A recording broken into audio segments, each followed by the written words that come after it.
Chapter 81, Meeting with Remaining Devils. The war is over. We are victorious. Marcus said that while sitting on Hades' throne. On his lap was Persephone. The newly crowned queen was in a messy state. Her lush hair was all over the place, her forehead was sweaty, and her hair was sticking to it. Not that the goddess was paying attention. Instead, she was leaning into her conqueror, enjoying that one-hand hug. Does this war include the woman sitting on your lap? I thought you went to beat up Hades. Sirin said with crossed arms. She was standing in the group of females. The ship girls, maids, and her, were in front of Marcus. Artemis looked at her half-sibling with a jealous look. She can sense a massive spike in the energy radiating from Persephone. The goddess of seasons was rivaling Zeus and Poseidon. Persephone is the new overseer of this realm, she belongs to me. That right, my lord, you can visit me anytime, and if you want those demigods, just tell me, the goddess seductively said to him. Why you? What are you talking about? Artemis couldn't take this anymore. Oh, that voice. Persephone moved her head and looked at the front. She saw Artemis walking to the front of the group. Artemis. I haven't seen you in a while. That armor. Oh, right, you become a maid to my lord, the queen of underworld spoke surprisedly. She swiftly started to smile in amusement. That's right. As his maid, it's my duty to take care of his needs. I suppose, but it depends on our lord. Once again, she looked at him like a woman obsessed with her man. Relax, Artemis. Persephone is just doing her job. The silver-haired maid grimaced as she took a step back. She swiftly hides her expression. So what now? Jean asked. She proceeded to change the theme of the conversation. The saint's reincarnation noticed that the atmosphere was getting too spicy. She never expected that Hades' wife would act like that. She wonders which myth of Persephone was real. We will rebuild this place in my image. My GAT will descend into lower layers to secure them. Once that is done, a prison will be built where we can keep the most dangerous elements. Of course, I can research whatever Zeus decided to throw in. Marcus smiled when he said the last part. He will throw whatever he doesn't like there. On top of that, he has an Olympus faction that does it, too. I should contact other factions and ask if they want to throw their rubbish into my new prison. A stray thought for later. I see, and this place? Artemis asked curiously. As mentioned before, I am leaving this to Persephone. I gave her Hades' divinity, and with my faction's technomancy, I will modernize this place to make it easier for you to run. Marcus said that while stroking Persephone's cheek. Ugh, damn it, her. The favoritism towards the underworld queen was so blatant. Many thanks. As Persephone gracefully accepted, her eyes went to Artemis, who was nearly shaking from jealousy. She is so amusing. I had never seen her this jealous. To think that she likes a man. What has the world turned to? The underworld goddess internally laughed as she saw the sight of jealous Artemis. Good. You girls can return to your duties. I still need to plan out a few things. The ship girls nodded at his orders without questions. At the same time, the maids looked at each other for a second. Should we return to confiscate her? Atalanta asked with a curious tone. Yes. You can join the development efforts if you want. The lion girl pondered on that. Should she do that? While Artemis clenched her hand and decided to find a way to get her master's attention back, this wasn't over. She was the first goddess whom he got into his faction. He will return to do things to Persephone. I suppose I can help as well. Sirin sighed as she proceeded to walk alongside his other creations. The faster they integrate this place into his faction, the more contribution points they will get. One of the last remaining sealed doors blasted open as Nyx, with a grin, strolled in. Ha! I am here. We can start with the primordial. Shoulders sagged as she saw forward knights with Aurora bots already working on something. There are Starscream jets in the air as well. Again? WWI, no one told me, I was Lati. Once again, in her eagerness, Nyx overlooked the apparent shortcomings. Like for one, none of the knights followed after her. Later. With the support of the airships around the tunnel entrances, the integration of Hades' realm in the lower layers was faster than the growth in the actual surface. The constant flow of Aurora bots with machinery rapidly improved the development of the infrastructure of the realm of the dead. Marcus wanted the authenticity of the place to be kept, so most things remained Greek-like. The marble-like buildings with arches and columns remained. However, many of the technocracy's things were added. The core is the Neo-Heaven system flow of dead souls. When a Greek or follower of the biblical faction dies, he goes to this place. The inventor noticed a cheeky thing the biblical faction did. Their true believers go to heaven, while the ones who don't come here. It's something like a refuse bin. Not anymore. Marcus' Neo system runs on the same fundamentals.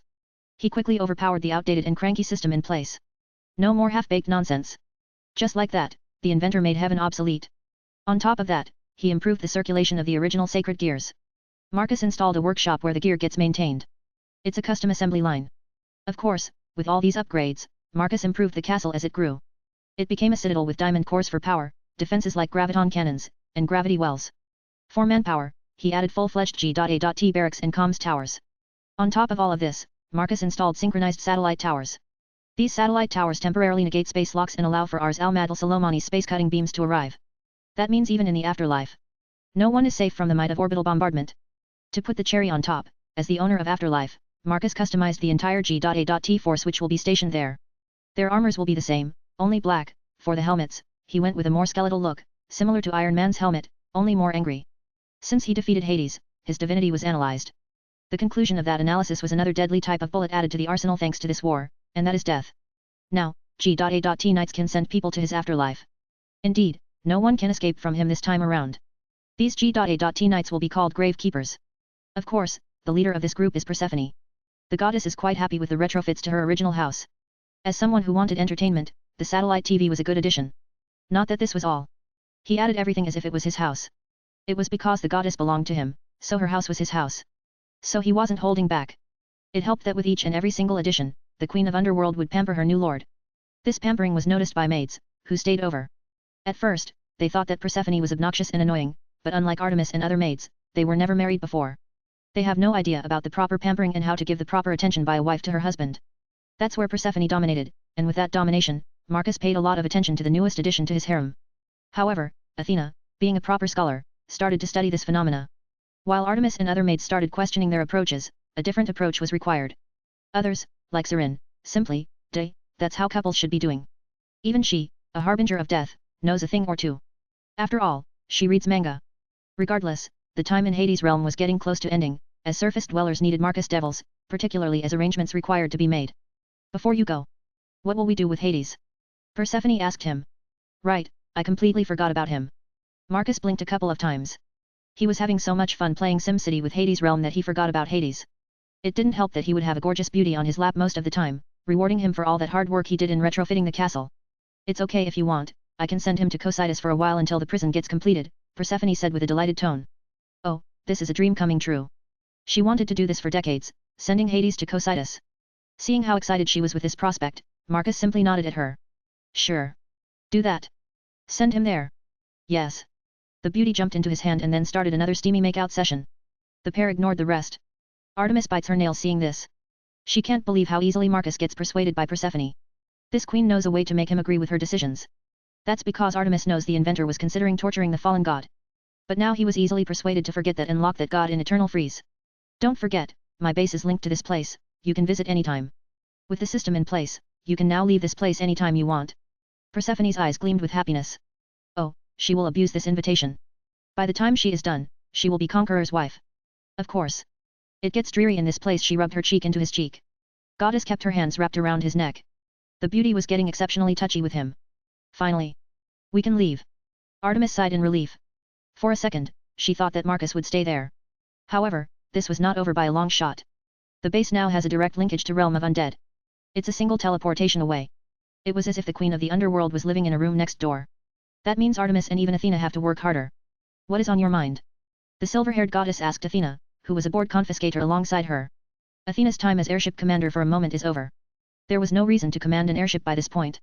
There are no enemies to engage. I think this was an ambush. The warfare goddess used military terms to reply. I agree on that. Persephone is more suited to seduce my future husband. She is eager, like a hungry predator who wants that pure thing. That is why Marcus is so quick to end up in her lap. Pure thing. Indeed. After becoming goddess of the underworld, what did she do all the time? Athena answered with a question. Got railed by your future husband. Artemis replied. Classy. But no. While she wanted to retain her status, she showed him what it means to have a queen who can assist in ruling. She would suggest but never question his authority and reward in a way that women always do. It's very simple, basic even. Not that I understood this before I saw it. Athena realized that she lacked that experience, the experience of being queen to a husband. Their compatibility was what carried her all this way until now. I suppose I never considered that. Artemis agreed after thinking about it. Having a visual confirmation that it works helped. It helped too much. She needs to change her approach. Thankfully, Persephone shouldn't be around the base all the time, right? As those two were discussing in the background, the hairsker observed them with interest. It was as if she was watching a TV documentary about Greek gods and their drama. Only in the flesh with real deities. Not going to assist or join the conversation. Guyuina spoke directly into her mind. What for? Aren't you regulars always insecure? The dragoness curiously asked as she walked over to her side. Regulars? What does it even mean? Sirin turned towards her and asked with confusion. I mean beings who don't have memories. I noticed that most of the time, beings who are not the Emperor's true creations are always insecure and need to do something. Like those two. The explanation made her white-haired girl somewhat offended. For your knowledge, I am one of his creations. Partially, yes. But I do feel jealousy and insecurity from you. Gu Yuina pointed out with a small smile. We do wield Chinic powers, something called emphatic senses do exist.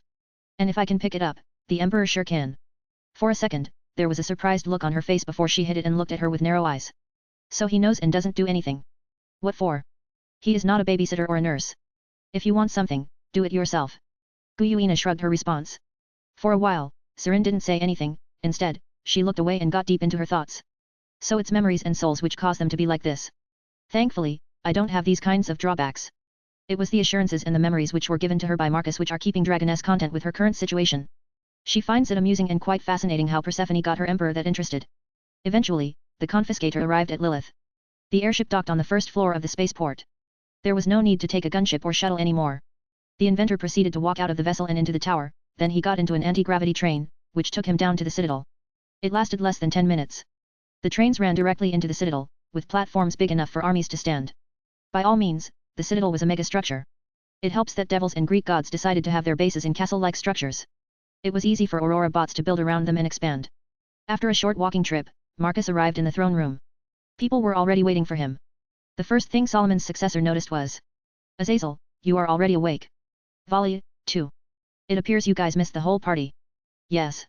Well, certain someone punched me out of the war. The fallen angel said to Marcus as his gaze was on Nyx standing behind the inventor.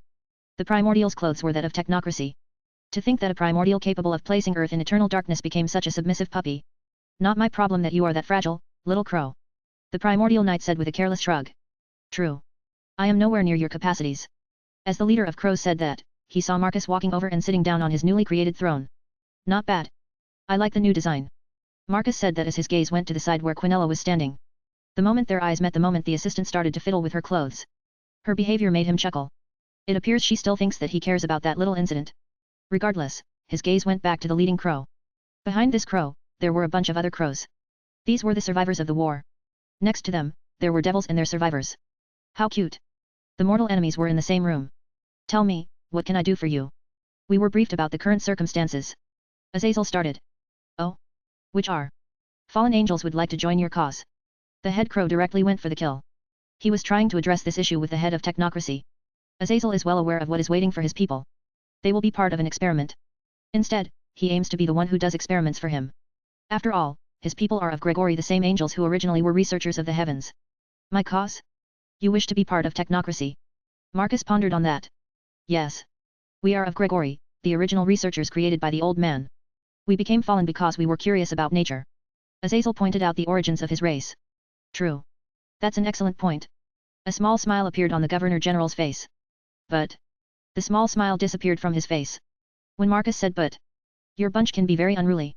If I am to accept your kin into the actual ranks of technocracy, it could damage my image. And that is unforgivable. The inventor pointed that out. He then explained more. We could deal with that with some draconian rules. That is if you agree. I am sure we can deal with fallen who have unsavory traits. Yes. We can always get more test subjects. Once we get into space, an airlock is a good alternative. But then again, we will have research stations. We can use them there. Marcus pondered out loud. People who listened could only grimace. That could work, too. Good. Then, we will have a test run. Impress me, Azazel, and we might have something here. Regardless, Marcus agreed the inventor's first impression of the fallen was good. He can overlook some of the stories he heard about the fallen angels. If they plan something, he can quickly turn them into research materials for medical science. There is never enough of those. What do you want me to do? Mundane tech. I want you to dominate the regular world. I have a company. You shall take over as head of research and development. Master, are you sure? We already have Goldman Industries. Latia, who was listening, spoke. Indeed, we have a monopoly on phones. You plan to monopolize the health sector, no? I will use Azazel's technical expertise to see if he is serious. I want to see how much dominance you can establish in my country. Azazel slowly nodded. He read perfectly between the lines. Marcus will watch how Azazel does it. Will it be surgical precision or brute force? Depending on that, the inventor will decide. No doubt he will give me all the tools of his faction. If I abuse all of that, he will decline my achievements. In other words, I can only use the bare minimum. And then dominate a country with a small economy. Does he want me to do surgery on a mouse? The fallen angel grimaced internally. I assume that I can use my faction. Of course. They are your people, you can do whatever you want. Very well, I accept your challenge. Good. Marcus then looked at Latia, who wanted to speak with him. That look she was giving. Your position didn't change. The only difference is that you have a research and development division. You can use however you want the things they develop for sale. But, how will we know what is what? The blonde devil asked with confusion. Well, that's the beauty of this challenge. Isn't it right, Azazel? Marcus' question made the leader of Fallen grimace. You are just looking for me to slip. I have an infinite money glitch, but I can't abuse it. Azazel started to use gamer slang. Indeed, but you are starting the game with 5-star products and fully developed medic building. I am confident you can build things in between. Marcus answered with his game slang. At least something. Even though the head crow said that, he could still feel the gaze of the blonde devil. It appears he is encroaching on her territory. Good, then you may go. Jean, take them to Earth and show them around. Understood. I am to use our properties in your town.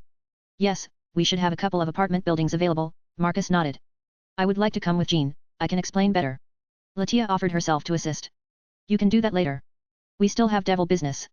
Once that is done, then you can return to your duties on Earth. The inventor knew well enough that Latia was feeling threatened. But Marcus doesn't see any sort of issue. Mundane assets are meaningless to him. And it's not that Azazel will destroy something. I understand. Latia relented after hearing that. Good girl, now then, devils. As the crows are leaving with Jean, Marcus gazes at the group of devils. There are fewer of them. Only the elite have gathered. Ordinary devils already returned to their normal lives. Well, they went to their flats and are waiting for the results of this meeting. I will start this. Seekvera took a step forward. As per your request, I have created a list of people. That is not the full list, as I need my relatives to be alive to make a proper one. I see. However, this can go on for eternity. As one person leads to another, I would resurrect all the devil kin. The only ones I am resurrecting are devils with Agar's surname and devils who served Agar's. That goes to you, Latia, as well. I understand. Good, then here. He motioned with his hand as if he was throwing something. Check your personal console. I have added the Realm of Dead interface. You can check souls which are in the Realm of the Dead. Use names and pictures to find your deceased relatives. Once you locate them, you can download them. Download? Souls. Seekvera looked dumbfounded when she heard that. Yes. You didn't know it yet? I have an automated afterlife. Satans. Oh, and a small detail. Yes. Devils and fallen don't have an afterlife. Those dead souls would end up in the abyss of nothingness. Ungramanu abused that little fact with Tartarus. They knew devils and fallen were truly alone. There is no god behind them. That is why they attacked without fear. The only thing you people had was Ajuka and Surtsks, which were taken care of from the beginning. Marcus explained with a plain voice before getting a little bit more interested as he was about to tell something interesting for the devils, that is. But this is where you all can relax. As long as you are part of technocracy, the afterlife for devilkind and fallen is guaranteed. You mean you will allow devils to rest in the afterlife? Seekvera asked with a curious tone. That was a big bonus for some people. Just knowing that you will go somewhere after death gives some sense of ease. Precisely, Seekvera. Since you are part of my faction, I will care for you even after death. You mean that we will be your subjects and experimented even after death? Runia's intercepted. Your choice, Gremory. It's not that I will be drugging you throughout your life. Most of the social experiments will be recorded and analyzed from a distance. Most of the regular people have no use for me either way. It is more interesting to see how they behave in different environments. He waved with a hand. Have you ever had a pet in a cage? Like a hamster? You give them food and then let them do their thing in that small area you gave them as home. Marcus started to explain in detail. The only difference is that it will be the entirety of the underworld. So you people won't be able to see those imaginary cage walls. You are a monster. That rich coming from a devil. All I did was increase the perception of size. You already were a pet to something. Only this time around, you precisely know to whom you are a pet. Does that make me a monster? Sometimes, you must swallow those hard facts and get over it. He explained to her in simple terms. For a devil, you sure behave like a human. Marcus chuckled while saying that. I would even say naive. Runia's narrowed her eyes for a bit. Just because I spend a lot of time sleeping doesn't mean I haven't seen things. I was there when devils waged war on heaven. Oh, did you? Does a couple of years of fighting make you experienced? If this is the case, original Gremory, tell me what you can offer me. If it is useful even a little bit, I will make you my Gremory pillar. This privilege will allow your clan to use my faction's resources to rebuild or build whatever you want. His abrupt offer surprised Runia's. She needed a couple of seconds to gather her thoughts. I can tell you the history and origins of devilkind and how it used to be at the very beginning when heaven split into 3 factions, Gremory said with an assured tone. Not a bad suggestion. If you offered that initially, it could have worked. But, I now control the afterlife and every single soul deceased. If I want to know this, I can summon Lucifer himself, and he will tell me everything. Marcus said with a bright smile. Maybe a suggestion on how to sleep properly. The inventor joked on her passion for sleeping. Runia's frowned in annoyance when she heard that. Why is he constantly targeting that? I don't understand. Is it wrong to hibernate? I raised my son to take my place all those years ago. There was no need for me afterwards. The original Gremory complained to him. The rest of the devils, maids, ship girls, and the rest looked at this like a bunch of observers. They are becoming an audience to some sort of debate show. Though the ship girls, his assistant, and Guyuina knew the answer. Depends how you raised your descendant. From what I saw, your family did achieve quite a bit. Marrying a Bale in your society is impressive. Runias puffed her chest for a second. But, I would say you could achieve more if you actively controlled your family and had long-term generational plans. I am not you. I don't have those kinds of ambitions. And that is why I am sitting here, and you are standing there. He pointed at himself and then at her. I see your point. Runias begrudgingly agreed while looking away. Seeing that the pair stopped their debate, Venelana stepped forward. Master. Since your conquest is over, what happened to Sertsk and Ajulka? The brown-haired devil asked him respectfully. Marcus looked at her for a bit before starting to explain. Ajulka doesn't exist anymore, by all accounts, he has been consumed at a spiritual level by Ingram Manu. While Sertsk still has a soul. They drained his soul to the point that he could only exist as a low-class devil. Even less than that. Devils whispered among themselves when they heard the grim truth. To think evil gods could beat their crimson Lucifer like that. Can his soul be recovered? Lady Gremory asked him. Theoretically, it is possible. Marcus pondered on that, stroking his chin. The inventor does have all the tools to do just that. But why would he do that? Honestly, he is still bitter about Venelana's absence.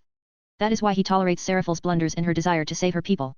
Unlike Venelana, his Leviathan was with him all the time she could. Then what? He looked at her with sharp eyes. He was almost begging her to reveal her intentions. Nothing. Thought so. Now then, to the main point of this conversation. Marcus snapped his fingers, an underworld in the shape of a globe appeared in the middle of the room. It was a massive hologram, spinning and eventually stopping in the area around Lilith. This is a preliminary forecast of how the underworld will look once terraforming is complete. That small continent will be given to devils to live there in any way they see fit within set rules.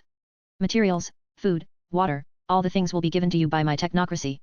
The devils blinked a couple of times. It was, in truth, a lot of land. Even Runias looked surprised. Now she is wondering how he can call it a cage, it could take weeks of walking to reach the other side. Didn't I tell you perception? Marcus commented as he saw Runia's expression. My assistant already told your kin how you can get things from technocracy. He asked the rest, ignoring Runia's frown. Yes. Anything else? The inventor inquired, all he got was head shakes. Lord Marcus. May I ask what is the process for devils to become your pillars? The blonde man asked Marcus as he slowly walked to the front. Your energy reading you a Phoenix? Marcus asked as he looked interested. Correct, the Phoenix clan is one of the pillars, our abilities are unique. I have no idea if you have studied, but we have regenerative abilities and Phoenix tears, which work like healing potions. What you are saying is indeed impressive abilities. And my daughter is talented in management. Lord Phoenix chipped in this small detail. Very well. I am going to test that. Marcus nodded before looking at Quinella. Darling. I require your services. The platinum-haired beauty walked over to the front and slightly bowed to him. She looked very subdued. It's very amusing for him to watch that. Test Lord Phoenix's daughter, I want to see those managing abilities. As you wish. As Quinella received her orders, Marcus' gaze returned to the crowd. Anything else? A while ago, in heaven. Out of nowhere, the heaven system started to flicker. The orb of light began to blink. The glow lessened and lessened until it ceased to exist. The light flickered out of existence. Michael looked at the system and could not believe what he saw. It's gone. Heaven's system is down. This can't be happening. Chapter 82, Dragons of Underworld. What is going on? The entire place is shutting down. The angels are going crazy. The heaven system, which is at the core of heaven, is shutting down. That means how will heaven operate? They can't. The flow of souls, heaven itself, and the layers will cease to work. Everything will shut down. Worst case, the planes and the layers of heaven will collapse. I don't know. One moment, it was fine. The next second, it just stopped working. The souls of the dead stopped entering heaven. As if someone is diverting them. Michael said with a worried look. Cold sweat was rolling down his forehead. He couldn't believe what he was seeing. This is bad. If this continues, we will start losing the integrity of heaven itself. Heaven's system decides how the layers work and how they are secured. At this moment, they are like a spaceship that has lost its fuel, and systems are starting to fall apart. The angels were panicking. They don't have proper guidance regarding this. What should they do? I have no choice. I will need to contact him. Michael swallowed whatever reluctance he had and decided to contact the only person he knows has some sort of understanding about the heaven system. Marcus Goldman can interact with sacred gears and, by this point, has built an enormous techno-faction. On top of it, he is waging war in the underworld. That is proof enough that he is capable. However, the leader of heaven is fearing what the man could ask him. He witnessed his destructive power, the man is fickle and can easily take offense. If he desires heaven, how can they resist him? Are you sure? Uriel asked with a frown. I have no choice. If heaven falls apart, our faction is finished. Michael exclaimed with a worried tone. They have two choices, either do nothing and let heaven dissolve or speak with Marcus, who could potentially demand things from them. Brother, I am coming with you, Gabriel said seriously. Fine. Seconds later, the pair of archangels disappeared. It appears we were not left unscathed. Fallen, devils, and now us. The entire biblical faction barely continues to exist. Uriel thought to himself as he looked at the grey orb. The light which shone for thousands of years is now gone. Meanwhile, Ars al-Madal Salomonis rotated its barrel and proceeded to shoot cubes into the underworld via the wormhole. The cubes were diamond core hearts. They will be land in specific areas designated for the development of the underworld. With so much land, his technocracy is rapidly expanding. First, it was the Devil Continent, which Marcus dubbed the small continent in the East Hemisphere. 3 cubes landed there as they started to open up and revealed Aurora bots, which began to boot up and start working on creating the infrastructure for a town.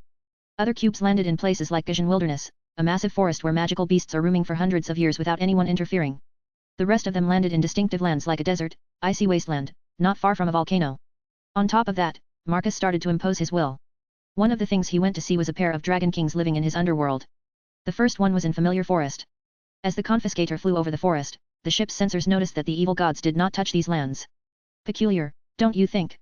Marcus asked his wife to be as they were looking over the forest below. Familiar Forest is an intricate and well-connected place to the broader world. Devils make beasts of this forest into their familiars, as did every single mage in the world. Not even evil gods know what could happen if they attacked this place. Now that is amusing. They were not ready to provoke everyone. Or, Ungramania had plans for this place. I am more inclined that my rival wanted to do something to this place. Maybe like a garden, you know how humans have a vegetable garden, he would have had this. From what I saw, he could add abilities and powers to himself. I suppose you are right. That makes more sense to me. Athena nodded at his theory. Regardless, we are here to acquire Tiamat. As Marcus said that, he walked towards the lift, which would take him to the hangar deck. Gunships carrying Marcus group landed not far from a cave. It was a large one, and from the source, he knew Tiamat was a giant blue western dragon. Roar. With a roar, a pair of yellow eyes with slits opened and looked at Marcus, who was leading the group. Human, what do you want? I am Marcus Goldman, the successor of Solomon and the ruler of the underworld and hell. So the war is over. To think that humans would win a war waged by hell gods, fallen and devils. As the dragon said that, with a burst of blue glow, the dragon transformed into a blue-haired female with a heroic aura. She walked over to them. What does the Overlord want from me? She asked him while crossing her arms under considerable burst. Establish communications, Tiamat. Oh. From the aura, I sense from you. Your type doesn't care about pre-established rules. As she said that, her eyes went to a pair of gods following him. One of them even had a maid uniform. That tells Tiamat enough that this human is dangerous if he has gods in that kind of get-up. Correct. I don't know who placed you as a guard of this place, but I am putting a garrison here. Familiars will be counted and organized. Of course, I will uphold the sanctity of familiar contracts. Marcus said with a serious tone. He won't be stripping contracts already established. As a gamer at heart, Pokemon collections are a sacred thing. I see. How about this, then, we fight. You win. I am your familiar, and if I win, you leave. She said with a challenging tone. Tiamat, are you sure? Athena got her attention. Goddess Athena, I am sure. I am a dragon king, if I go out, I will go out with a bang. As she said that, her form once again shifted, and she became a large blue western dragon. You are one wild woman, I don't like that. Marcus replied with an annoyed tone. This dragon didn't wait for an answer. And I don't care. As she said that, her mouth opened, and Tiamat released a torrent of flames. Marcus simply raised his hand, and the flames stopped mid-flight. Let me teach you about care. He softly told her. The soft tone of his voice made her feel a certain dread, which is why she tried to slice him with her front limbs. But once again, an invisible force stopped the attack midway. You still need much to learn. A pebble can't move a mountain. With a flick of his finger, he sent her flying, the flames midday ceased to exist, and the dragon rolled out from the vicinity. My master, I thank you for dulling my dragon pride. Guyuina decided to thank her creator for fixing her pride because she can sense the familiarity and sympathize with Tiamat. But unlike Tiamat, she knows when to pull out. Don't mention that. Now, if you excuse me, I need to break in my familiar. It appears she doesn't have a shred of decency. With that said, he disappeared, and a second later, a loud slap spread through the area. Did he just slap a dragon? Sirin commented when she heard that. I guess he did. I should start a blog or something about the strangeness of my life. The Hairsker recalled the video website in her previous world. She wonders if this place has something similar. Marcus looked at the blue dragon, slowly standing up. The beast had a red cheek. The cheek was slightly inflated. That was just the beginning. I hope your scales are durable. The inventor slowly walked over to her side as one of his hands was in his pocket, and the other one was smoking as it was the one he used to slap. Instead of replying to the dragon, she tried to swing at him with sharp claws. But he just caught the claws with 2 fingers. Not bad, your claws are as sharp as your temper. But this is not enough. He squeezed the claw before using it to pick the whole dragon up into the air. Tiamat's eyes widened as she realized this guy was on a completely different plane of existence. Before she can struggle, he starts to slam her into the ground, then picks it up and slams into the other side. Rinse and repeat. Slam slam slam. After throwing her around, he released the claw and looked at his handiwork. The dragoness was twitching on the ground. As Marcus looked around, he saw that he created a dust cloud. To fix this, he just snapped his finger, and all of the dust was gone. To confirm her situation, he walked over to her head and looked at her. Do you want to continue? I haven't tested out what maximum velocity a Dragon King can take. To his comment, the dragoness slowly lifted her head and looked at him. If you think that. Before she can finish, he delivers a powerful punch which sends her flying right into mountains in the distance. 1 second, she was here. The next second, a massive mountain in the distance exploded into bits and pieces. So it's around 20,000 to 30,000 kilometers per second roughly. The inventor commented with a thoughtful voice as he gazed at the mountain. Doing this without AI assistance is always so taxing. Thankfully, I don't have a concept of tiredness anymore. As he commented on that, he appeared next second, where Tiamat had landed. With a hand motion, his purple aura surged as the stone blocks were sent flying away, revealing a bloody form of Tiamat. Do you want to continue? The dragon trembled, her mouth slowly opened as she showed her teeth. There was a defiant look. I see.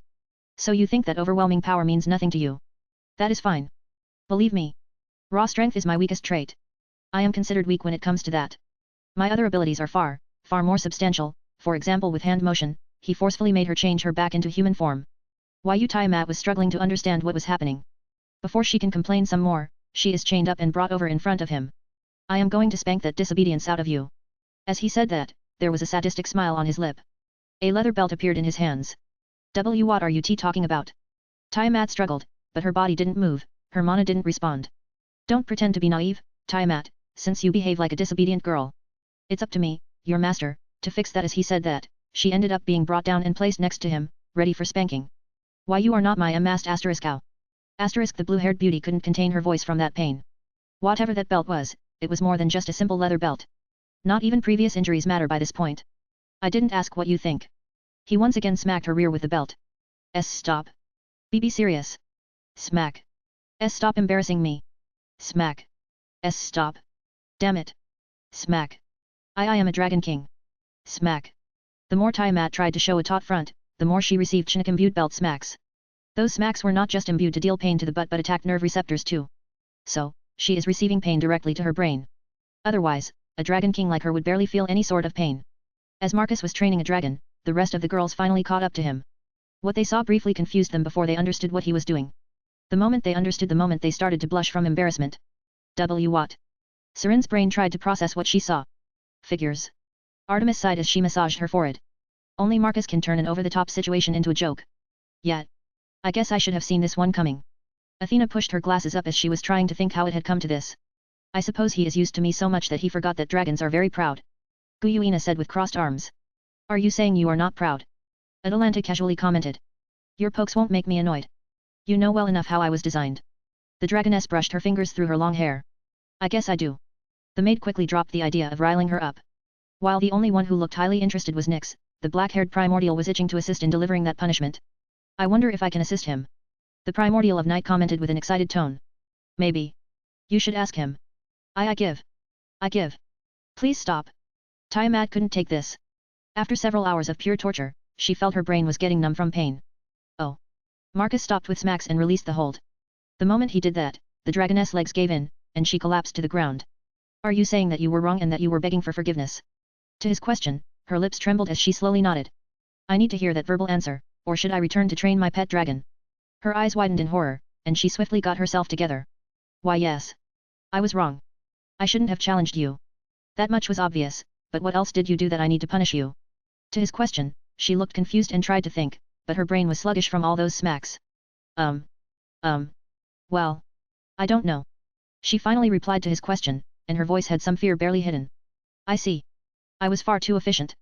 He walked over, crouched down, and grabbed her chin, making her look at him. Her blue eyes tried to look away from his heated gaze. There is something called etiquette. As my dragon pet, you will remember this next time, yes? Or should I treat you like a small child who needs training?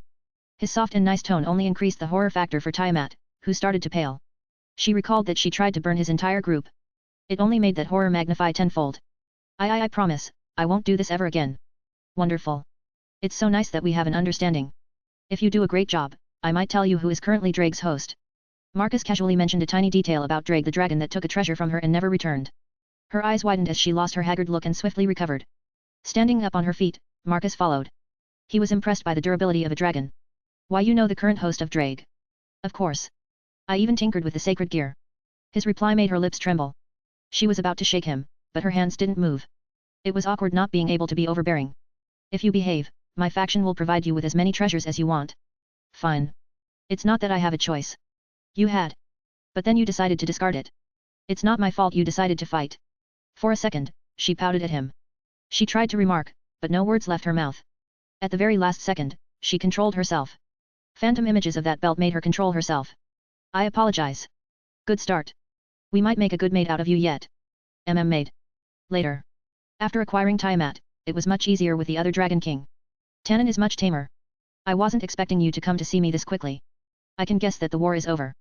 A purple dragon landed in front of Marcus. It was standing on its hind legs.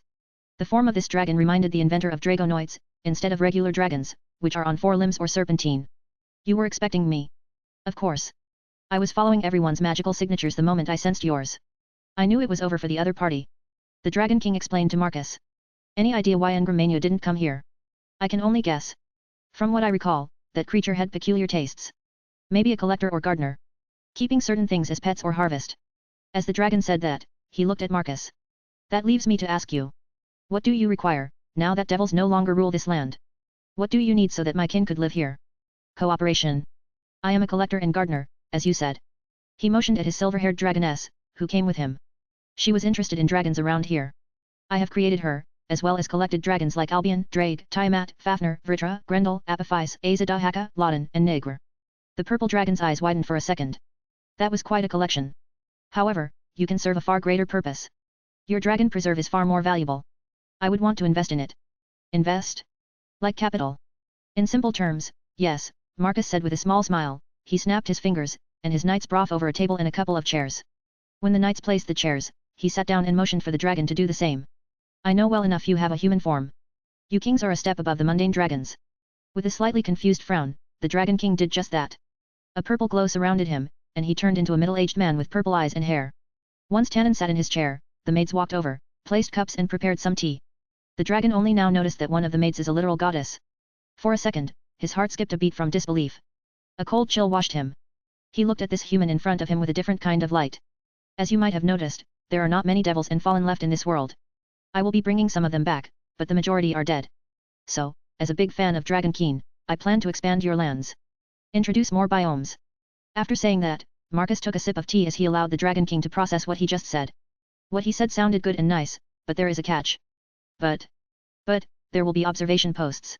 I am the leader of a technocracy. A faction focused on development, research, and improvements. I require basic statistics, nothing more, nothing less. We will improve dragon fruits, which your species requires.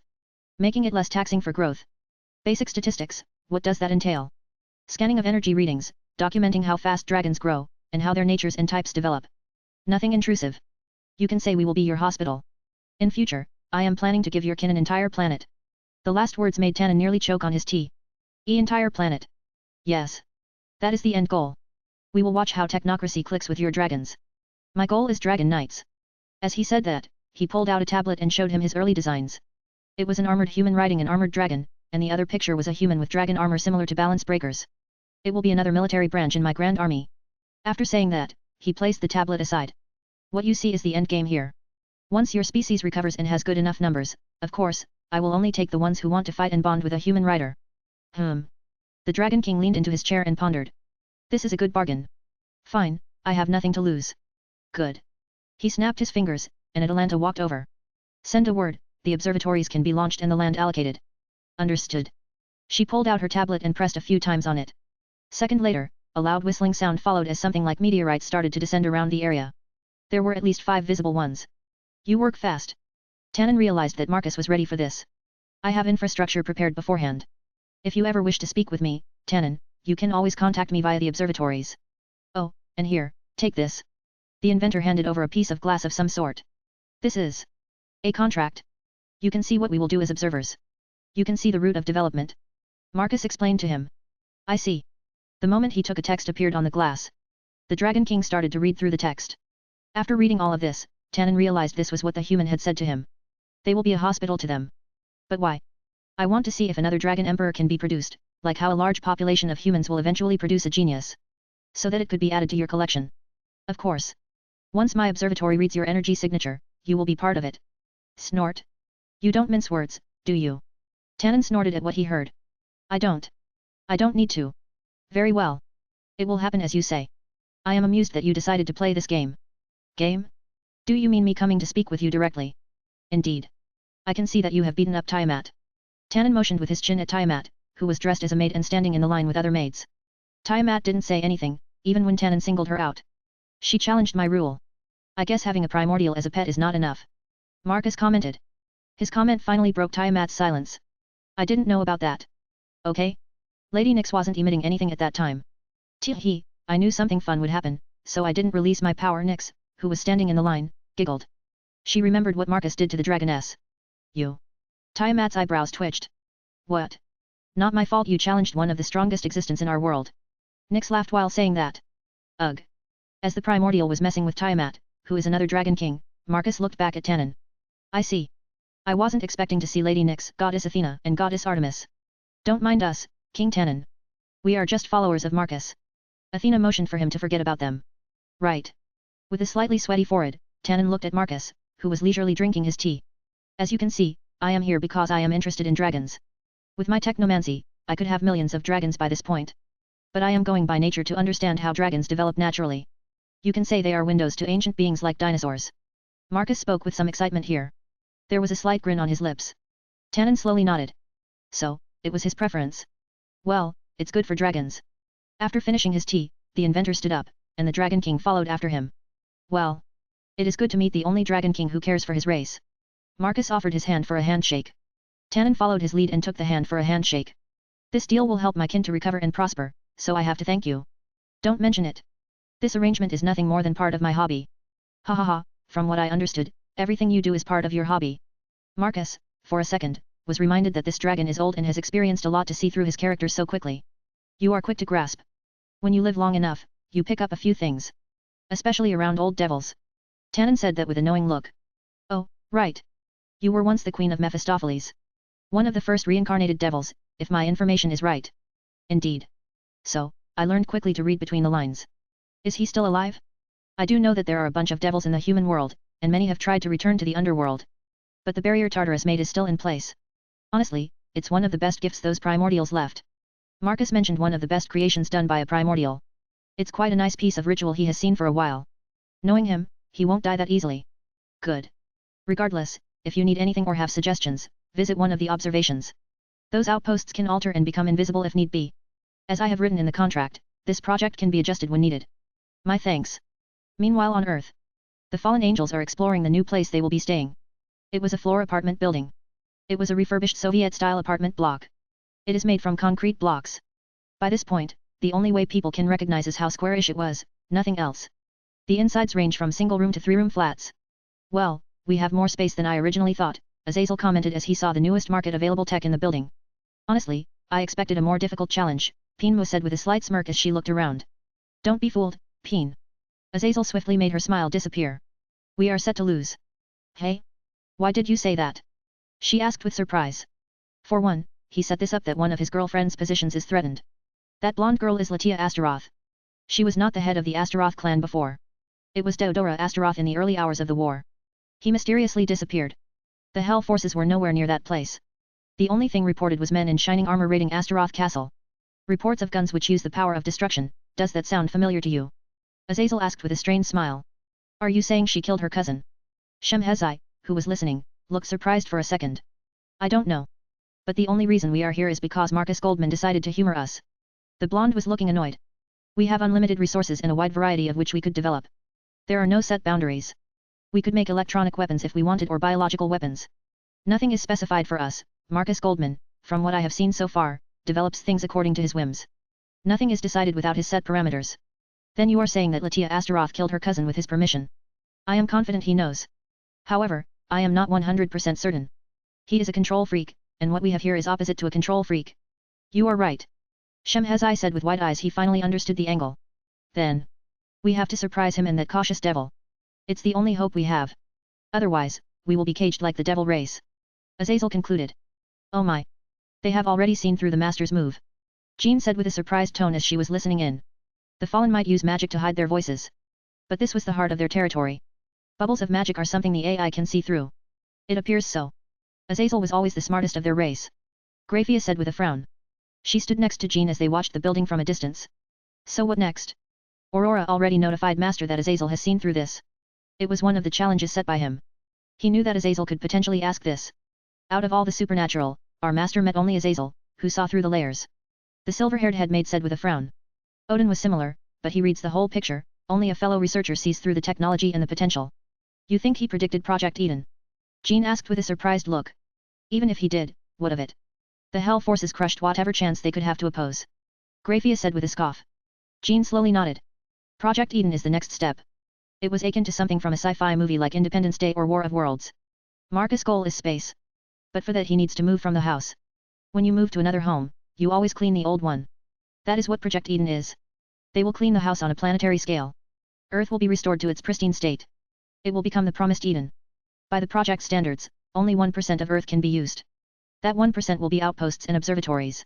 The rest well. The mates know the project. Li Fei was the first one to notice this project. It's genocide. However, with Athena in the picture, they could ask for alternatives, like a planetary ring. That would be a challenge, something Marcus would love to build. The issue is that it would be a massive hassle to move billions of people. And mundane forces. Do you think they can oppose us now? Even if all pantheons join. It would be only a matter of time before we would be victorious. The headmaid said with a slightly proud tone. She was feeling her lucifuge blood gushing with excitement to be the mate of someone who would dominate the whole planet in the upcoming years. True. After seeing Ars al-Madal Salomonis in action, there is very little anyone could do to stop that thing. Chapter 83, Returning to the Roots, Getting Grounded. Thousands of kilometers above Earth, space rippled and expanded, creating a rippling circle before forming into a wormhole. Slowly, an airship passed through, entering into the planet's orbit. Marcus' group walked to the edge of the bridge and looked at the blue planet below them. Amazing. Look how blue it is. Atalanta tried to sound nonchalant, but she could barely control. This view is something else. It is one of the reasons why I want to move to space, Marcus said with crossed arms. There was a thin smile on his lips. He loved this view, and he knew that others were feeling the same way. Even the gods who were traveling with him were not that different. They don't see this view often either. Now that I am seeing for the second time, the planets are identical, Sirin said with a slight frown. She expected some differences. The hairsker was from a different reality. There have to be some differences. You won't see that much of a difference, Sirin, Marcus replied as he turned his head to the side towards her location. He then looked at the girls operating the vessel. Begin the test contact spaceport. Activate the tunnel. We shall begin docking sequences. The inventor instructed the crew. Roger. Contacting spaceport. On the surface, the megastructure had a massive circular fence. Well, calling it a fence is a gigantic stretch as, at precise distances, there are sharp towers which are graviton projectors. Initially, they were monoprojectors, but Marcus swiftly adjusted them to hold graviton technomancy. The diameter is enormous, and regular people noticed this when the faction stopped hiding. They got the shock of their lifetime. A city of around 200,000 people is not far from the mega building. They can see it in the distance. It became part of the horizon when they looked towards the west. They were distressed, and chaos followed when they saw it. The government promised they would do something. But quickly, they went silent about it. The reason was that the inspection got roadblocked. Marcus was building all of it, and he was allowed to do it. Privacy laws. There are no laws which discuss the creation of mega buildings, spaceports, or airship ports. It's common sense. No one even discussed building any of this. It's sci-fi stuff. On top of all that, they can't change any of it because new laws were in place a while ago. That means the buildings will stay, and perfectly honest, no one has the balls to say anything to the guy. Those cannons are a good deterrent. Instead, they created a temporary base some distance away. Of course. And some scientists came to observe what this building was. From a distance as well. Still, it's maddening that some hidden faction could build something secretly with unknown technology. The sheer workforce needed for this. People around the world come to study and do some basic maths on manpower, energy, materials, all of those things required to build something like this. It's simply absurd. What is that? One of the scientists pointed at the mega building. He was using binoculars to observe the sharp towers surrounding the central tower. As of now, they still wonder why there are towers like these. At first, they thought it was to satiate Marcus' megalomania, but soon enough, they realized they served a purpose. Segments of the sharp towers started to glow. It was as if a tremendous amount of energy was rushing upwards. The tips of the sharp towers released beams of light, which poured into the sky. They are creating a corridor, wavy-like layers formed between the pillars, creating a properly sealed corridor. The guy holding binoculars dropped them in disbelief at what he was seeing. His brain concluded that this was some sort of gate or a road or something, a tunnel to space. But the amount of energy. This is a waste. Why? There are different means to negate the atmosphere. By this point, this kid is just showing a middle finger to the rest of humanity. The scientist started to rant about how pointless this was. What are you saying? One of the clueless scientists didn't quite understand. Have you seen a billionaire buy something for a couple $100 million and never use it? I do. Some TV shows show those people on TV all the time. He replied with a. Then this is it. This tower is it. Only on a mega scale. That tower wastes more energy per second than several nations combined use per year. The rant continued. And why do you care? The other one just rolled his eyes at the outburst. Because Marcus Goldman could be using all that energy for better things. The scientist snappily answered. Then go and ask. I am sure one of those heavily armored men would happily waste his time humoring you. The other scientist sarcastically replied. Tisk. As the pair were bickering, a vessel descended and docked with the central tower. At that moment, the sharp towers finished emitting beams of light, and everything returned to normal. Such a waste. Things like these should be built close to the equator. The lack of fundamental efficiency. Ugh. The man continued to nag about the wasted things. They are not realizing that when Marcus doesn't care, he doesn't care. As Confiscator docked at the main spaceport, the group took a train. Marcus was returning home to get grounded. For now, they stopped at the main base where the maids would be leaving. The inventor instructed them to train Tiamat. The Dragon King needs to be trained. Solomon's successor insisted that they train her properly. His maids seriously acknowledged his request. Once the maids left, Guyuina, Sirin, his two ship girls and Athena and Nyx followed him to his home. However, Marcus can already feel that Nyx will swiftly return to the base as it will be boring for her with his parents all the time. He does know that she doesn't have much patience when it is required of her to act nicely. Her sadism has her periods, and his parents could end up grossed out. It's cute how she cares about such mundane things. Considering she is as old if not older than humanity. As Marcus was thinking, the train arrived at his garage, and the group left the train and proceeded to walk upstairs. Well, Auntie, what do you think? We just won one of the most significant conflicts in human history. What are you feeling at this moment? The inventor grabbed Enterprise's hand and started to speak with his favorite aircraft carrier. I would say pleased. I did my duty as a war vessel.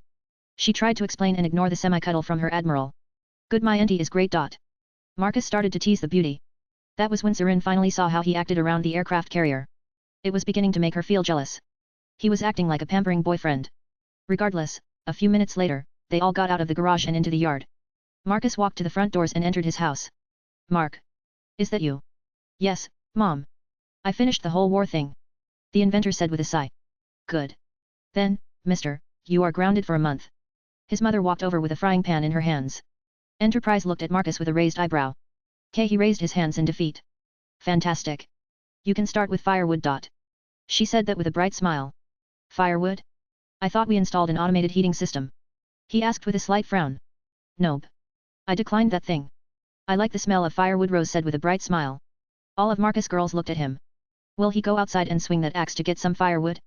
Don't we have over 12 million labor bots for such menial tasks? Solomon's successor massaged his temples while complaining. We do. But they are not grounded, you are. She walked over and gave him gloves. He looked at the gloves. They looked used and had some oil and small wood bits sticking. These were his dad's working gloves. Fine. And no superpowers, no special weapons or tools, no assistance from your robots either. I will be watching you, she said while pointing her two fingers at her eyes and then at him. It was the classic I am watching you moment. As you wish. I will go and get changed. After saying that, Marcus proceeded to walk to his room. His girls looked at each other for a second. Athena, can you help me with food preparations? Since you all came back, I will need to do more. Rose then asked her future daughter-in-law. Of course. Leaving it to me. I will help, too. Tirpitz took a step forward. Me too. Guyuina joined as well. They are starting to feel self-conscious. If their creator is doing such a menial task, they want to help. Good, good. That leaves Enti. I want you to make sure Mark is doing my assignment without cheating. Can you do it? Yes, sure. Since she is the Admiral's mother, does it make her higher in the hierarchy? For a second, Enterprise pondered to herself. With girls spreading out with tasks, Nyx and Sirin were the only ones who didn't know what to do. You two can help with preparing the table and utensils. The pair slowly nodded at Rose's words. The mother of the inventor showed them where all the stuff was. After showing, she returned to cooking, leaving the pair with the task. This is the first time I am doing something like this, Nyx said with a perplexed look. Same. I only have memories of my counterpart preparing a table for 3. That's all I know. Sirin recalled Kiana's memories when she prepared a table. Nothing on this scale. They both feel as if they are about to face a big enemy. I was certain I ordered Quinella to remove most menial tasks with the house upgrade. Marcus complained as he entered his room, went over to the wardrobe, and selected to create some easy-to-move working clothes. Quinella followed all of your instructions. She inquired what your parents wanted. Your mother insisted on keeping the fireplace. The inventor's eyebrows twitched for a second. He realized that his mother had played him. He was sure that she would ground him. So he wanted to ensure the grounding was as simple as possible, him staying in his room and tinkering away until he was free. But his mother still was able to sneak in some menial chores to do. She still knows how to make me do something like this even when I have all those assets. He sighed out loud as he opened the wardrobe and pulled out his newly created clothes. I would say it's because she is your mother, Admiral. Genetics do play a part in such situations. Enterprise said to him as she walked into his room. She took off her captain's hat and her leather coat before walking over to his side. Make a set for me too. I will come with you. She said with a small smile. His mother said nothing about biological models helping, so she would chip in. Sure thing. Put your hand on the touch screen. His eyes sparkled. He is about to see Enterprise in autumn season clothes for the outdoors. It will be glorious. He pressed a few things on the touch screen, and a palm image appeared on the screen. Marcus then moved aside and allowed her to scan herself. Okay. With a nod, she placed her hand on the touch screen, and a light scanned her. Once the skin was complete, she could see herself on the screen. Now she can design her clothes. What now? Let me see. With a smile, he started to see some clothes for her according to the season. What do you say for a pair of jeans? He showed her dark blue jeans with a big belt. I don't mind. If you think that it will look nice on me, then I accept. Enterprise doesn't save opinion towards things like that. If her admiral thinks it suits her, she will put it on just for him. Alright, he selected the jeans. He then went for the top ones and found a nice woolly sweater with an extended collar. To top this up, he chose a simple raincoat jacket. For shoes, we will go with sneakers. After doing all that, he pulled her clothes from the wardrobe. The silver-haired beauty didn't even bother inspecting them. She proceeded to change her clothes immediately. Marcus wasn't surprised by her blunt behavior. So he followed after her and proceeded to change. Once they finished changing, the inventor checked her out. Beautiful. However, you lack one thing. As he commented on her beauty, he went over to make one more thing. She waited for him. Once done with his selections, he pulled out something from the wardrobe. Once he had it, he motioned for her to turn around. Enterprise didn't question him. Instead, she turned around. She then sensed that he was doing something with her hair. Moments later, she felt he had finished. There. Now you have a ponytail. He spoke with a pleased tone. Enterprise turned around and looked at herself in the mirror. Interesting. Yes. Ponytail gives you a more strict and serious aura, while loose hair makes you more regal. He commented on her hair while observing her inspect herself in the mirror. Which is better then? She asked him curiously. The ship girl wants to know what hairstyle he prefers for her to have. All. I think a hairstyle like that depends on the occasion. Everything suits my NT. His honest reply made her slightly blush. She swiftly grabbed her sneakers. We should head outside. We still need to finish the mission your mother gave you. The ship girl proceeded to walk towards the doors with hurried steps. Marcus shook his head in amusement. He was thinking about how cute she was. He then selected another set of gloves for her before walking after her. Brother, what should we do? How are we going to approach him? Gabriel asked with a concerned voice. They appeared in Krakow, the second largest city in Poland. It was one of the biggest and oldest Christian cities under their control and close to Marcus Goldman's lands. I have some ideas about what we can do. We have only one shot at this. Michael said with a small smile. All he needs is perfect timing for him to get this right. I trust you. The blonde seraphim slowly nodded. It looked to her that he had a plan of some sort. Good. First, we need to get airplane tickets. Thankfully, this city's airport flies where we want. With a small smile, he walked towards the already waiting priests and men in black suits. The leader of heaven already had everything prepared beforehand. Meanwhile, in underworld aboard Axiom, Ravel was looking around. She was feeling out of place. The whole airship was technology overload for her. Automatic doors, floating holograms, the armored men had suits with glowing parts that looked like tech and things like that. She saw robots walking too. As someone who grew up in a traditional castle, this place was the complete opposite of what she was used to. Seeing all of this made her question if what she knows will be good enough. Eventually, that girl walked into the meeting room. The girl's dress was that of a teacher with sharp glasses and a wooden stick used for pointing at the blackboard. Let's begin, shall we? Quinella pushed her glasses up. It reminded Ravel of the Sana Satri style that the devil has glasses for some reason.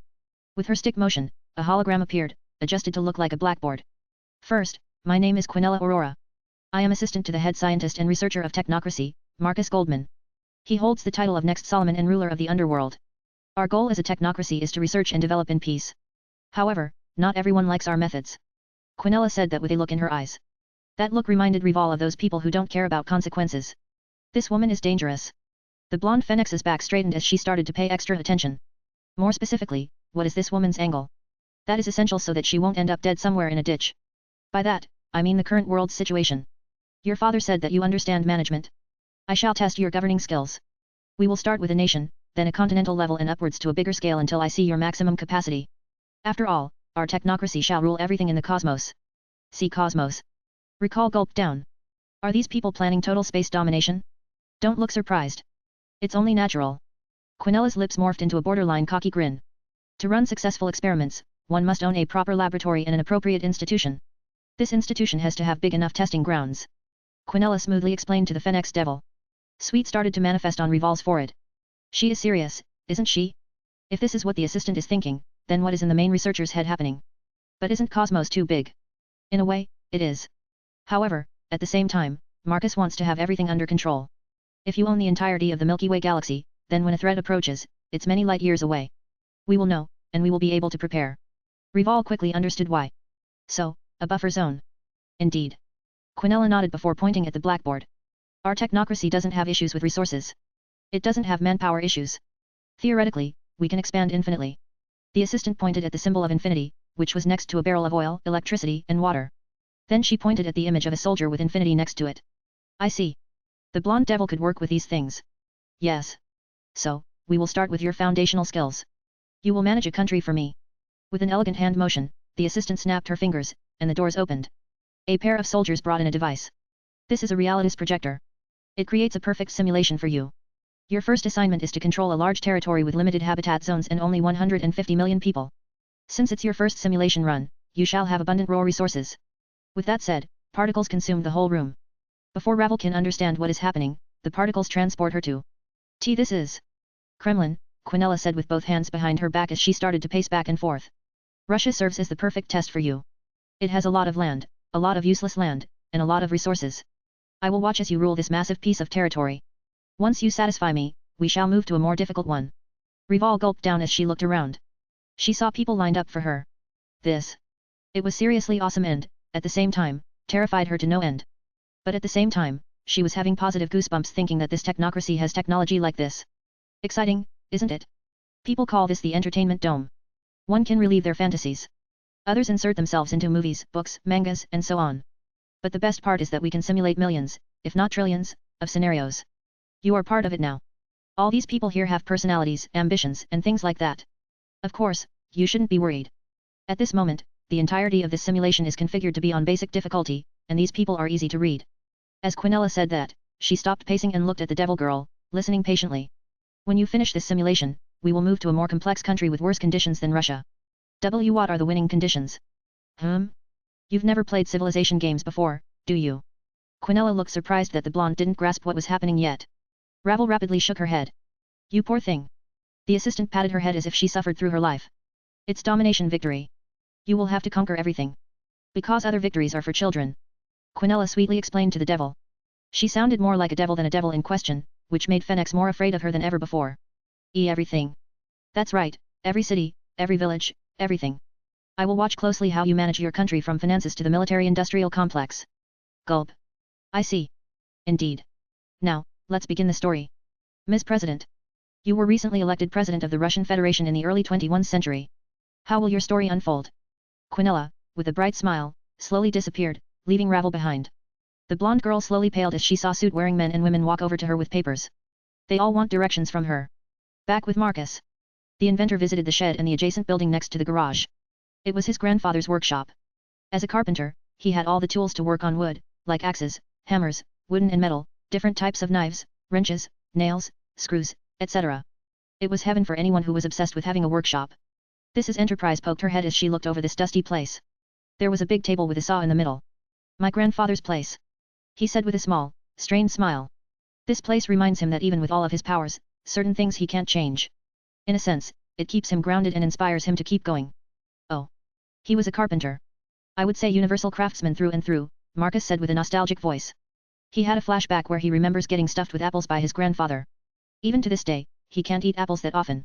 See genetics, as I told you before. The ship girl today saw two things that made Marcus. I don't deny that. He shook his head before walking over to a door which never was finished.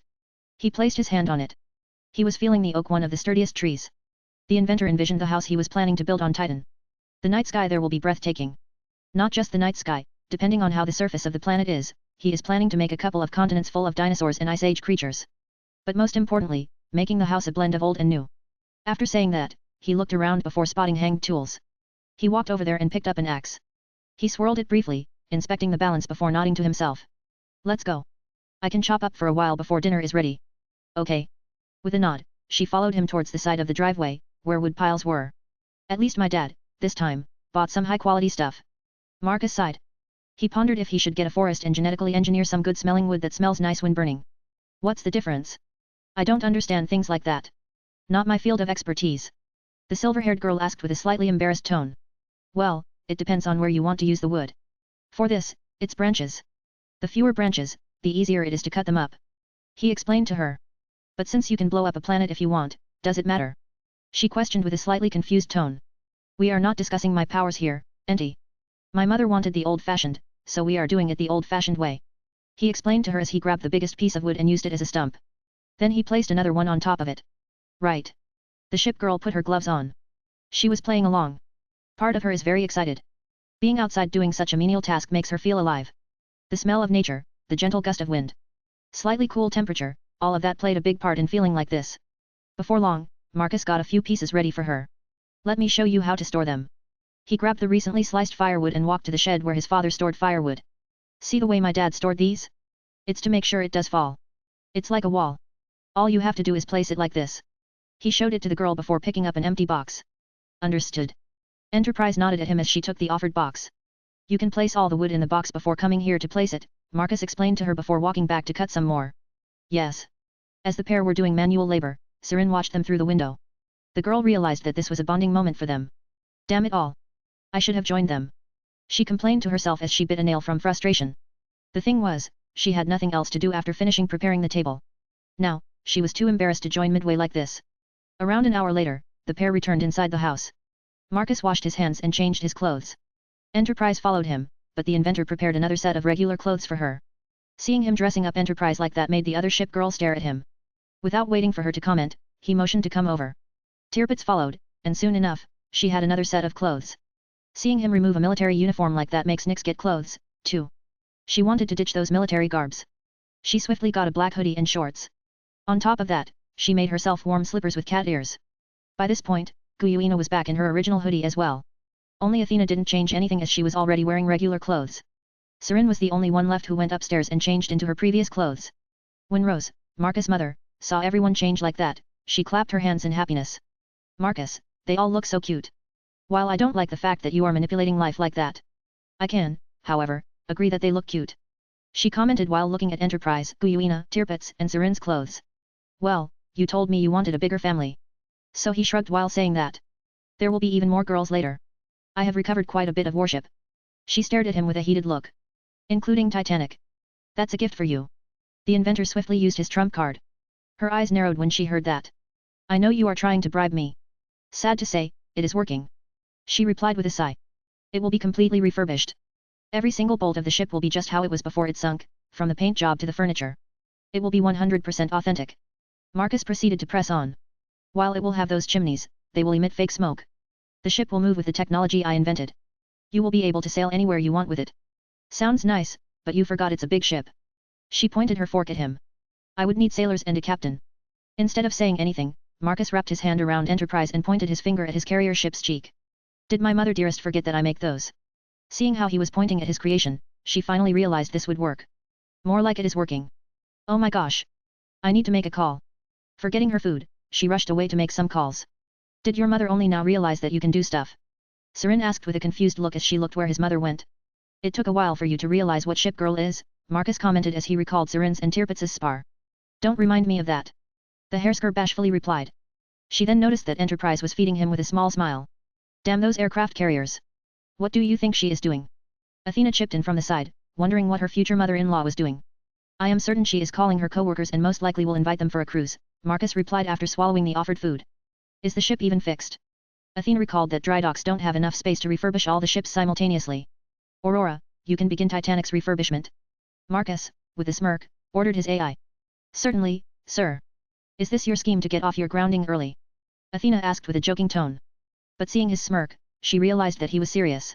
There are far easier ways to do that. Get flowers and chocolate, or buy tickets to a theater or concert. But your solution is refurbishing a nearly century-old cruise liner. Athena commented with wide eyes as she pushed her glasses up. That's our admiral. Enterprise chipped in with a smile. I leave those small things to my father. It's his trump card when he returns from work drunk occasionally. If I use that card, it will lose its value. That is why I am doing this. He explained quite seriously to his fiancée. You are taking 1,000 hops for a single hop. But that's most likely why you developed technology like that. The goddess of warfare commented with a deep sigh. Athena realized her future husband's brain was wired for complexity instead of basic and direct. Chapter 84, Hacking Wardrobes, Rewiring Lion, Building Gaming Rig, another regular day. Quinella played with her hair as she watched what Ravel was doing. There was an amused smile on her face. To think such a cruel woman could hide behind that noble lady look. Assassinations, money siphoning, arming rebels, and manipulating information. The assistant realized that so far, this girl was useful, especially to her. Dealing with common rabble before Project Eden was a worthwhile investment. This devil girl could find out which people are capable, and then they could be transported to colonies outside Earth. Something to think about. Ravel's tactics are that of a ruthless dictator. Her game style is somewhat worthwhile, but that's where Quinella started to see shortcomings. The Phoenix Devil knew that she was in a simulation. So, she is not afraid of risky moves for power grabs. I see. My thanks, Ravel. We shall improve on this shortcoming. In the following simulation, she will have a risk bar. Once that risk bar reaches a certain level, it will be game over. Just because it's a game doesn't mean you shouldn't worry about losing your life. Quinella thought about that to herself as she stopped playing with her hair, and instead, she looked away and started to ponder how to improve the test. The beauty wants to ace this assignment. If it means turning Ravel into Lelich 6 Britannia, then so be it. Mistress, a message from Master. He requests that Axiom pick up Ares from the underworld and deliver him back to Greece. The second-in-command notified the platinum-haired assistant. Very well, then set course for the last known location of Ares. After giving the order, the slowly floating Daedalus-class assault carrier proceeded to change course and rapidly accelerate towards its destination. Marcus massaged his forehead as he just got a call from Ares. The inventor forgot that his buddy was still in the underworld. Well, Persephone was very persuasive. There was a gap in memories around that time. He forgot that he had let loose the war god. Only after getting a call from him did Marcus recall that he left Ares stranded in the underworld without the ability to teleport out. With this sorted out, he thought about what to do next. He realized that his room was so barren that it looked like a hotel room. Maybe even worse. At least a hotel room has something on the walls. Not as plain as this. He looked around and noticed he had enough space on the floor. Aurora, send my royal guards to bring my lion here.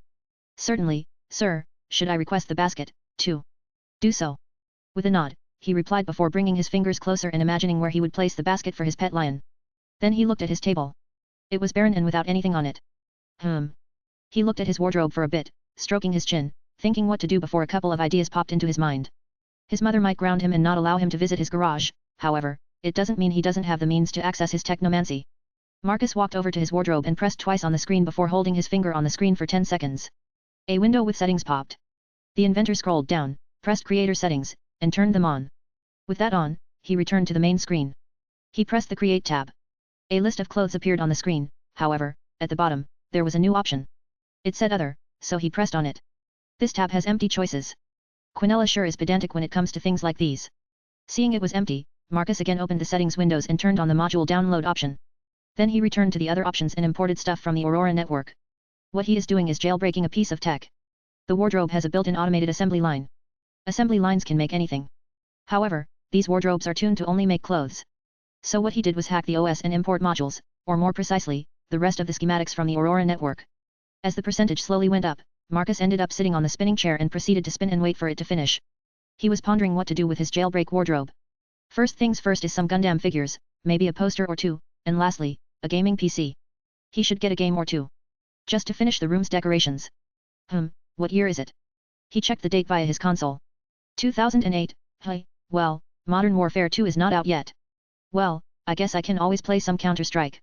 He pondered his options. Once the download was complete, Marcus walked over and checked what things he could print with the wardrobe. Ugh, need to sort out these things. There were thousands of options. The OS on this was not tailored to have that many things to print. It is only supposed to make clothes. Same with the fridge version or the microwave version, they all can be jailbroken, but just like this wardrobe, they all have their classifications. Regardless, he created folders and sorted things into them. On top of that, he downloaded updates for the OS to include a better framework. If I want to play the latest games, I need the latest PC. Playing stuff with my inventions will fuck up the experience. What is he doing? Seren poked her head through Marcus' doors and looked at how he was building a PC.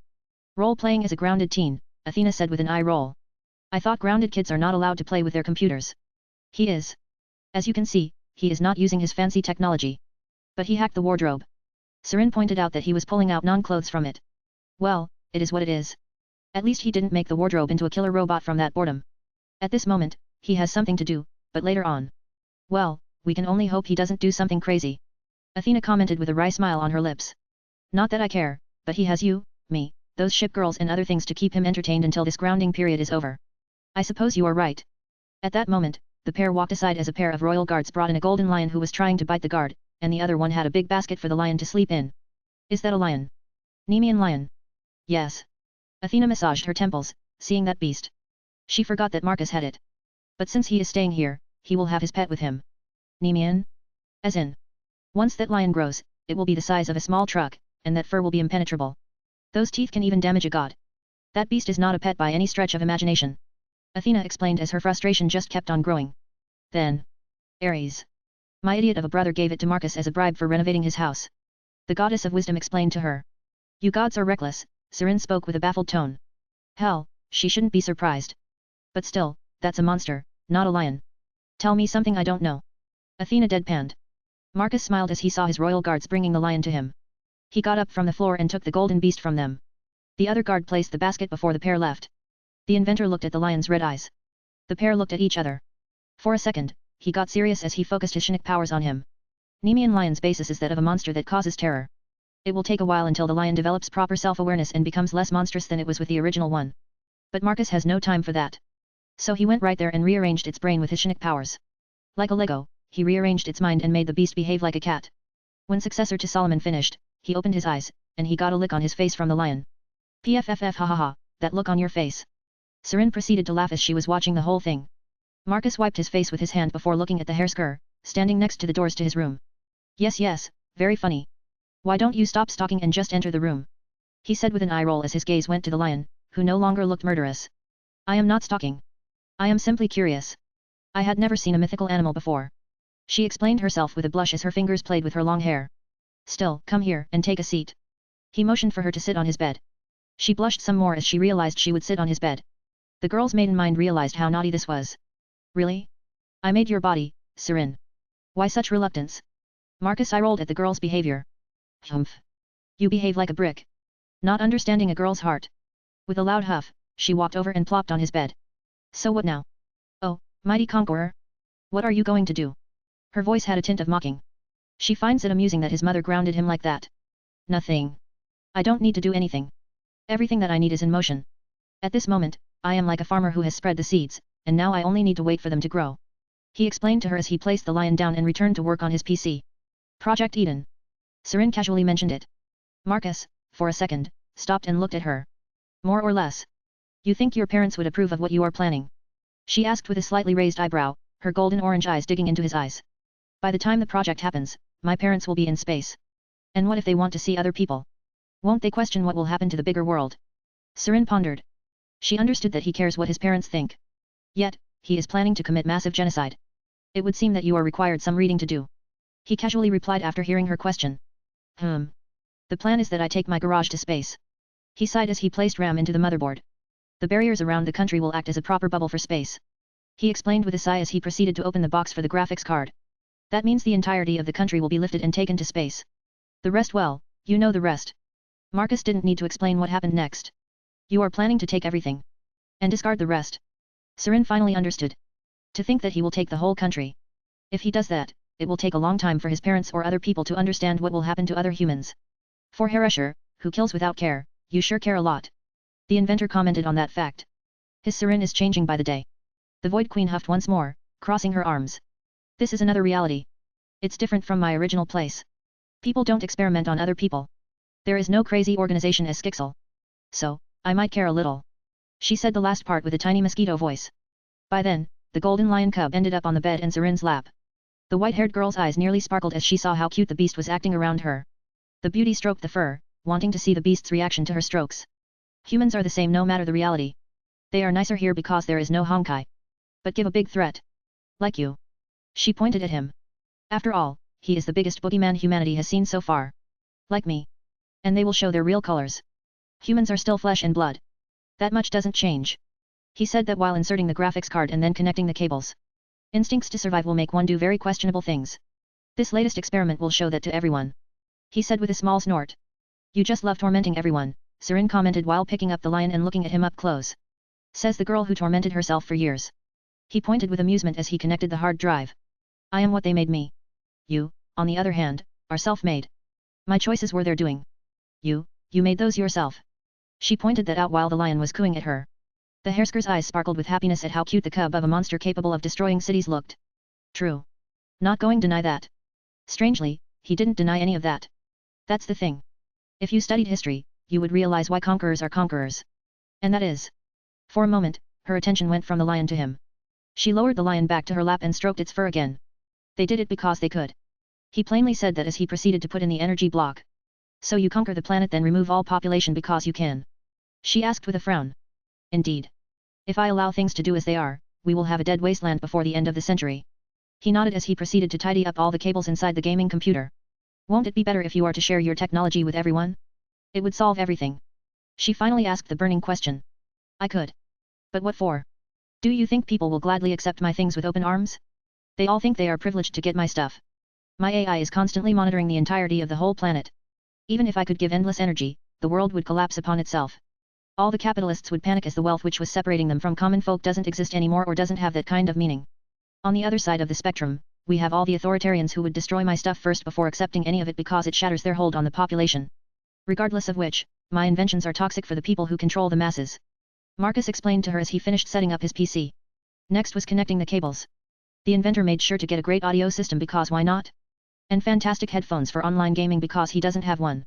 As he was adding finishing touches, Sirin grimaced, thinking that this was far too complex for her. Might as well nuke them. I tried to help, but it was just too complex. I think part of me just accepted that they are too complex. That's why I became a Hersker. Now, she started to think about the other things that led her to this place. I suppose Kiana Kislana just went with the whole fighting for the beauty of the world because humans were too complex, so she decided to be a park ranger. Or something. That's the most logical conclusion, she was fighting for the world's beauty, not human beauty. The Void Queen tried to make sense of what she was thinking. Later. As evening arrived, Marcus' expression went through many disgusted looks. He was close at breaking point. Installing Windows, even with his high-specs PC, took ages. I suppose it was foolish of me to do things the old-fashioned way.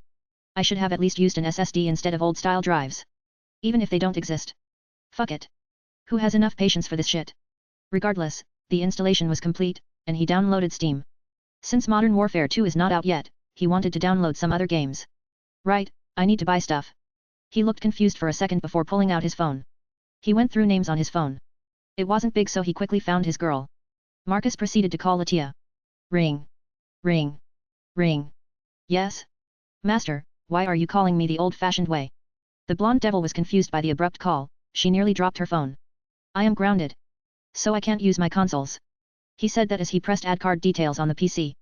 I need credit card details as I am buying games on a mundane PC. Give me something. Marcus said with a sigh. Alright, one moment. The girl didn't ask more questions. It sounded weird as it gets. Marcus started to fill in the details as he was listening, telling him from address to expiring date. Once done, he finished the call and continued to fill in more stuff. Damn, it appears I forgot to fill up my email address. He sighed one more time. Why do regular people go through this much nonsense just to play games? He complained as he went to Google to create his Gmail. Because they don't have quantum computers and reality-bending particles, Sirin told him as she was lying in his bed while holding an already sleeping lion. Fair point. They should invent those. By that point, I would only need to download the schematics for games and just play it. He replied with a hopeful tone. After creating Gmail with the name Solomon II, Marcus was ready to play games. But then a nerve popped on his forehead as he saw the download bar appear. Fuck. He immediately stood up. This is a torture. I am going to get some food. Do you want something?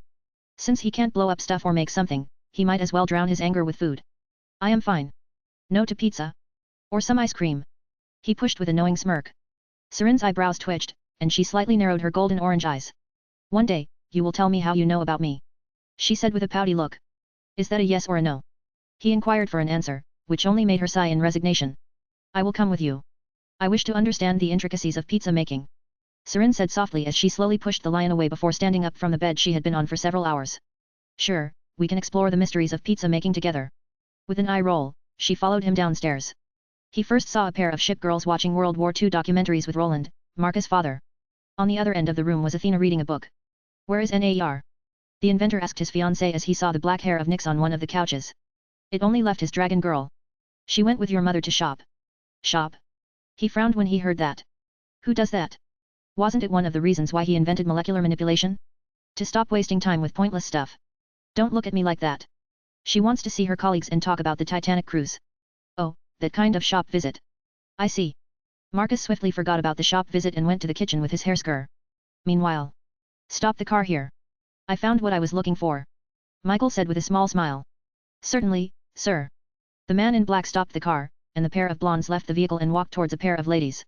Michael's faction originally had a hold of these lands, which Marcus now calls his. While their presence was small and minuscular, it was still here. Arranging things like cars and information gathering was still working, even now. The archangels could infiltrate the country with a small amount of difficulty. All they needed was mundane clothes, no desire for conflicts, and no signature of supernatural energies. Things like these were easy for angels to do. After all, they used to mingle with mundanes all the time. Then, there was this illusionary power. Something they could easily fall for, but at this moment, this illusionary power was not working. How do they know? It's because Michael could see Marcus' mother. He has seen the pictures of hers. The reason why the illusions are not covering her is because of the silver-haired girl who was with her. The girl was emitting impressive draconic energies. She is a strong bodyguard. Michael and Gabriel approached with smiles. Excuse me, might I have a moment of your time? How can I help you? Rose asked curiously. These two did look like foreigners. I am Michael, and this is my sister Gabriel. We represent the Heaven faction. As he said that, he pointed at the sky. Heaven faction. At that moment, Guyuina stepped forward, and her spear appeared in her hands. Her aura surged, and defensive protocols kicked in. We don't mean any harm. Michael swiftly waved his hands. Relax, Naer. They are with Heaven. If that is the case, then they are good people. Rose said with a sigh as he looked up. Seeing one of the airships was already approaching in the distance. Call them off. But. The dragoness had a sweaty forehead. Looking at her creator's mother and then at the angels. To think that these people could infiltrate so deep into our lands. The Emperor won't be happy at all. It's fine. Don't you trust my son's capabilities? Rose used her trump card. I do. Just like that, she dismissed her spear and contacted the defenses to stand down. Just like that, the airship turned around and returned to the spaceport. Well? What can I do for Heaven's faction? I assume you want me to speak with my son about something. Rose was feeling excited to assist the Heavens. Indeed. Your son has a reputation. Our faction doesn't have much to offer.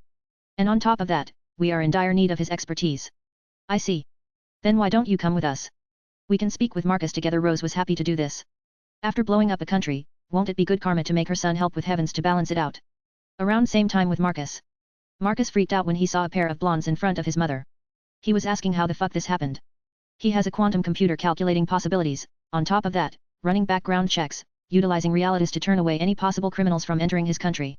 By this point, his AI has been doing essential police work. But how those two sneaked in? Less than 2 kilometers away from his home, no less. Can you explain to me how they slipped past my net?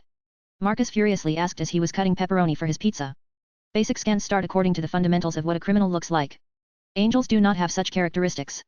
Michael could pass because he had no aura and didn't fall into criminal fundamental looks, which start with eyebrows. We had no previous idea what he looked like, and on top of that, he was with an innocent-looking girl. You saying he passed the most advanced computer in human history is fooled by a good guy. Precisely. Do you know how bullshit this sounds? Marcus was not impressive. His cynical side was rising against this injustice. He didn't program Aurora to do this. This artificial intelligence only follows its programming protocols, sir. If you have any inquiries, please contact my creator. For a second, he stopped in his tracks. Did she just gaslight me? The inventor took a deep breath, calming himself. What she said is true. His system is only discriminating against forces which want to harm him or his family. There is nothing about people who just want to talk. Considering Heaven forces are supposed to be the good guys, fascists but still good guys. After thinking for a bit, he immediately sends a message to Quinella. Marcus, once you drop Ares, return to base immediately. I want you to run diagnostics on the security system of our territories. 2 archangels appear less than 2 kilometers away from my house. After sending that, he proceeded to return to making his pizza. Michael was quite pleased that his plan had worked. He wanted to approach Marcus' parents because he felt that the inventor and conqueror was quite a filial son. How did he get this hunch? Well, the teen said to himself over the television about getting Titanic for his mother. Going to such lengths means he cares, so why not approach his parents to persuade him to fix the Heaven system? He also had over 10 minutes to talk with his mother as they returned from the supermarket. The dragon girl continues to watch him like a hawk. That is understandable, but he has Gabriel, who is using her bubbly personality to make her lower her guard. To think that someone could create a dragon emperor. I am impressed. Gabriel inquired as she was walking next to Guyuina. Dragon Empress. I am female, and my classification is Dragonoid. Making me a dragon and human hybrid. With all the perks and no weaknesses. The silver-haired girl felt that she needed to brag in front of this last-gen creation. Impressive. Not that Gabriel cared about her specs. Such nonchalant agreement rubbed her the wrong way. Still, it appears your creator doesn't trust our intentions, Michael said as he looked around. I can see at least 15 snipers. If I could use my powers, I could detect more. The leader of heaven said with some sweat on his forehead. Don't worry, Mr. Michael, my boy is quite cynical and suspicious. He became even more so after he became the leader of his faction. Rose said with a sigh. She was surprised that there were snipers deployed already. Can you tell them to back off? I don't think heaven would try anything. Marcus' mother said to Guyuina. But. She gave her a look. As you wish. With a resigned sigh, she contacted the garrison. We can't endanger someone who won the Great War of the Underworld, Michael said with a strained smile. So that's how it's called now? Sadly, the supernatural doesn't have a channel to watch the news. I am curious to know how the war went. Rose said with a disappointed sigh. Mrs. Goldman, you are pretty used to the supernatural. Not the first time? I am not counting the Marcus faction. Yes. I am used to it. My son is engaged to a goddess, and his best friend is the god of war. On top of that, Norse gods sometimes shop in my supermarket. As they say, they are paying respects and patronage to the mother of the great conqueror. The mother of inventor sighed in resignation. Her life became a wacky one. I see it's good to hear that you know about us. It makes it easier to interact. Yes. Regardless, come in. I will prepare some snacks so you two can speak with Marcus. As she said, she opened the doors, and people were already waiting for them. Nyx and Athena looked at them closely. Ship girls were at the backs and looked closely at the pair of angels. In front of them, the group leading them was Marcus, who was eating a slice of pizza. Mark. Angels need your help. They said their system broke down. Can you look at it? His mother approached him swiftly. I could, but I am grounded. He answers with a plain voice. He does not care about their circumstances at all. Instead, he was enjoying his double pepperoni with salami and mushrooms pizza with extra cheese. I will take off a week of your grounding if you help the heavens in their need of help. His mother smoothly worked this out. The pair of blonde angels were happy to hear that she could quickly adjust to such circumstances. Deal. Not that I know how long I am grounded in the first place. Marcus agreed to this. At the same time, he was confused as she never specified how long this would last. I haven't decided yet. Marcus. For now, assist the angels. Rose motioned towards Michael and Gabriel. The inventor rolled his eyes at his mother's manipulations as Enterprise said, it's genetics. He looked at the pair of angels. For now, he didn't say anything, instead, he finished eating his slice of pizza. I already have an idea what is going on. Your system is linked to the underworld. The biblical faction doesn't have a proper underworld to speak of. The moment I activated the system installed in Hades' realm, it should have crashed your system.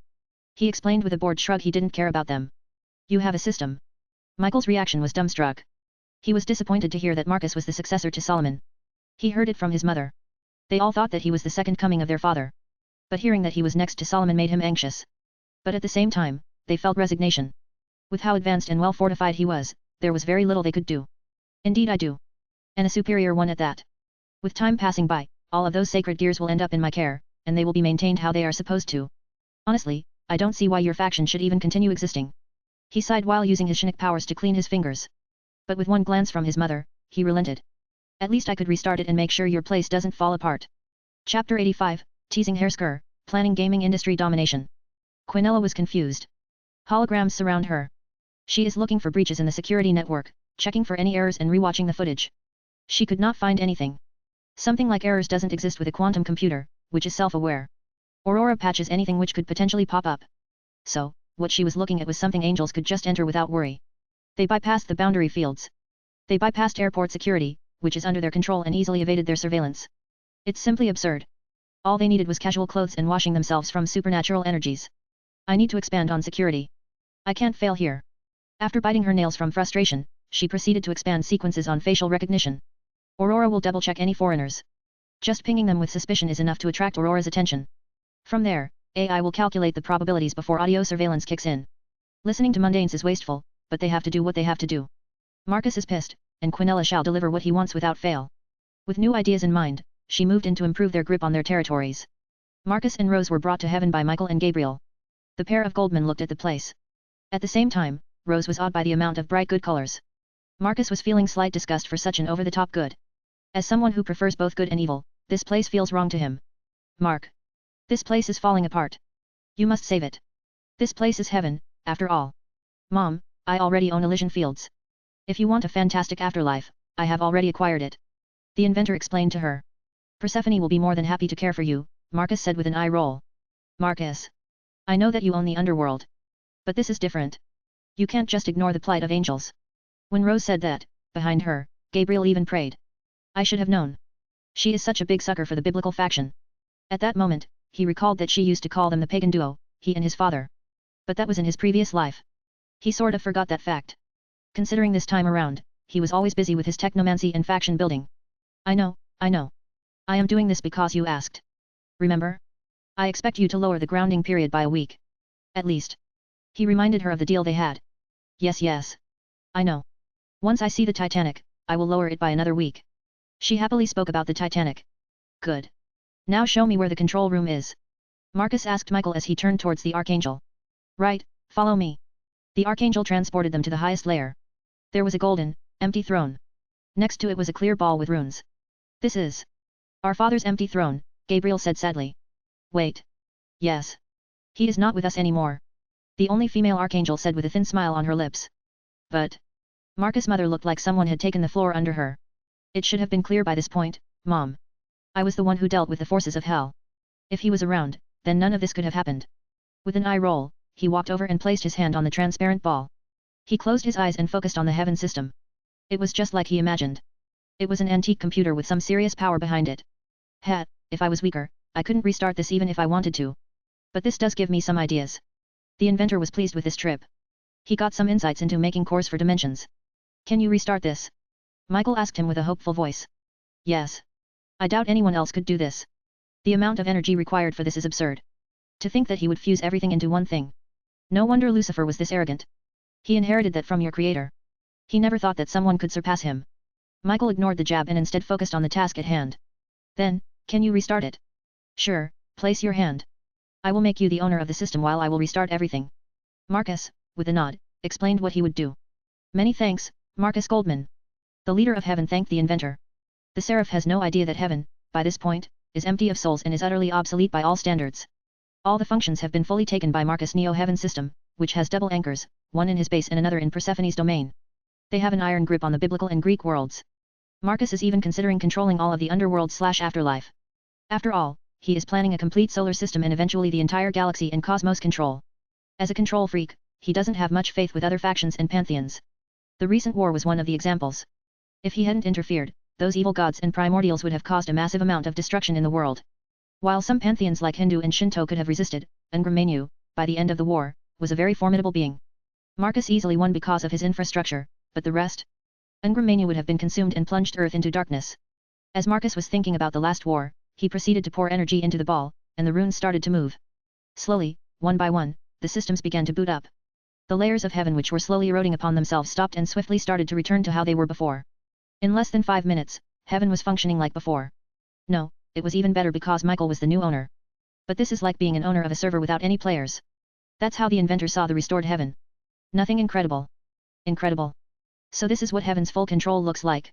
Michael, being like a new admin, was gushing about his admin rights. Yes.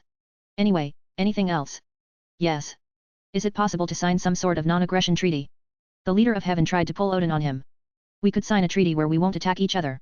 Marcus doesn't want to do anything with heaven. This place is just wrong in his eyes. Not that this matters anyway.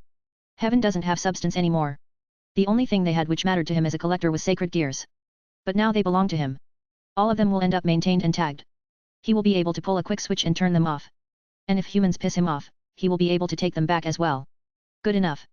Michael, high on his new admin, didn't think much. He just went right for the main part. After signing the treaty, Gabriel was the one who led them back to Earth. They returned to Confiscator, which was floating above the Baltic Sea. Many thanks for the help, Marcus.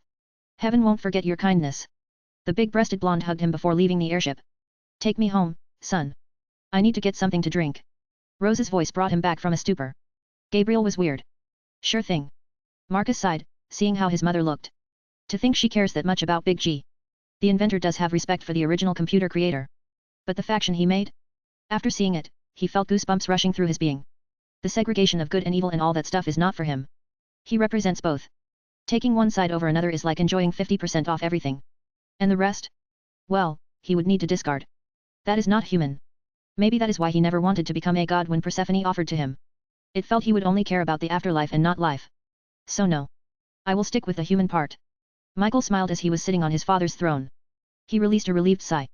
Finally. Everything is back to how it was. No. Even better. He controls the heavens system. Finally. What? Why are no souls flowing to heaven? Michael panicked as he focused his attention on the gates. They are open. Souls should be flowing here. With how many worshippers the biblical faction used to have, there should be a new soul coming every second. But nothing is coming. In that panic, the leader of heaven looked at paradise. Empty. He whispered. An icy sweat went down his forehead. Their heaven is empty. Impossible.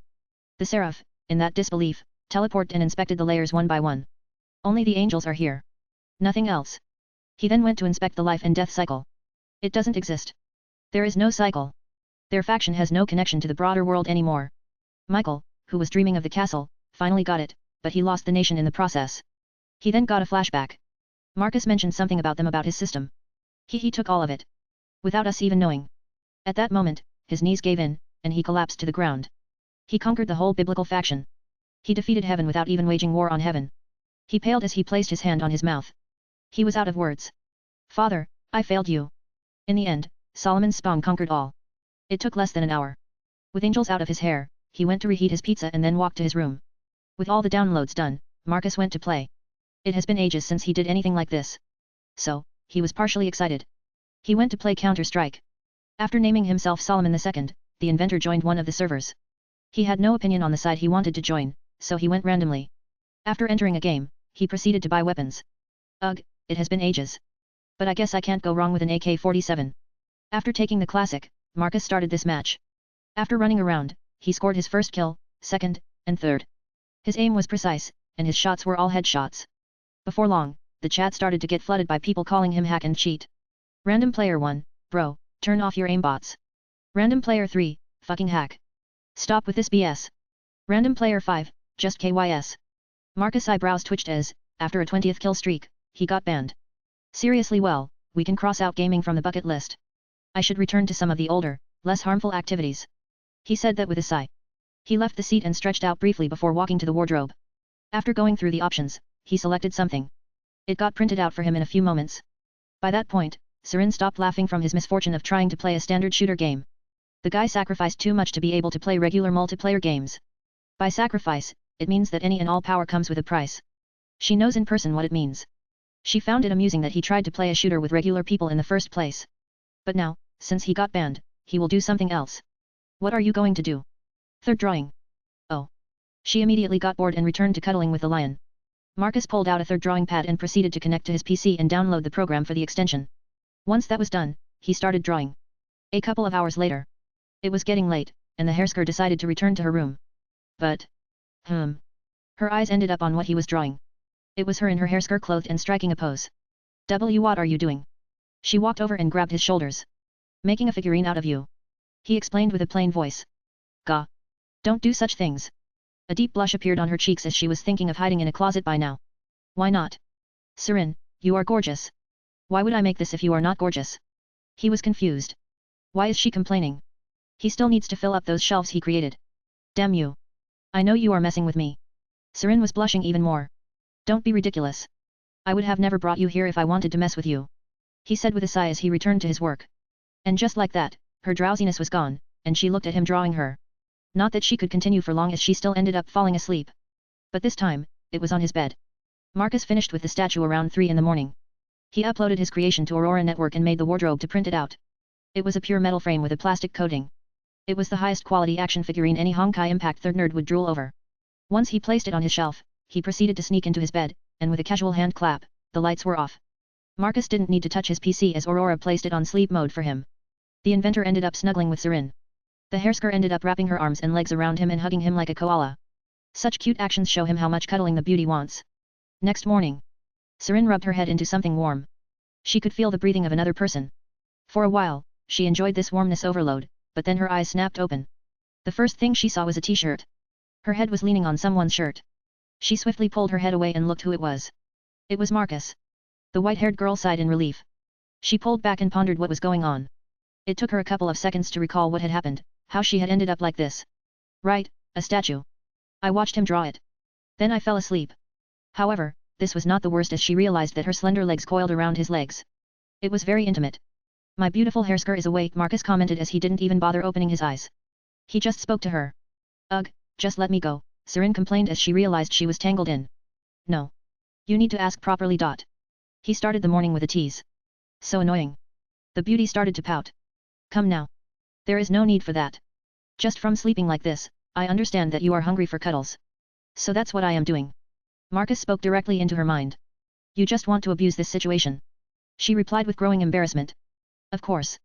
Shouldn't it be like this? Didn't I tell you how much I spent to bring you here? I already told you how much energy I used and the effort I put into having you here. So, it should be obvious that I want my Sirin in such a position. He said that as his hand went to her back and pulled her into a hug once more.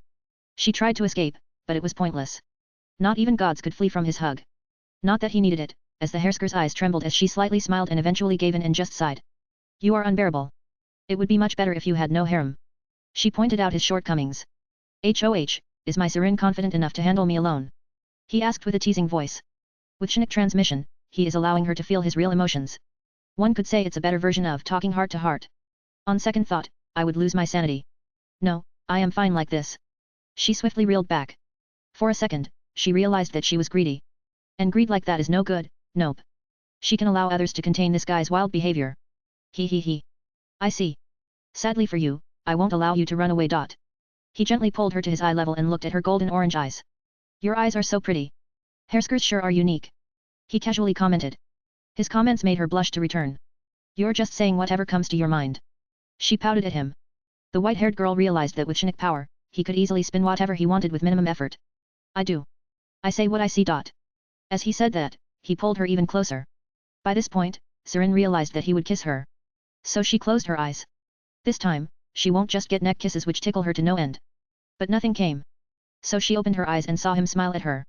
She realized that he had teased her. At that moment, she turned completely red. He had teased her. Sirin felt anger replace her embarrassment as she proceeded to kiss him. To hell with this playing. Sure enough, her lips connected with his. This time, he was slightly surprised. The kiss didn't last long as she pulled back and grinned at him victoriously. He, I got back at you. She joked with a cute voice.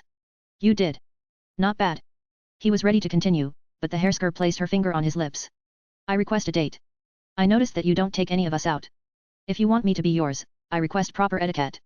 I do remember you constantly mentioning that. I'm sure the entire underworld heard you scream etiquette to Hades. She joked about when he was pulverizing Hades throughout the Hades realm. Of course. I don't mind at all. He once again pulled her closer. She thought he would kiss her either way, but then he moved for her neck. Damn you. He proceeded to tickle her. It was brutal. With his hold on her, she couldn't even move. Fine. I give up. I give up. HNNN she slightly moaned as the tickling started to get unbearable. He pulled back and looked at her teary look. She was all red, and there was a slight drool on her lips. Very cute. See, can we just wake up already? She asked with a borderline begging voice. Fine. He gave in. She looked like she was about to lose it. As he released her, she dashed out from his bed and room like a rocket. Very cute. Sadly, she didn't stay to see my figurine. He sighed in disappointment. He got up from bed as well. He looked at his shelf afterwards. It was a gorgeous statue of Sirin posing, ready to snap her fingers. All I need is the Befall soundtrack. He mumbled that part to himself. The inventor wonders if that soundtrack will ever appear in this world. Hell, he even wonders if the Honkai game or MiHoYo will appear at all. I suppose I should remake some of the things. He said that to himself. His eyes wandered to his PC. Oh, that could work. Marcus could just make the game himself. With Realitas 2.0, he could share the glory of the apocalyptic world. I guess I have things to do even when I am grounded. He chuckled, even if he doesn't make weapons of mass destruction conquerors dimension or makes armies or mechs, he doesn't stop creating. After concluding, he left the room and went downstairs. When he got there, he saw his assistant already cooking up a storm with other girls. Master. The beauty noticed him. Quinella turned around and looked at him. There was a frown on her face. You didn't fix your looks. How can you look like a supervillain with that hair? She swiftly walked over and proceeded to fix him up with her Shinik powers. Supervillain? Me? I am just a guy who is grounded. He pretended to look shocked. He quickly explained himself. I doubt anyone would believe that on this planet. Quinella sarcastically replied. After a few moments, she finished with his hair. Marcus was right back at his supervillain hairstyle. There. Back to causing terror with style. With a happy voice, she stepped back, appreciating his looks. Great. Now give me a cup of tea. He rolled his eyes as he sat down in his seat. One moment. The beauty swiftly went over to pick up a warm kettle and then swiftly prepared some tea for Marcus. As she was doing that, he asked about a few things. Did you upgrade the security? Yes. I added extra layers when it comes to facial recognition. As well as listening in functions on people who look questionable. She seriously explained while pouring his tea. The moment the cup was full, he gave it to him. It's quite challenging to add anything extra unless we plan to barricade certain routes. She said with a sigh. Good enough. Just continue to ponder on this occasionally. He replied with a small smile. He was satisfied that she quickly went to work on this. Concerning Ravel. Quinella proceeded to tell him about their devil recruit. She has talent. More so than Rias Gremory and Sana Citrai. I do think they are good at some levels, but Ravel takes the cake. She is perfect for any wannabe dictator or ruler. Ruthless, cunning, and has a cute face when needed. While those two are good at some administration positions, not as much as the little Phoenix. Quinella said something that Marcus already knew. Good. So it would seem the little devil is worth investing in. Yes. With a nod, she proceeded to bring over food to him. Other girls went to call the rest for the breakfast table. It took a while, but his parents finally descended from upstairs. His mother looked terrible. She was having a hangover. Quinella looked at her with some concern. She then looked at her master. He motioned to her with his hand that she had a couple of drinks yesterday. For a second, she was confused. We went to heaven yesterday. Oh. She finally connected the dots. Before she could comment, the goddess jumped the boat. I didn't want to tell. At the same time, no one talked about it, Athena said with a strained smile. It's okay. Athena, I should have known that something was happening. It was obvious then that Mark went to the underworld. Rose frowned while thinking from a different angle. Now that she understands. That means that her son saved humanity as a whole. If those things left the underworld and came to Earth, it would have been a bloodbath. Still, he blew up a country. So, it doesn't quite balance everything out. In her eyes, anyway. He killed a bunch of innocents. I will bring some medicine for your hangover. Quinella, being a good girl, swiftly walked over to the closest automated assembly line and proceeded to check for tablets. Thanks, Quinella. It's good to have you back. I hope my son doesn't work you to the bone. The assistant immediately got flustered. Her creator's parents like her. It's fine. I am doing some basic tasks. Nothing difficult. She brushed aside her encounter with Lilith and leading front lines and focused on her newest ones. That reminds me, Mom. Dad and you should get some basic DNA sessions. It would fix some basic genetic issues. Marcus commented after swallowing his food. Oh, now that you mentioned Mark, so that's what is going on. I noticed some changes to you. Roland commented as he looked at Marcus. It was not just hairstyle but his body as a whole. Yeah. I adjusted my genes and removed shortcomings. That progress unlocked genetic powers. As he said, he made his cup float and the tea rose from the cup and moved like a snake before returning to the mug. He then pointed at his head and his father's. I won't get bald if you are wondering, Marcus said with a slight grin. His father's eyes perked up when he heard about the Holy Grail. Sign me up. Sigh. I guess I will accept this as well. His mother agreed as well after seeing her husband decide to do this. After hearing that his mother agreed, the inventor went into a few details about the process. He didn't explain the augmentations he went through. Those could potentially spook his parents. Eventually, the conversation went to superpowers, and he mentioned sacred gears. One of biblical God's creations. Something he has been collecting. He did intrigue his father about draconic armors. Marcus might be able to sell the bag on that one. He might give him a custom one, probably. Maybe, but first I want that transformer. Roland. His wife immediately complained. For a second, it looked like she would complain about him having a space robot for a car, but it wasn't so. My Titanic first. Dear, it's not that our son only has one workshop. Roland tried to reason with her. True. Rose then pondered on something else. The inventor's mother recalled meeting his son's homeroom teacher in the supermarket. You should return to your school. Hey. Marcus nearly choked on his food when he heard that. I spoke with your homeroom teacher. She wonders if you are leaving the school since they have to do something with you. She said while taking a sip of water with aspirin. As she was speaking, the ship girls looked at Marcus. They were imagining him in a school uniform. Since the pair have no idea what the uniform looks like, they picture him in an admiral uniform. Gulp. It made them feel a certain excitement. Mom, you do understand that they will run for mountains the moment they see me. I can already imagine all the complaints about how unsafe everyone feels. Marcus proceeded to imagine the scenarios in his head. On the contrary, you are in the polls for the mayor position next year. Rose pointed out. Excuse me. For a second, his train of thought stopped, and he looked dumbly at her. Yab. They know you wouldn't do anything to this town. They do know. After all, there has not been a single robbery or incident in this place for over several weeks. Such things magically don't happen. Well, it could, but you know better. Rose smiled before looking at his girls. Besides, it would be a good time for you ladies to interact with people. She explained to him. I don't mind. Athena chipped in. I have several teaching degrees. It has been over 50 years since I taught history at Athens University. The goddess reminded that she is a goddess of wisdom. History? Not maths. Marcus, for a second, was confused. That too. However, history was a necessity as people perverted it in some way. So, I spent years teaching the population how it happened in truth. The Olympian explained her reasons. Cool, how many people were clueless about your real identity? Solomon's successor joked as he returned to his food. Yes. It's good to know that you can be a teacher, Athena. But we still need to send my son back to school if he wants to be a mayor. Rose's eyes rolled. She was fully on the idea for him to be a mayor. Fine. I will return. Besides, I want to see my girls in uniform. Marcus smiled as he looked at Zarin, who sneaked at the breakfast table. I don't wanna. Nyx was the only one who complained. No problem, I will send you back to the base. We can find some things for you to do. Maybe oversee the Devil Continent and the progress they are making there. Fine. I will do that. The Primordial Knight happily agreed with her new assignment. She didn't want to argue as he could have assigned something worse. Like laying down pipes or something. Oh, right. That's what the current Leviathan did. Internally, she chuckled with realization. Gah. I didn't agree to this. Zarin finally understood what was going on. Come now. You asked for dates. After school hours are the best for that kind of thing. Marcus pointed out the cliché thing when it comes to dates. Dates? I want one, too. Athena chipped in. Same. I liked the dinner we had in the submarine. Guyuin reminded him of that, too. That comment made Athena look at the dragoness. Is she the only one who didn't have a romantic thing going on? Relax. We can have those after school. Still, Mom, how long am I grounded for? He asked his mother for the exact date. If you go to school, it will be a month. A month for blowing up a country. I suppose it's okay. I will use that time working on that Honkai project. Internally, Marcus started to grin. He is going to revolutionize the world of gaming. He shall build an entertainment dome in his town, with Honkai Impact 3 as the only place to play. Of course, it won't be a Valkyrie collection game. Instead, he is going to mix up the qualities of a shooter, the apocalyptic theme of survival, as well as telling the Honkai story. It is going to make any other game look like Tetris. Yes, he has some ideas for implementing the entertainment dome experience. He remembered there was this LED dome thing in Las Vegas. He will build that for maximum performance and show the power of realities to the plebeian masses. He needs to show Honkai to the world because he feels it won't happen with the amount of splashes he has done to the world. Very well. Month it is, and I am going to school. We are going to have fun. I need to call Sierra Fall to return. I want her sandwiches for the long break. Marcus remembered her delicious sandwiches. I can do those for you. Quinella swiftly chipped in. There is no need for that devil klutz.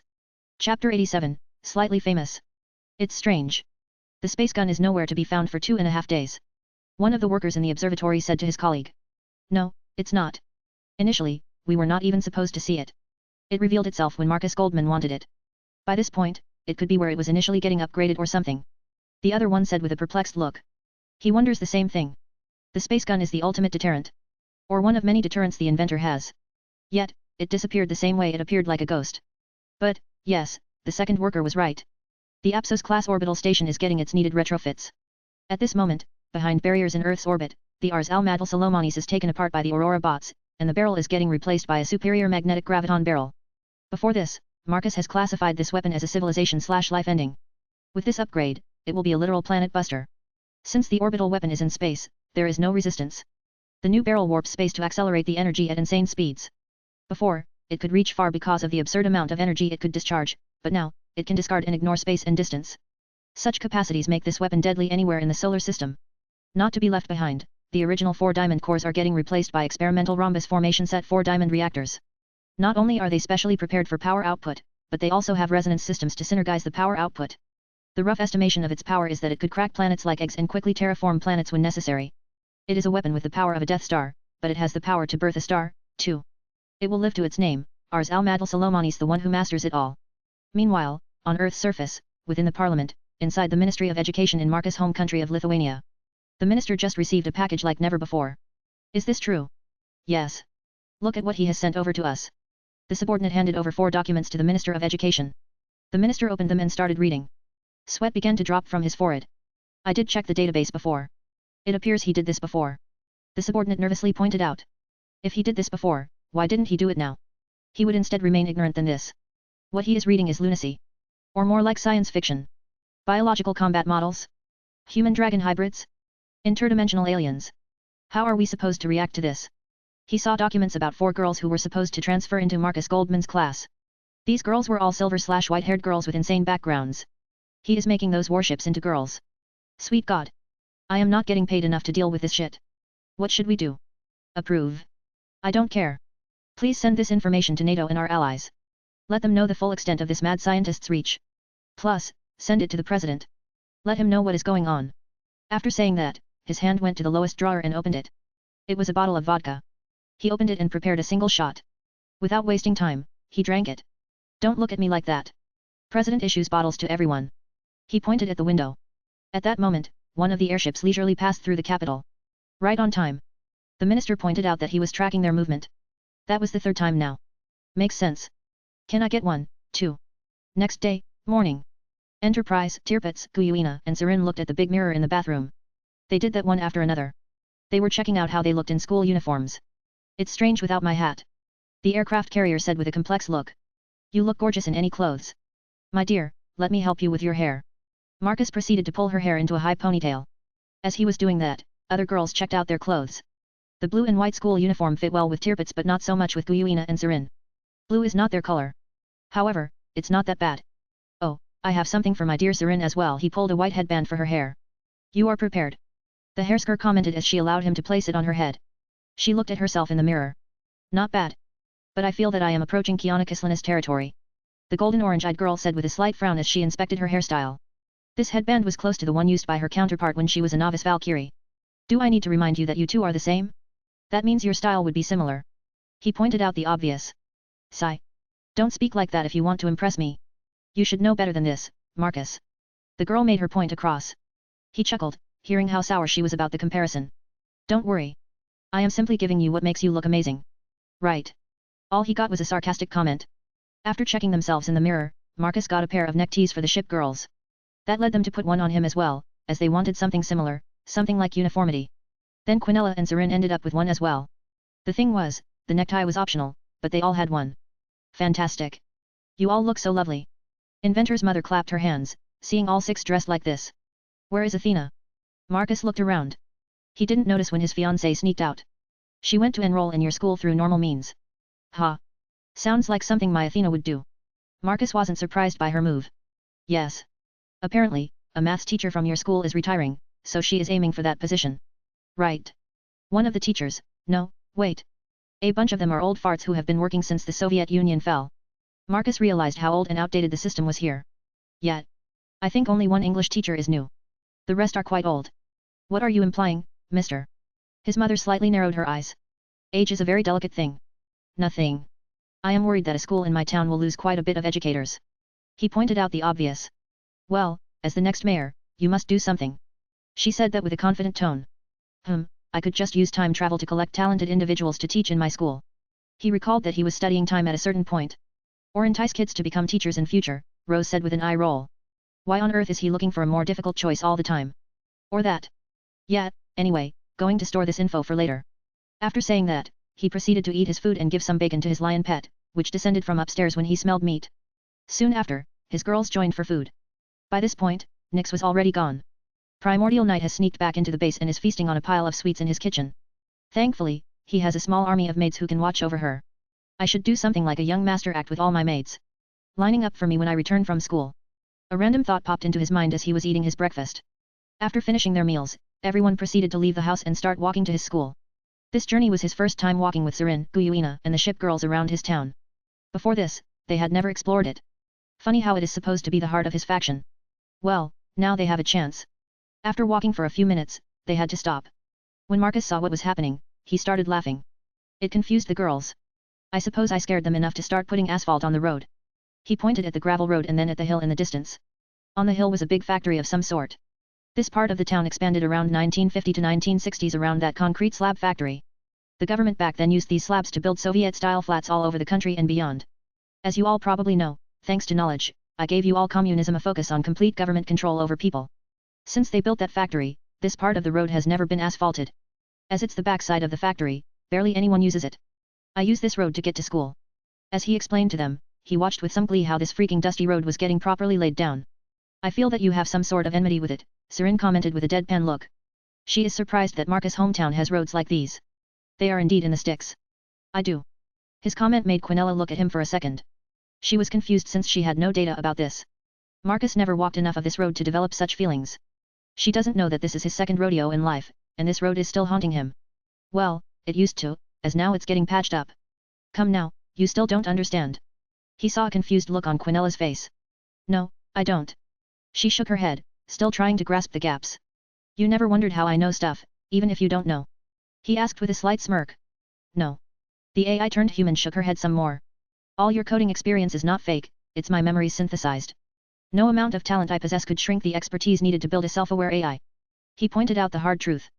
But to have experience, you would need. She stopped in her tracks and looked at him. I see. I understand. To think, no wonder. The beauty connected the dots as she proceeded to smile. You already lived before. Sirin looked at him with wide eyes when she heard Quinella say that. You are from my world. Her first question was to ask that. No. Different. In my past life, I was just like now a car fanatic. I used to spend my time building cars, supercars and megacars and programming my life away. In my free time, I used to play gacha and whale a lot. Whale? What is that? Quinella asked with confusion. Spend money on free games. Regardless, this road is closed, so let's take the alternative. Marcus didn't clarify what gacha is. That term is not worldwide yet. Smartphones haven't taken off yet, which means gacha games are not mainstream. He motioned to walk in the opposite direction. Sirin continued observing the mundane-looking houses, trees dotting the streets as well. It's a simple-looking suburban area. Once the group reaches the end of the street, they end up on another street which goes horizontally. The one thing which attracted their attention was the grassy expanse in front of them. It was quite a considerable sway of land with nothing on it. Right, this area. I remember my neighbor bringing his cows here. He recalled this area from his past life and the few times he passed here with Sirafal. Your neighbor has cows? Quinella reacted with weird shock. How does that shock you? He asked with confusion. Weird. This place is a town. Not the countryside. She pointed out her reasoning. Our house is second from the crossroad. His is first.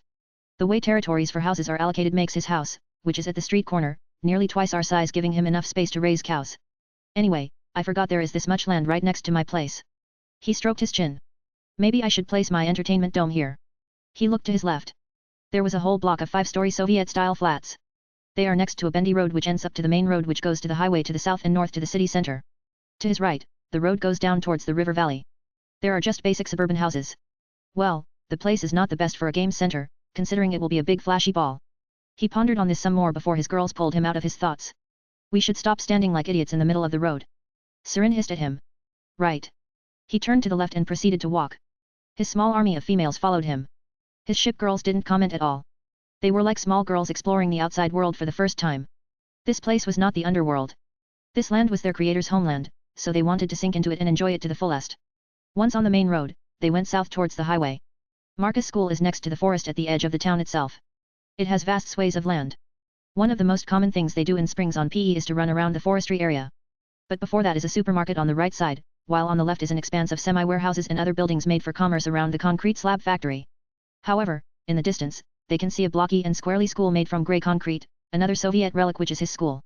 This place was refurbished when I graduated in my last life. Marcus recalled his town becoming much more colorful by the time he moved to Germany to get closer to his cars. The flats would get a colorful makeover away from the bland Soviet-style grey. So that's your school. It's so close to your mother's workplace. Guyuina realized that Marcus' place of study was literally 5 minutes away from his mother's workplace. Precisely, my point. She loves to work here, all the gossip. Incredibly close to my school, she can speak with my homeroom teacher. He said with a snort. Yes. But then you revealed the space station, and things went wild. His assistant smiled at him. Yet. I suppose I ruined her gossipful days. Now she must deal with gods who want to shop at her supermarket. I didn't expect the Norse to be that patriotic. He recalled that Odin requested to allow them to visit his place. It's like a club experience. Considering his control freak nature, allow gods to be here. But they comply with his requests. So, he allows them to be patriotic and pay their patronage. I guess it's a valuable thing being a conqueror of a supernatural realm. I should meet Odin to discuss what happened to Thor, Baldur, and Loki. He pondered on that as he looked around his mother's supermarket. This place used to be some sort of ruins until a supermarket chain bought this place and turned it into a shop. His eyes eventually end on people who look at him with strange looks. It appears people finally recognized him. It appears they know my face. Well, you are handsome, Quinella said with a matter-of-fact tone. I am certain it is not what he meant, Sirin said with an eye roll. I know. And I was not designed to care about some random people. The artificial intelligence turned human said with her eye roll. Right. Sirin deadpanned. She was feeling déjà vu, like looking at the mirror. It's something her old self would say. It would appear your mother was right. They don't look that terrified. Guyuina said with a somewhat interested look. Small town effect, Marcus said with a questioning tone. He was thinking along the lines that they felt proud that their town produced such a person. Besides, his people don't like communists, so they might be proud that he exterminated such a nation. Who knows? He is not planning to read their minds. I guess. Doesn't your mother know most of the people from this area? Quinella inquired after seeing everyone speaking with gushed voices as they looked at how Marcus' group was walking to the school. I am not psychic. Wait, I am. But no, I don't inquire about details in her work. I leave that to my father. I leave him to suffer in that regard. For some reason, I am feeling offended, Sirin said with a confused look. Is he indirectly saying that females talk too much? Are you saying that she talks too much? Guyuina asked as she tried to understand his roundabout way of speaking. No, you must be dreaming. He brushed her question aside. All I am saying is that he has to listen to all the gossip she gathered over the day. I didn't mention anything about talking too much. Didn't you forget that we all are psychics here? Sirin said with a huff. Oh right, as if I forgot that I made you that. He sarcastically replied. After some more bickering, they crossed the last road and entered the vast lands of the school. Marcus remembered that a lot of this land was given away in future by the school itself. The pavement he was walking would, at this moment, 12 years from now, end up destroyed. This whole part would become car wash services and new modern flats. In a way, he feels nostalgic. His busy life made him forget about those small details. There is so much free land here. Why don't you make something here? The hairsker said with a frown. She recalled St. Freya as a beautiful place. It's a big place with all sorts of buildings. He could easily make this place into something similar. Any suggestions? You do realize you could do something as well? All you need is to brush your finger down and order something. Marcus explained while looking at the school in the distance. Not my place to do such things. I am an outsider to this world. Sirin said with a plain voice. Outsider? Who told you that? He swiftly pulled her into an arm hug and stroked his cheek into hers, making her extremely embarrassed. Stop with your childish behavior. She started to complain with a red face. She was trying to push him away. Nope. Who told you that you are an outsider? My Sirin is where she belongs, he continued to tease her. In the end, she gave up and proceeded to play along. Oh okay. I am where I belong. Just stop this. She couldn't take it anymore. Good. That's what I like to hear. He stopped with the tease and instead switched from an arm hug into a lewder act of hand-holding. Sirin was relieved that she was released from such an embarrassing act. However, other girls were jealous of the pampering she was getting. Especially Quinella, who sees this girl as an upstart. She would want to call her outsider to their ecosystem, but since Marcus approves, she has no means to oppose him. Eventually, the group arrived at the school. More and more gazes went to the inventor's group. After all, it was a group of girls with white/silver hair surrounding one black-haired teen who had a very confident smile on his lips. He was holding the hand of a girl with distinctive orange/gold eyes. Is that Marcus Goldman? Holy fuck! What is he doing here? One guy from a group of students exclaimed with wide eyes. He stopped walking for a second. Look at his clothes, another one from the same group pointed out. Holy shit! The madlad is going to school. Another one realized that Marcus, with all his craziness, is still going to school? Just how absurd is that? Why? Is there something going on? Why does he need this? Is he here to see what normal people think of him? Instead of being in his faction, he is coming to see it firsthand. The student tried to understand this from their perspective. But all they got was Marcus smiling and waving to the students like he was just a famous student. I do feel like I am a celebrity. My hikikomori senses are going all over the place. Marcus said to Sirin, who was next to him. You still call yourself hikikomori? You have been on the battlefield and commanded warships in a fight. She pointed out. All the time, I was surrounded by my creations. Even now. If you can't stay in your garage all the time, then just make the garage come with you. That's what I say. And it worked wonders, don't you think? I own the underworld now, alongside my homeland. He explained to her as they passed the main hall and then took the stairs upstairs to their first class. You should face your shortcomings. She said with a cute frown. Trying to help him when she never acknowledged it herself. Ha! Now you sound like Kiana. But it did address it. As I said, I just made my garage travel with me. He said that with a smile. You took the long route out. She replied with a deadpan tone. I am someone who, if get iskayed, would starve and make a weapon to sell instead of asking for help. He said with a small smile. He is confident at least one version of him did get iskayed. Considering he got sent back in time to an alternative reality. There should be a version of him who got sent to a medieval fantasy world. So pride. Just like you. He replied with a teasing smile. She didn't argue with that. She, indeed, is proud. But that pride kept on getting battered. Instead, the beauty mumbled under her breath. This was more annoying than she thought. She should stop this, but for some reason, she wants him to become a better person. It sounds strange from a literal angel of death, but then again, she is probably the best person to listen to when she says to become better. Here we are. My home classroom. He winked at the girls before opening the door and proceeding to enter. Quinella wondered why he was that excited. But then again, he has 5 creations with him at once. He can brag more than ever this time around. As he entered, he was followed by 5 of them. The class instantly got quiet. He noticed that the teacher was already at the class. For a second, he wondered if he was late. He looked at the clock on the wall. Nope, he still had over 5 minutes. Marcus Goldman. His teacher removed her glasses and looked at him as if he were a ghost. When your mother said you would come to class, I was skeptical. What are you even doing here? She asked him with a deadpan tone. To get the diploma. He pointed out the first thing. As if you need it. She countered. Well, I need that stuff for the mayor's job. No? Or do people want a non-educated mayor as their leader? He pointed out again. If you consider yourself non-educated, then the rest of the people are primates. Not everyone has floating warships, clone armies, and robots. She reasoned with him. Sure. I guess. But I am not the one inventing the rules. Suppose you want to argue about this stuff. Try speaking with my mother and the government. Since I just checked the requirements, a high school diploma is needed now. I do wonder if it's a new law. Last time I checked, I needed proof of adulthood, like an ID, but now I need a high school diploma. For a second, he wondered if people wanted him to attend school just to get close to him.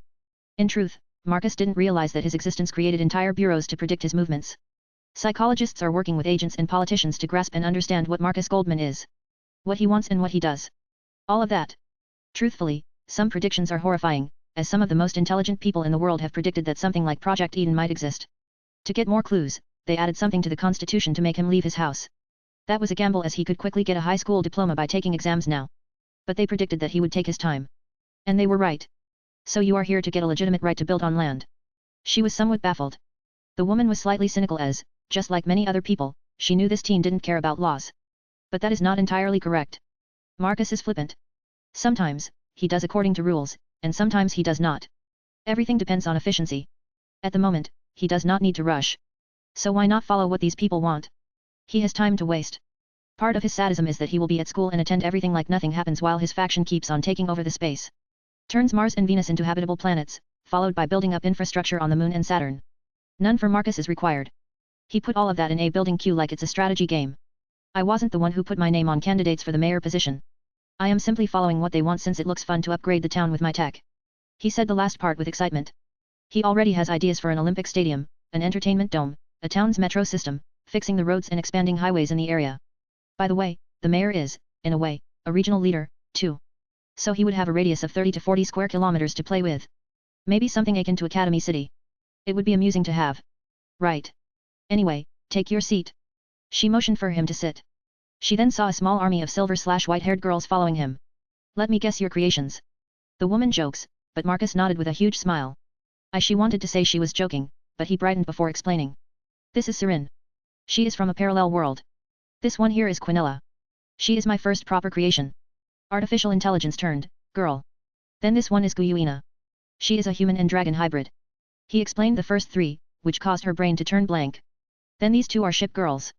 They are something I made via resonance with the warships I collected. By that point, the teacher just leaned her head on the table. Please take your seat, Mr. Goldman. Okay. For a second, he wondered if his stuff was not that impressive with how ignoring she was. I guess I need to try harder next time. I should get my other ship girls rolling out and bring over Raiden May and Brynja. Maybe Alicia would impress her. He pondered on bringing Hairsker of human ego over to his world. That pink elf could work wonders for that lady's enthusiasm. Marcus never considered that some people prefer to get over their shocks by ignoring them altogether. He has not found those kinds of people yet. His interaction levels are negligible. Before the war, he didn't even interact with people that much. So he thought that she was not impressed. As the inventor was thinking about how to impress his homeroom teacher, as his pride was on the line, the rest were staring at him and the girls with open mouths. Did he just say that they are his creations? So this dude, instead of finding a girlfriend, makes them. Holy. Damn. Does he take apprentices? Quinella looked at the last one with narrowed eyes.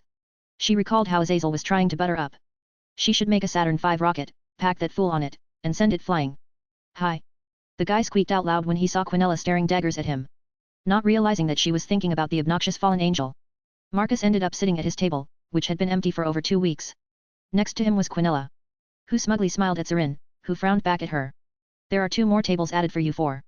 Use them. The assistant pointed at the tables. Right. The Dragoness and Ship Girls didn't complain as they knew they would have their chances. They did their research on this school's curriculum. They will have their chance to sit next to him as they will have to change their classes constantly. That means different rooms with different seating. Ringing bell. The classes have started, and Marcus proceeded to pull out his stuff. Apart from the books, he pulled out his drawing book and opened it. He first saw his pistols, rifles, BMW, then deadless airship, followed by scavenger. The last thing he drew was his submarine. I do have to consider Project Trailblazer. I only assigned the project name for the future spaceships. Solomon's successor pondered what he should make for his space odyssey. As he was doing that, behind him was Sirin, who used her hand to hold her head. At this moment, she dearly wished to change with Kiana Kislana and let her take over while she could nap or read a manga. Oh. With a slight grin, her HUD activated as she used half of her vision as a web browser. Built-in HUD for the victory. While Sirin was having fun reading manga, the rest of the class paid attention to the elephants in the room. 5 hot chicks and a literal conqueror of the world. Chapter 88, Mark II of Ars al-Madal Salomonis and Talk with Odin. Even with the so-called grounding of Marcus Goldman, his faction continuously and ruthlessly continues to expand into space. The one who spoke was the leader of the science division of the newly formed coalition to oppose Marcus Goldman, or COMG for short. It's a secret organization formed after the attack on Washington, D.C. The attack on North Korea assisted in its rapid expansion. Nations which value freedom, like North America, Canada, France, and the UK. Then, religious countries felt that such rapid development of technology, massive use of clone armies and passive aggressiveness made these countries extremely weary. Among them are Poland, Romania, most of the Middle East and even India. Others are here simply because they are afraid for their power base. Among them are China and Russia. More or less, it became something similar to the UN, only with one objective in mind. And that is to oppose the advancement of the sole bogeyman. This gathering was made by utilization of most primitive communication, as everyone knows that the technocracy is listening to the phone calls. So, they use letters and ambassadors to deliver messages through words. It takes time, but such a secretive meeting finally happened. Here are photos of what is happening in space. One of the assistants handed over photos which looked like stars. I don't see anything. With a thick accent, one of the sheiks commented. Look at the stars. The way it reflects light, it blurs out star positions. That means that there is something there which makes the light fly around it. Most importantly, it's right above Marcus Goldman's homeland. The gathered people immediately started to check the photos in detail. The space gun. The diameter is around 400 meters horizontally and 800 vertically. It's around 4 times bigger than the original size of the space station. The leader of the science team said to the gathered leaders of the countries. So big. That's a massive size. The leaders immediately looked at an old man sitting there looking and pondering at the picture. Lord Mephistopheles, what do you think? One of the leaders inquired about this. The devil in front of them was their only link with the supernatural. None of the other pantheons want to get involved with regular humans since technocracy rose to power. The religions around the world only answer the one who prays to them. But their interests in continuous survival? Now that's a different thing. The only one who responded to any sort of call was Devil Mephistopheles. The length of the weapon means that the barrel is much longer. We have witnessed it shoot energy projectiles and deliver physical objects. The old devil proceeded to explain what he was thinking. That means it can shoot further. You mean? He will shoot to other planets. To think that things are progressing so fast. This speed of development is ridiculous. Everyone thought at the same time. The group is slowly losing hope that they will be able to oppose this freak of nature. The boy is the successor to Solomon, the only human who was able to oppose the devil kind. He was a student of the biblical God. That makes Marcus Goldman a direct successor to the biblical God when it comes to developing things. I have no doubts that after taking the underworld, he now controls the life of humanity, too. The fate to decide life on Earth is coming. I don't know when. But it is coming. It's the next most natural step for Marcus to take. Are you saying he will fight every single pantheon on Earth? The Indian leader asked with wide eyes. He never expected that Marcus would attack his very religion. That's after he gains a foothold in space and upscales everything for smooth conflict, Mephistopheles explained as he realized something. No wonder his airships are now patrolling global trade routes. Things are falling into place. It has been a few days since the war ended, but the airships are back in action. Well, not all, he counted 15 airships. From what he has seen, a tower can hold 9 of those. That means there is a tower in the underworld. Then we must fight. We can't allow him to reach space. One of the leaders exclaimed with panic. No. We have no means to fight his tech. My suggestion is to run away. The devil said with a serious tone. He did some simple maths in his mind. They simply have no means to win. Those airships will slaughter everything. And the new space gun will erase any opposition. Humanity simply has no means to fight. Our run away. Yes. Speak with your pantheons. If any god joins, then we could save humanity. My plan is the same as Marcus. Run to space. Colonize a world, rebuild and prepare for a war in the distant future. All I can suggest is to get more time to prepare. That's all I can think of with how monstrous he is. The only thing I can think of is how big his plans are. Maybe he will lose interest, and humanity can rebuild in peace in some distant star. The devil thought about this as he looked at the picture on the table. But we don't have the technology to colonize a new world. Not to mention travel to a different solar system. It could take thousands to millions of years with our current technology. The head of the science division said with a shaky tone. What the devil is speaking is utter nonsense. That is why I am saying to get assistance from your gods. Especially the Hindu one. I do believe your gods, with the assistance of Babylonian ones, developed Vimana. The floating fortress? You could utilize the technology, or is it magitech of that fortress to create a sleeper colonial ship? Some hope appeared in their eyes, especially in the leader of the Indian people. However, the leaders of China and Russia looked sour. They hoped to develop something to fight Marcus here, on Earth, sometime so that they could win and could keep their power. But, from the looks of it, this is developing in a way they don't want. Suppose they land in some foreign world. Everything will restart, including their power base. That could lead to their loss. The pair of leaders started to think of betrayal. I could help, too. An elderly voice said from the side. Everyone snapped their gaze to the side, seeing a one-eyed man sitting on a plastic chair. His beard was long, and he looked elderly. Lord Odin! Mephistopheles exclaimed with surprise. Odin! The Norse god! All-Father! The leaders started to whisper among themselves and about scramble to show some respect. Relax, relax. No need to panic. The God King motioned to relax. Lord Odin, what do you mean about helping? The devil in the room asked with a weary voice. If Odin is here, then there is an absurdly high possibility that Marcus Goldman and technocracy know or have some idea of what is going on. Survival of humanity is something I take personal interest in. The Norse god said with a small smile. I can offer the use of Bifrost to arrive at your destination. I never used it for deep space travel, but it does work, and it could technically cross the vast distance of space. Whispering began as the leaders started to feel more hope than ever. But Mephistopheles looked at Odin with a pale look as he realized that this could be part of Marcus' plan. Reason? Experimentations. The successor of Solomon could observe humans in deep space and how they rebuild and progress without his interference, and knowing that his faction is out there and continues to build. Humanity develops fastest when there is a threat to their lives. Like any other life form, it performs at its peak. So not only is he helping us, but he is helping Marcus too. Crafty old man. The devil snorted to himself as he continued to think of better solutions. But sadly, his resources are lacking for any alternative. Later, with Marcus. I see. So that's their choice. Marcus hummed in understanding as he took a sip of his tea. He was sitting on his indoor terrace, watching the first snowfall in late autumn. On the opposite side of the table was Odin, who came to see Marcus right after the meeting with COMG. You already predicted this, didn't you? The All-Father said with a knowing smile. No matter what, humans are still flesh and blood. They will resist. Fear or no fear. Dumb or not dumb reasons. None of that will change. I have predicted this, and my artificial intelligence agreed with me. There will always be rebel forces. Marcus tapped his finger on the table several times. What are you going to do? Even though Odin knew the course the inventor would take, he asked either way. Assist them, of course. The successor to Solomon smiled at the god king of the Norse pantheon. It's an opportunity like no other. A remnant civilization is rebuilding another world. Such a thing is worth studying.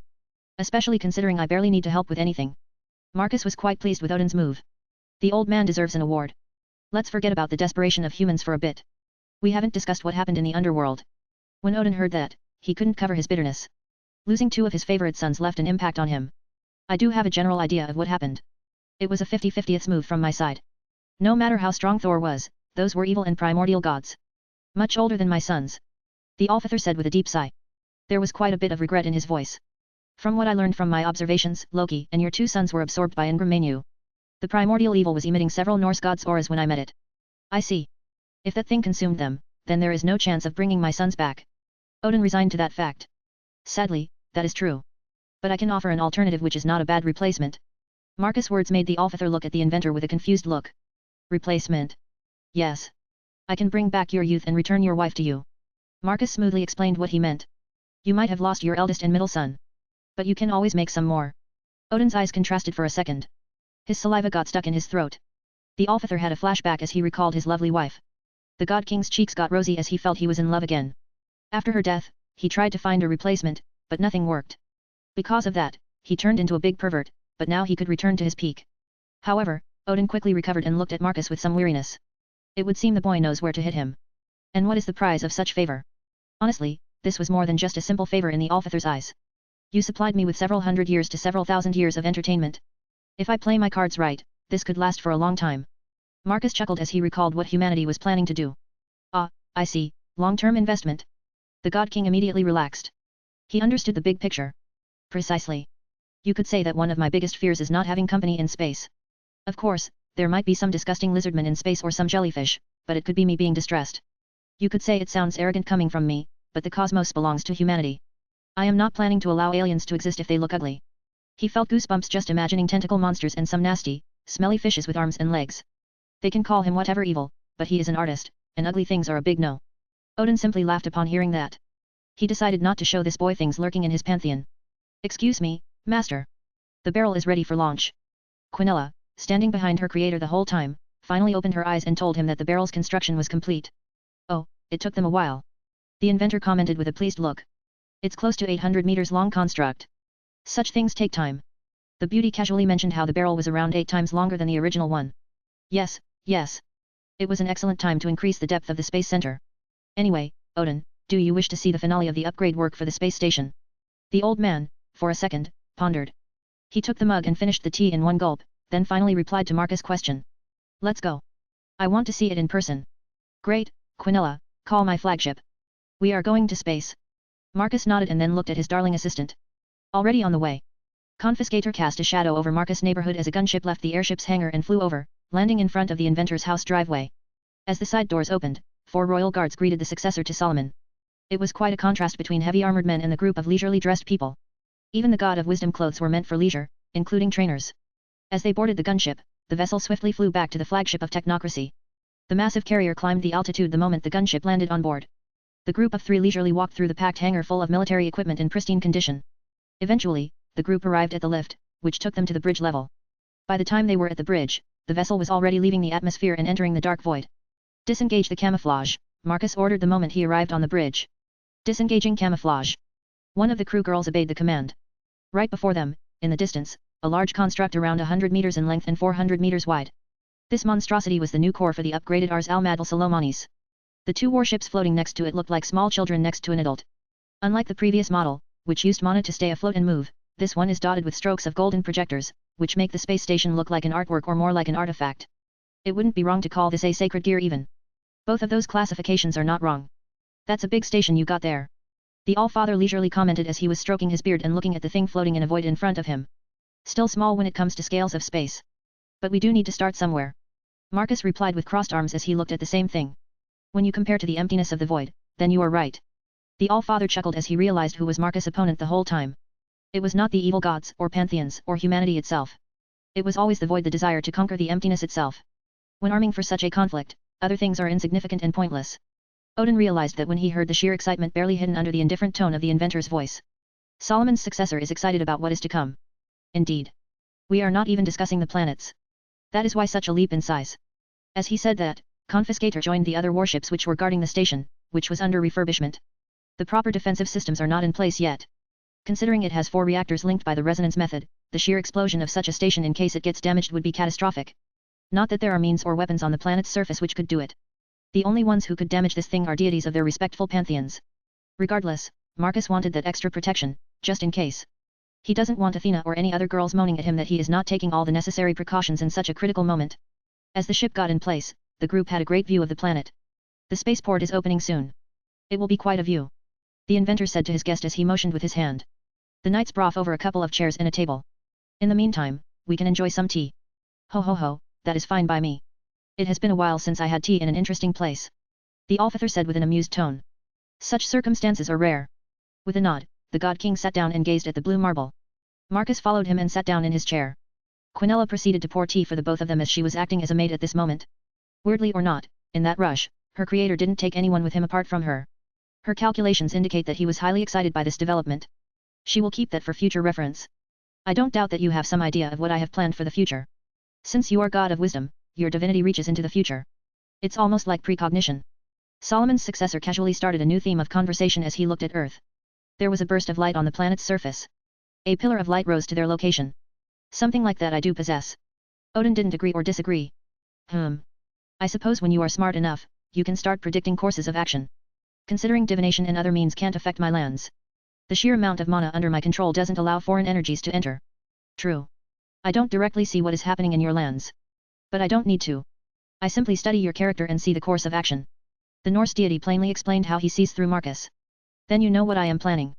Quinella's eyes widened for a second as she looked at her master. Is he speaking about? The assistant wonders why he is commenting on that project. More or less. Odin shook his head from side to side. And you don't mind? Mind what? No one believes in us. It has been over 500 years since the last proper follower died.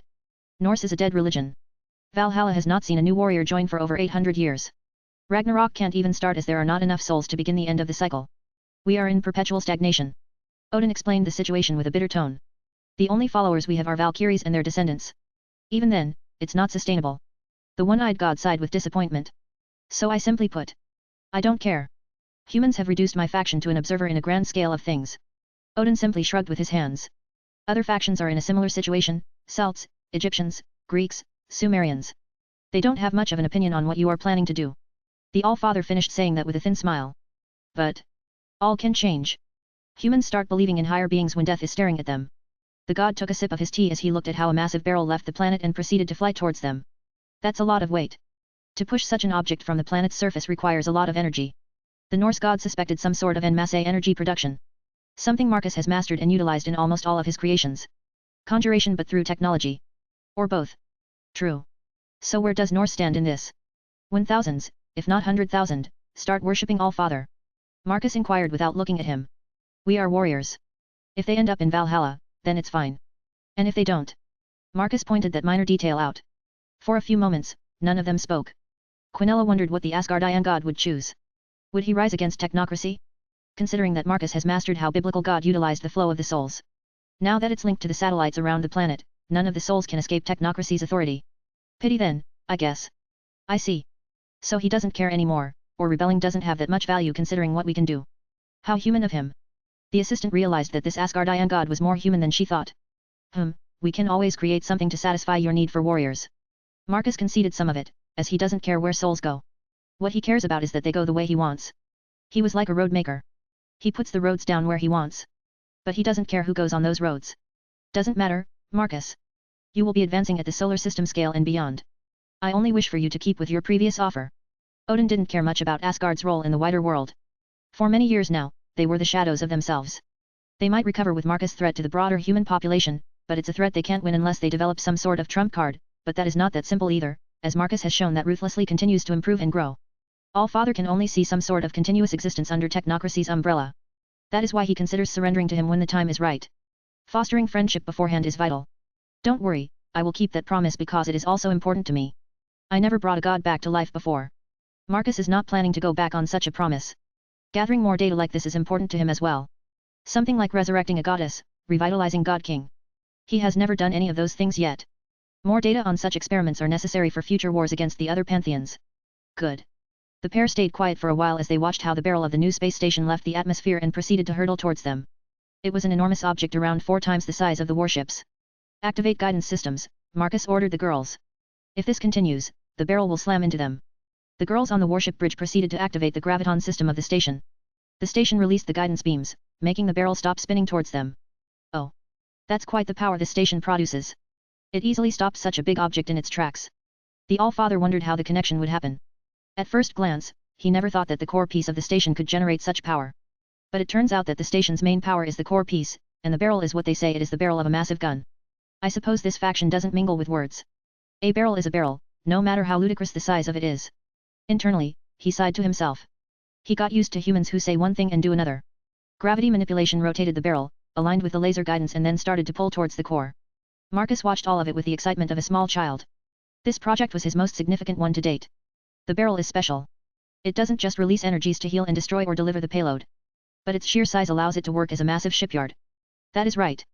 The massive 800-meter long and 400-meter wide barrel is, in fact, an assembly line, too. The barrel has several layers, which rotate in between depending on needs. The pulling of the barrel lasted over several minutes as the moment it connected joints sealed itself like a massive lock. Energy started to flow into the megastructure. Hull turned liquid for a second as both parts merged. Once it became solid, graviton projectors ignited throughout the whole station. Completed. Now ships 14 and 15 can release its cargo and send it to the station. Marcus didn't stop with the completion as he already had an assignment for the newly retrofitted station. Oh? Those ships have something. The kid doesn't stop even for a second. Of course. Start-up bases for Mars, Venus, and Saturn. As the inventor explained, the girls on the bridge send out the commands. The other 2 warships opened up their main hangar doors, which released sizable nail-like constructs. Both of the ships had 2 each. Graviton projectors from the Ars Al-Madal Salomonis captured the nails and proceeded to pull them into the barrel. As this was happening, the station started to move away from Earth. First, send one to Venus. Calculate the trajectory. Use Earth Space Agency's data for this. Marcus ordered as he watched the massive space gun move. Accessing data. A holographic solar system map appeared above the table as it showed how the planets are moving around the Sun and their current location. Turns out Venus and Mercury are pretty close to us. Only Mars is some distance away. It's a good thing the gas giants and the other planets are not that spread out. A quick checkup later, Marcus realized he could deliver that data for the physics class presentation. I want the last 2 startup bases to have probes attached and ready for deep space operations. Is this concerning the physics class, sir? Aurora inquired. Yes. I want you to iron out the details. Oh, my. Are you abusing your faction for a school project? Odin asked the inventor with an amused tone. What a cheat. Well. I got, in a way, declined to boost up my school. The principal didn't like the sheer publicity his school would be getting. I suppose he doesn't want all the skeletons revealed that he has in the school. Master. Why didn't you tell me? I could have solved all the issues. Quinella started to pout. How dare some mundane man with a limited lifespan decline her creator?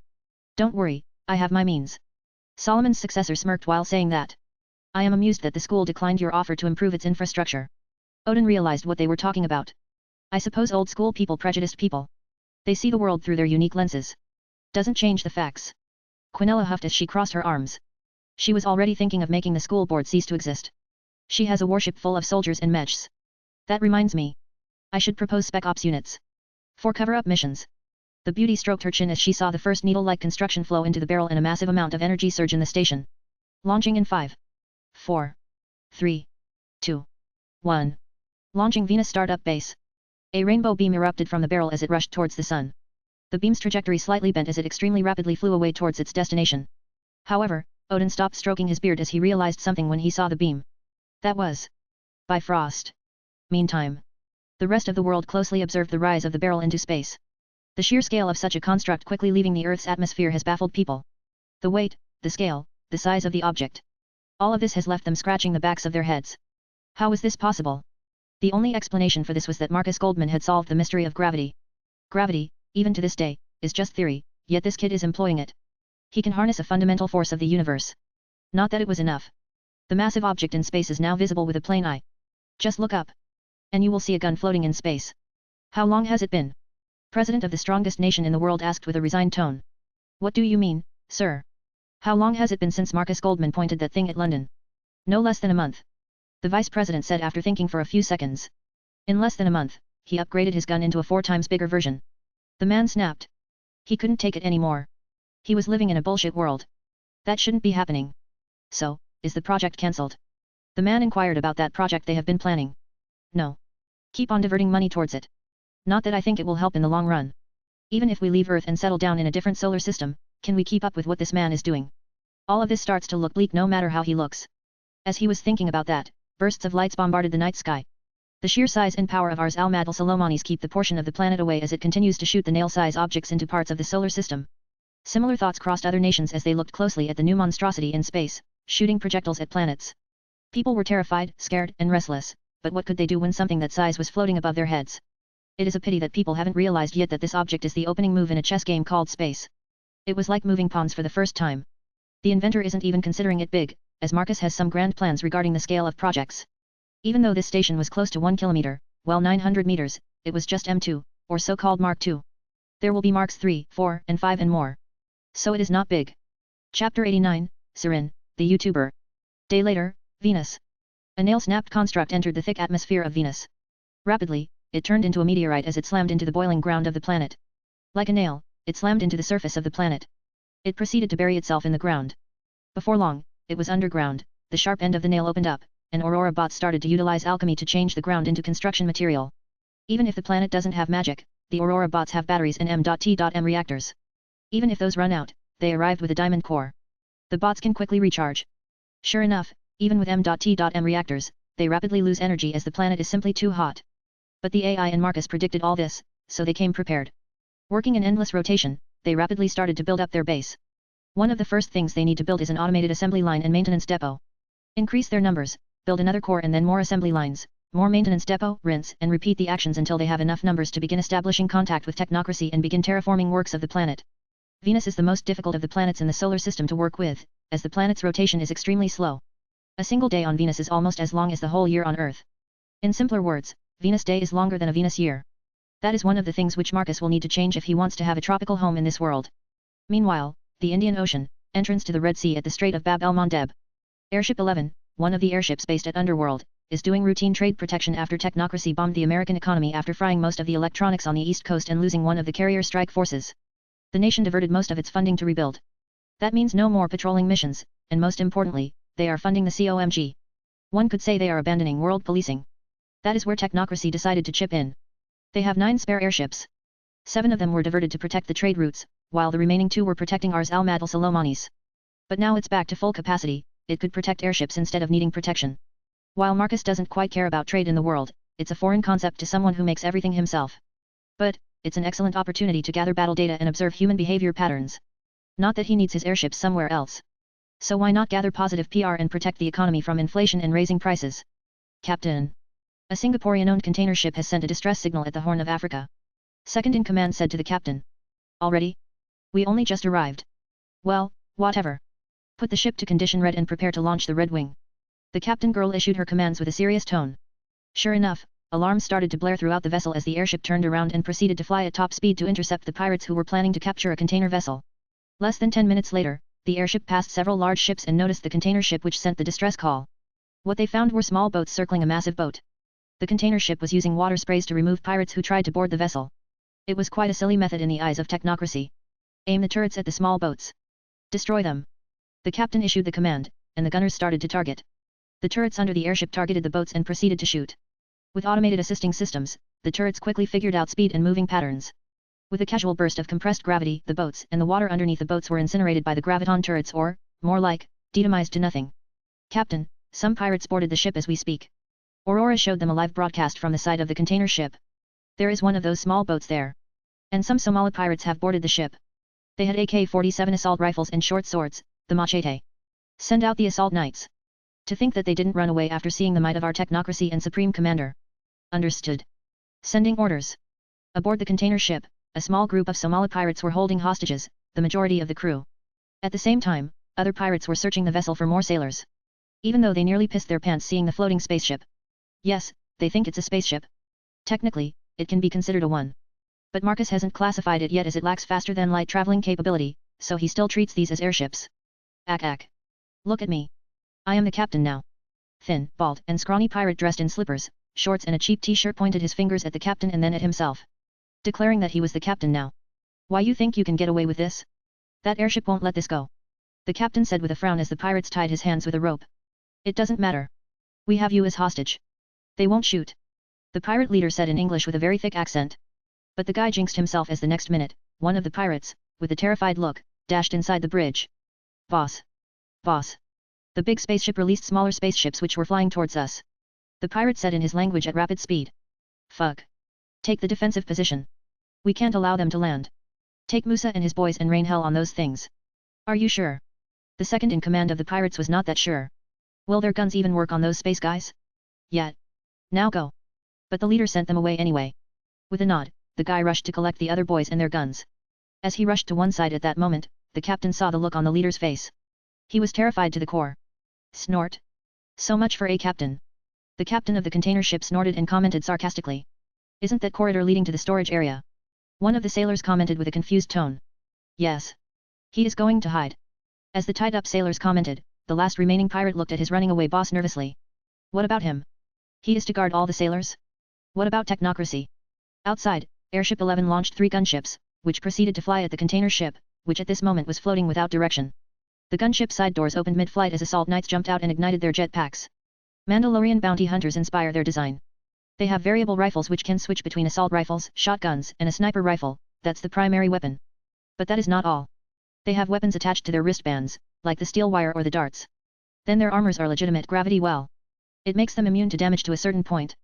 For example, regular bullets won't touch them as the gravity well they have makes them move around them. Only large projectiles bypass the graviton armors they have. That's, of course, the outer layer. The armor is very durable even if the projectile passes through the gravity well protection. Regardless, the moment the pirates saw 3 squads of flying people approaching, they opened fire and started to shoot at them. Not that it did anything. Hey, what the fuck? The pirates, who used up an entire magazine of bullets, realized that not a single bullet touched those freaks. Before he can complain, one of the assault knights points its left wrist and shoots a steel wire. The wire wrapped around the feet of the pirate.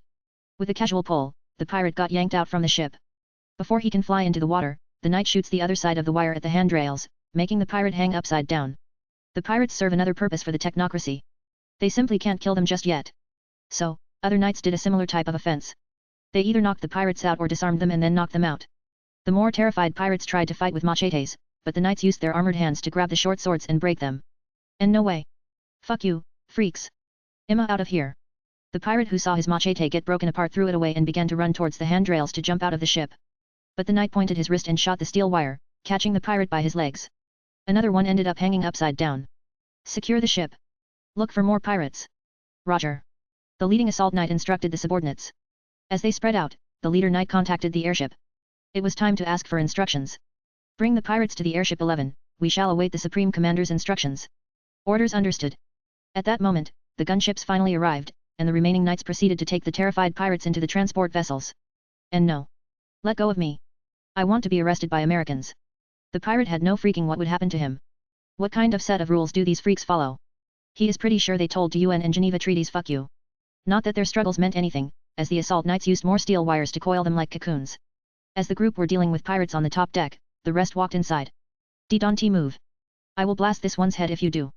The only remaining pirate guarding the sailors pointed his AK-47 at the captain's head. There was no reaction from the knights as they looked at the group. However, their HUD was scanning the area and looking for solutions. Then, the next second, their left hands moved at absurd speed and shot the steel wires at the pirate. The guy didn't even realize what was going on. What? His hands and legs ended up tied up. Captain, any more of these on the ship? One of the knights asked as the other was already pulling the pirate outside.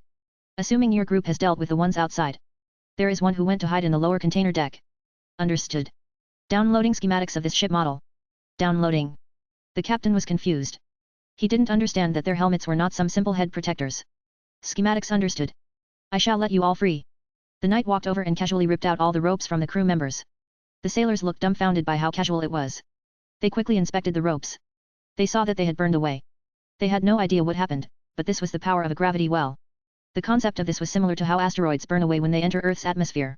That was no different, the only difference was that Earth moved and made the asteroid burn away. It was the other way around how it usually is. I am going to lower decks. You all can return to your duties. The knight proceeded to walk towards the corridor, which leads to lower decks. The sailors dumbly nodded as they slowly started to walk around. The leader of the pirates was sniveling in the lowest decks, bidding in a corner, trying to look as small as he could. No, this can't be happening. We attacked the ship when we knew the airship was hundreds of miles away. How did they arrive in less than 5 minutes? The bald pirate was having an existential crisis while reconsidering his life choices. But that moment, he turned stiff as he heard a sound. It was someone walking with metal shoes. The pirate paled as he was thinking what to do. The closer the sound was, the more skittish he was. But then it stopped. He left. The pirate heard nothing. Slowly, hope returned to him as he slowly moved from his position. He poked his head as he looked around. There was some light entering the lower decks as the calling was open. But then he felt someone grab his head and slam into a container. My gratitude for revealing yourself. The last thing he heard was an emotionless thank you. Back in Marcus Place, underground garage. Sirin smiled as she took an orb-like object. This thing was a portable camera she designed herself. It was similar to a floating eye with an antenna. She can use this to record for her blog. Or more like a YouTube channel. Blog creation looks tiresome. So, making videos for YouTube looks much more accessible, and the interface seems more newbie-friendly. That is why she created her account with Google and inspected what YouTube is all about. It turns out it's similar to what Kiana Kislina used to check cat videos. From the looks of it looks fine to share her misery on this web page. That is right. Even as a hairsker, she has a limit to how much she can suffer living in this madness. So why not share it? Let them all feel what it means to live with a crazy scientist who dreams of the world reality domination. After inspecting the orb, she turned it on and made it fly. Using technomancy of M.T.M and graviton tech, the orb can fly for as long as she wants. On top of that, she can access the orb with her Shinik interface. Making it fly and pointing the lens at her, she started to record it. The red light of the recording was on. Hello, everyone. My name is Sirin, and from today onwards, I shall record my life with my creator and the man who brought me over from another reality. Yes, you heard it right. I am not originally from this place. Upon my death in another reality, a much darker one than this one, I crossed over to this place. Somehow, Marcus Goldman knew this, and somehow, he created an identical body for my soul to inhabit. Crazy, I know, but this is just the beginning. I never expected to live with a legitimate inventor. Anyway, I want to show you his garage since he is grounded, he can't be here.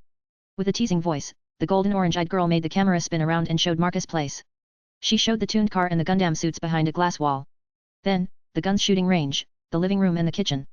The technology utilized in these things is strange. It is some sort of atom manipulation. I have no clue how it works, but the microwave gives hot dishes, and the fridge can be used to create and store raw materials. For example, she made the camera float over and show the touch screen on the fridge. The girl showed before that the refrigerator was empty, and now she proceeded to create a bowl of strawberries. After a few seconds, he opened the fridge and took her strawberries. As you can see, the fridge created strawberries for me. The girl showed the bowl full of strawberries. Anyway, there are more places I can show, but for now, it will be enough for the first video. With the video done, she proceeded to edit it with Aurora's help. Artificial intelligence quickly uploaded it to YouTube. Sirin proceeded to laze around in the living room in the underground garage. She watched how the views started to increase. At first, the pace was moderate until it exploded. The video went viral. It only took a few minutes for her email inbox to get flooded by messages. These were government ones. Sigh, I have no interest in those. All I want is to share the madness of my life. After finishing her strawberries, she cleaned the bowl and put it away. She then proceeded to get back to the surface. Meanwhile, Sirin has no idea what kind of chaos she has unleashed. What she just did is the closest one could get to Marcus Goldman's private life. In fact, it is his private life. Sirin is his creation by all means and purposes. It's like a wife is sharing her life as a married couple. Something like that. Her video became the fastest growing video in history so far. Of course, some companies and governments want to talk to her about certain things. Sadly, Sirin is not interested in popularity. All she wants is to spread chaos. She is a hairsker, after all. One doesn't simply change one's core. She is a creature who destroys. In this situation, she destroys common sense. Holy shit. To think that this is how Marcus Goldman lives. One of the first comments popped up in the comments section. People who saw the video all over the world were jealous. They are jealous that he is making girls. Others were terrified because they understood the deeper ramifications of such an ability. Capitalists are petrified after seeing his atom manipulation in action. Of course, others don't believe what they see in the video. They still want to see Marcus being filmed by this girl. Maybe after that, they will believe that she is with him. When Sirin was in her room, she summoned her interface and checked the comment section. She saw a lot of exclamation marks. However, she didn't have a smirk. She thought she would get people petrified. But all she saw was entertained people. Whoa, look at her eyes. Her pupils are shaped like rhombus. That hoodie is so cute. Can I learn where you bought it? Damn, I never thought seeing a cute girl eating strawberries would have such a profound effect on me. Do you know where I can buy one of those guns? They look sick. Geez. That BMW looks so cool. To think that Marcus Goldman is a gamer. Those Gundams. Are they for sale? The more she read, the more she was annoyed. Stupid humans. Don't you realize that your doom is close? Sirin complained to herself. The girl can't believe how they are treating this video. But then she saw the comment, which made her snap. This is fake. I didn't see Marcus Goldman anywhere. This channel is Daily Life with Marcus Goldman, but I don't see him anywhere in this 15-minute video. Oh yeah. Let me break your world apart, asshole. Her orange golden eyes narrowed as she decided to post another video. With a casual look, she turned on her floating camera and proceeded to record. Hey, I am back with another video. This time, let me show you my room. Sirin made the camera float around. The room is plain. But the room's magic allows the walls and the ceiling to be anything she wants. As you can see, the room looks plain as I only moved in recently. But there is a catch with this room. The walls are tinted with crystalline substance, which allows them to do this. The girl summoned her holographic console commands and started to shift between landscapes. The technology behind this interferes with the color spectrum. Quite neat, but I don't understand half of it. She shrugged before walking to the wardrobe. This wardrobe here is the one responsible for making the hoodie, the one you guys mentioned. People of technocracy don't buy things. With the whole atom manipulation thing going on, Marcus created furniture, which makes creating things extremely easy. Sirin filmed the touchscreen panel and showed her cat ear hoodie collection. Internally, she is very smug because Kiana would be jealous of her. Anyway, there is a funny story related to these wardrobes. Sirin moved the camera and filmed her face while explaining to everyone. Since Marcus got grounded, he could not access his stuff. So he hacked his wardrobe. It's hilarious. Let me show you. The hairsker proceeded to walk out of her room. The camera filmed the surroundings, the corridor and all of the sounds. The girl acted as if she was sneaking around. She passed several doors, arriving at a specific one. It had a radioactive sign hanging on it. The sign is Marcus' room, and underneath it is another with "Do not enter" words. After filming that, the girl then moved the camera to face her once more. She had a smug look on her face. Let's go. Her hand went on the handle and pushed it down. The moment the doors opened, music assaulted her ears. Mark Sirin walked in. She used his nickname to capture his reaction to that nickname. What is it? Marcus, who was drawing something on his drawing board, moved his head and looked at her. He was lazing on his bed while drawing. On the ground, a golden lion was playing with a ball and trying to bite it. The ball is unique, as with Nemean lion teeth. It could easily chew through steel. I am making a video about my daily life in your household. I thought it would be an interesting experience. Her words made Marcus stop whatever he was doing and look at her with a curious look. Never in his life had he thought that Sirin, the Void Queen, the hairsker of the Void, the Honkai god as she used to call herself, would start making videos. Well, this is amusing, so what can I do for the viewers? Marcus immediately decided to join the fun. Nothing major. I just want to know what you are designing in your room. She looked around. The room's walls were painted blue this time around, and her eyes eventually ended up on the shelf where her statue was. But then her eyes widened as there was another statue. She swiftly walked over there. Sirin picked up the statue and inspected it. The statue was of her, or more precisely Kiana, with a big red sword and a long cape, and her hairstyle was a ponytail. Hairsker had never seen such a style of Kiana before. Is this form achieved after I died? A cold feeling washed her over. Does Marcus know what will happen after she is gone? Her eyes snapped at him as he looked at her. There was a knowing smile on his lips. He knows what she was thinking. To answer your question, I am designing spaceships.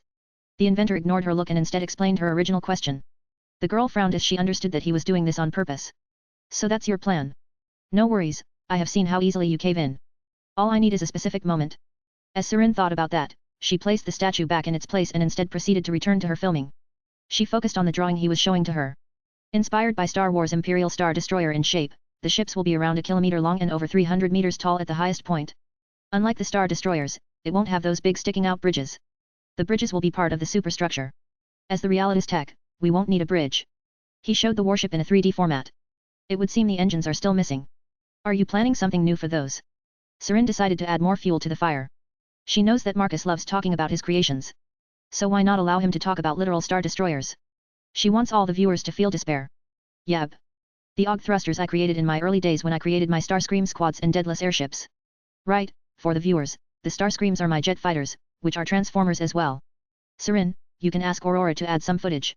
We do have databases for those. Marcus casually allowed Sirin to share never-before-seen footage of his warships and jet fighters. Great. I will add those. Hairsker decided not to edit any of these parts. Instead, she will just add on the top. She will make that guy eat his words. Anyway, for thrusters, I think something related to magnetism or ion. A regular propellant is not that great for long-distance flight, so I am thinking something which goes beyond the norm to abuse the graviton tech I have. Then why not graviton-based thrusters? The white-haired girl randomly asked as she ended up sitting on his chair and spinning around. Graviton is already in use with the projectors. If there is another force so close to already existing, it could cause gravitational friction. Possibly creating a black hole after a failure. He explained with a thoughtful but indifferent tone. I see.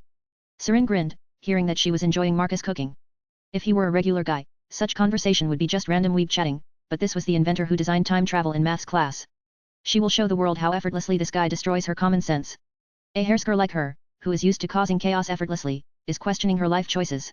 It's simple for this guy to come up with different types of world endings while lazing in his bed, eating chocolate cookies, and petting his lion pet. Anything else? Oh, right. It's a good time to advertise, so I will.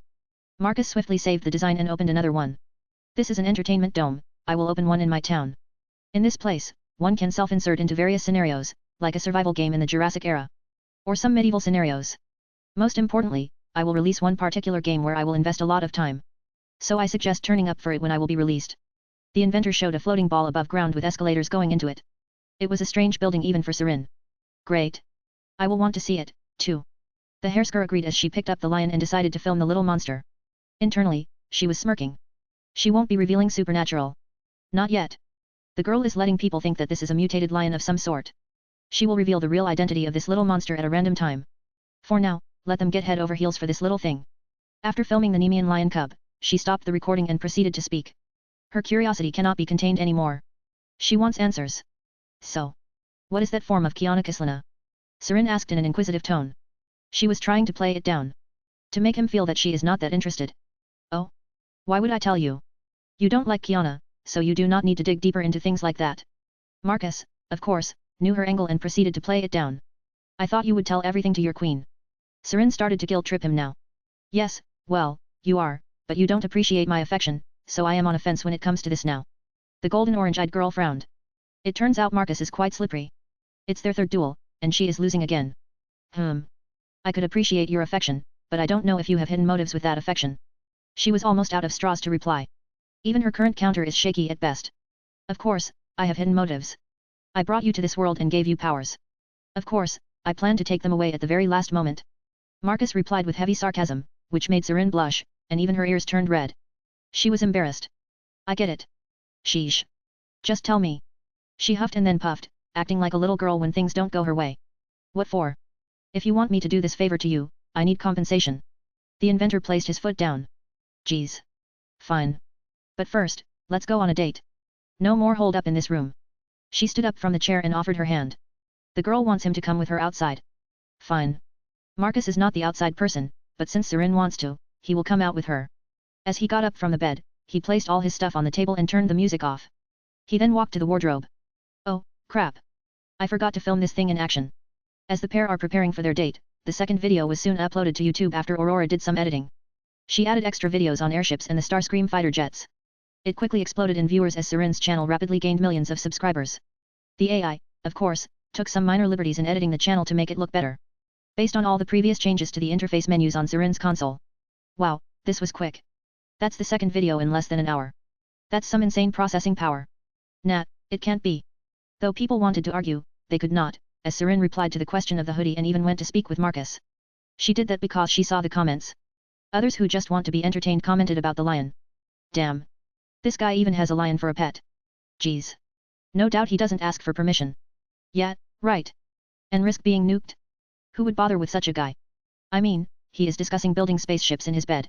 All sorts of people flooded the comment section. In a way, they were giving ideas to Sirin about what to film next. Without even knowing, Sirin would become the most famous YouTuber. Chapter 90, Deciding the Fate of Honkai over a Pizza. Marcus checked himself in the mirror. He had a thin jacket produced by the wardrobe. As he was doing that, Sirin giggled while checking the menu in the wardrobe. At the same time, she was filming the options available on the furniture. Look, you can even make a deadless airship from this. How hilarious is that? It will take months, if not years, to build it from parts produced by this wardrobe. The girl exclaimed while checking more content. Yeah, I didn't bother sorting through all the options. The inventor clarified why his wardrobe has so many options. I know. But this is funny. After shaking her head, she looked at him. The beauty took a step and got closer. She proceeded to fix up his collar. She was making him even more presentable. Good. We can go now. By this point, she turned off the camera and threw the ball away on his bed. She won't need it for a while. But then the lion decided that it would be his new chew toy. Hey. The girl swiftly grabbed it and didn't allow it to be chewed on. You need to train this little guy. The girl complained as she needed to push the golden lion away. It's not a dog, you don't just train felines. He said with an eye roll. Yet, you brainwashed it to be a household cat. She complained to him. I didn't brainwash, I adjusted it. Semantics. Not semantics. I suppressed certain traits while allowing others to flourish. I didn't turn it into a dog. It's still a cat. He explained to her as he made the lion float. With a hand motion, he sends it back to the lion's den. Sirin sighed in relief as she summoned her interface and checked if she had saved the schematics for her floating camera. Another sigh escaped from her lips as she was relieved that Aurora had saved the schematics. Even though she spent 15 minutes designing this orb, she doesn't want to lose it. She barely has any possessions, so even minor things make her possessive. Come. You can put that camera in your room. Just in case the lion decides to find it anyway. All right. Sirin agreed with his suggestion. The pair then left the room, and the white-haired girl swiftly went to her room and placed the orb in the wardrobe, just in case. Marcus smiled, seeing how she was treating her possessions. As a collector and inventor, he treats his items similarly. While he does want his enemies to destroy his fighting assets, part of him doesn't want to lose those as they are his items. It's a thin line of necessary sacrifice and greed. Maybe that is why his first warship could tank gods. As they descended to the lower floor, the pair walked towards the main doors. Where are you two going? Rose asked the pair as she noticed them dressed up for outside. I am taking Marcus to breathe some fresh air. Great. Make sure my boy shows the town properly to you. With a wink, the inventor's mother motioned for them to get going. Sirin slightly blushes as there is a strange understanding between those two. As the pair left the house, he looked at her. Any suggestions on what you want to see? Marcus asked her. Not really. Anything is fine. You do realize that as Herskir's personality, I barely have any experience exploring and seeing things. She brushed her hair as she explained things to him. I was created for pure destruction. No other purpose Honkai designed for me. She said this with slightly narrowed eyes. The girl was angry at that realization. It is strange, considering she was out of Honkai's influence, so she saw the world from outside the box as they say. This outlook was a new perspective for the girl. She has been seeing a bunch of new things, especially since she has been living with a weeb being who achieved crazy things. Then it's a good thing you are here. Marcus grabbed her hand and pulled her closer to himself. In this world, my Sirin is a queen, and no one changes that. He whispered to her. The girl's golden orange eyes widened for a second. A deep blush appeared on her cheeks. In that case, you need to tell me what that form of Kiana Kislana is. She smoothly controlled her blush as she mentally focused on the curiosity which she wanted to satisfy. Oh? Is that why you pulled me out of my room? He changed the theme of conversation as swiftly as she did. Humph. Of course not. I am simply playing my part. In truth, it should be you who takes me from our house. I did say I want to date you before I join your harem. She said the last part while looking away. How are those connected? You want to know the form, but what does this date have to do with anything? Marcus asked her with a teasing voice. Oh, he knows the game, but he is pretending to be clueless. The inventor wants to see that blushing and stuttering face of the almighty Void Queen. Humph. Let's go. She proceeded to pull him towards the main road. Amusingly, he realized that she knew where she was going. Did the beauty prepare for this beforehand? Well, he will watch and see. Meanwhile, on the other side of the pond A.K. on the other side of the Atlantic. It's probably the first time in history that people in the Pentagon are discussing a YouTube video. Especially the top brass is the ones who start the discussion. Does anyone want to say anything about the fact that a teen in his garage, the secretary air quoted the garage part, harnessed gravity itself? How do those turrets shoot gravity? He showed everyone pictures taken by people when the airships opened fire on pirates. Those cannons ripped through literally everything. And there are a bunch of those. Not only does he have clones, infinite energy, and robots, but now he has gravity. We were considering a last stand. This last stand will be nothing more like a repeat of what happened to native Indians and Aztecs when the Spanish and British first arrived on this continent. We are going to be slaughtered by that army like pigs on a conveyor belt, and this is me not considering that freak gun in space. The secretary finished his rant. People noticed that he had more grey hair now. It would seem Marcus Goldman is the bogeyman of their country by this point. Ahem. Sir, you forgot a crucial thing. That boy is the successor to the man biblical God taught. It's not a surprise that with his intelligence, he unlocked secrets of atom manipulation. One of the officers remembered this, which made the secretary grimace.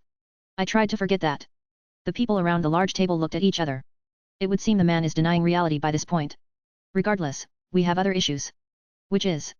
The videos are giving people a different take on Marcus Goldman. I have heard rumors from agencies that smaller countries consider capitulating to technocracy.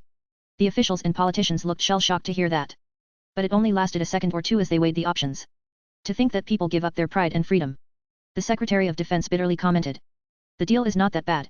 He has the technology to give energy and things for free. The world's food and energy issues would cease to exist. All he needs to do is say a word. Yes. But we don't know the price.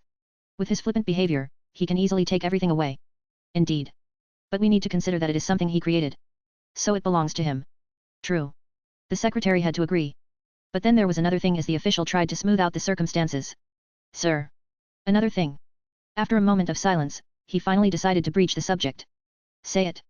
No need to mince the words. Of course. It's just that even China and Russia have that on their cards. Everyone turned stiff as they looked at the intelligence officer. Impossible. Those are the most annoying and proud nations. How would they consider surrendering? Not now. No, they are waiting. This YouTube channel is the key. Oh. I see. They are looking for a hook. The secretary immediately understood what was going on. It's not a surprise. Both countries are dictatorships. Those kinds of nations flock to each other when a common goal and enemy appear. In this case, they can't win no matter what. So they will leave it to a YouTube channel to figure out how to maneuver around Marcus Goldman. But then the Secretary of Defense had a look of realization. Of course. Gifts. He clenched his fist as the man felt like he had solved the formula of eternal life. Like how in ancient times rulers would gift other rulers all sorts of things. Marcus Goldman is no different. He is still a teenager.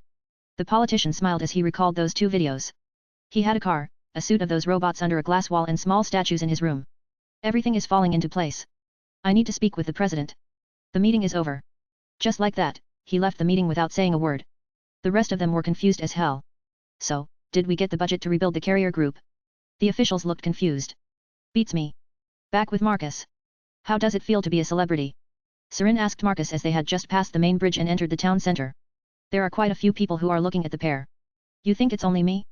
I am certain that people are looking at you as well. The inventor noticed that people were whispering about her, too. It would seem her channel, which only appeared a couple of hours ago, went viral faster than fire in a dry forest. Whatever. It's not like I am a big shot.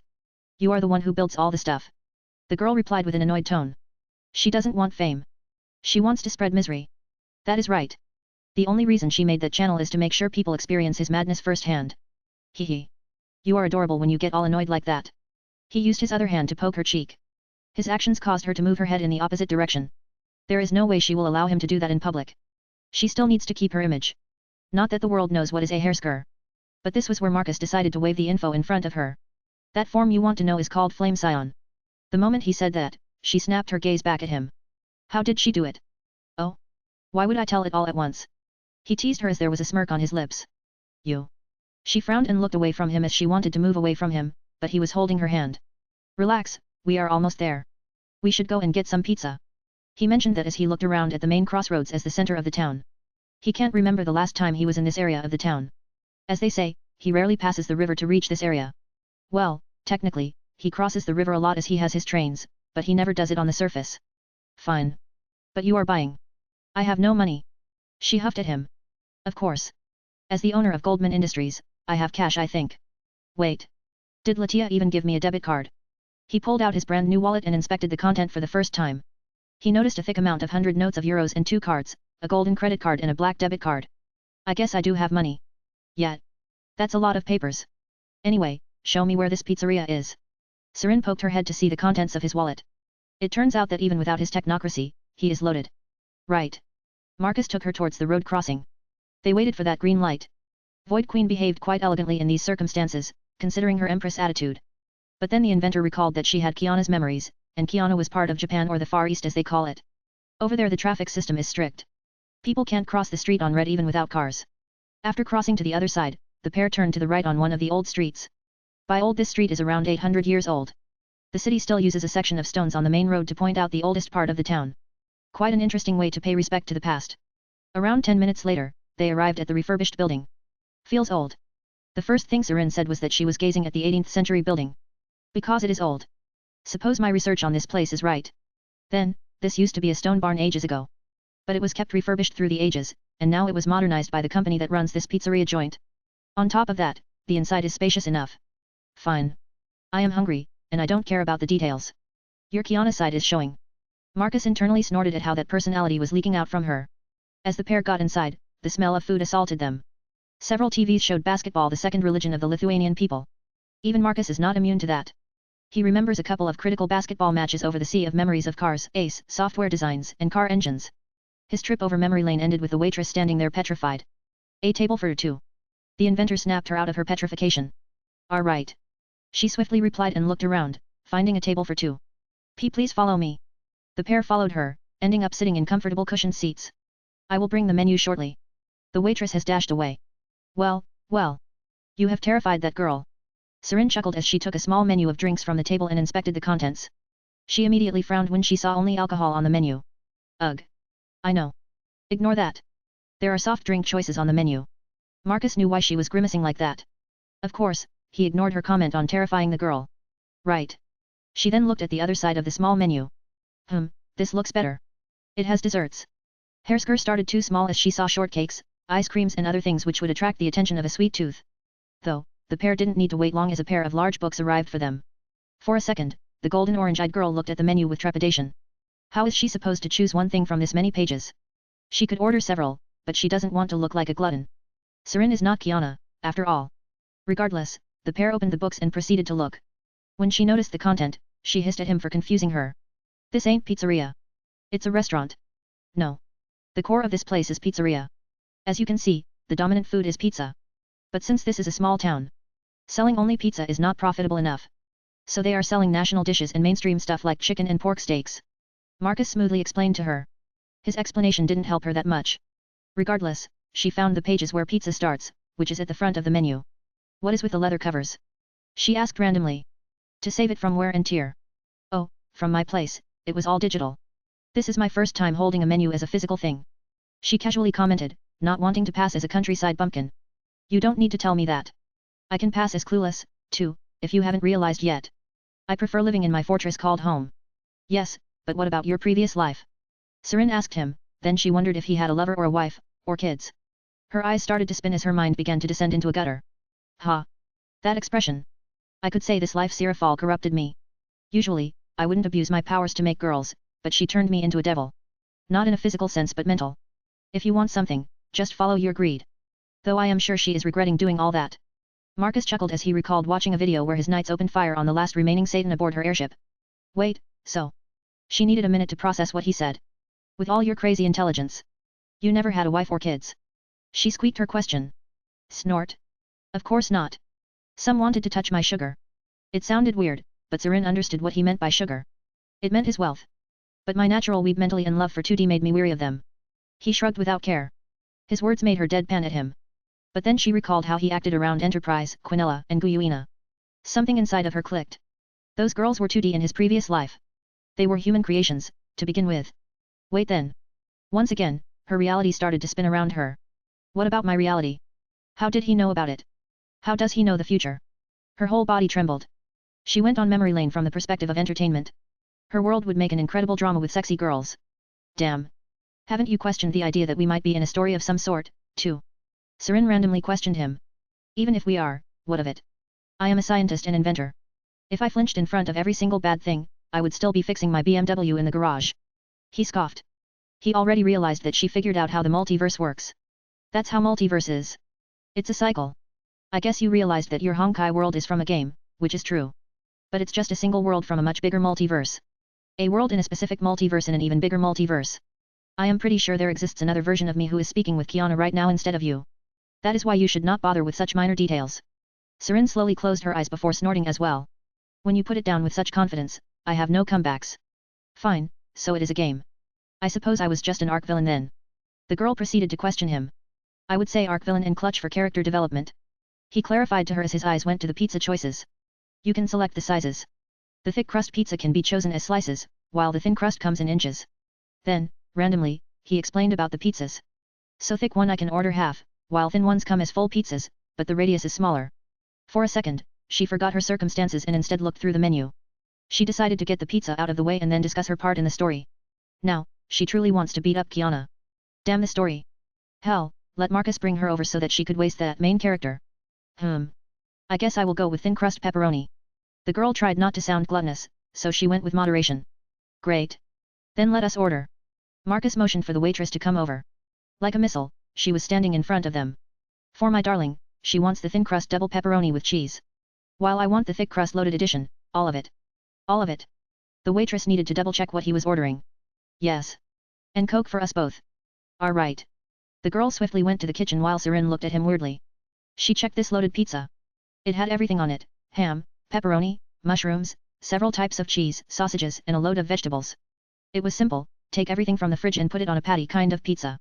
He saw her gaze and looked at her with a questioning look. What? I came here to eat. If you are hungry, you can order a big one, too. Hearing his answer made her massage her forehead. Here she was, trying to act proper, but this guy just pulled out a sledgehammer and broke it to pieces. Whatever, I am not Kiana. I won't fall. Steeling herself, Sirin took a deep breath and decided to grill him more for answers. Back to the multiverse. So what is this form of Kiana? She asked with crossed arms as she leaned into her cushioned chair. Fine. Since you are dying to know, I will answer your question. It is called Flame Scion. It's a form created from several hairsker cores. Gameplay-wise, she deals a lot of damage but, at the same time, damages herself. His answer made her stop for a bit. His transitioning to game made her aimless for a second. The line between reality and game for him doesn't exist when it comes to her place.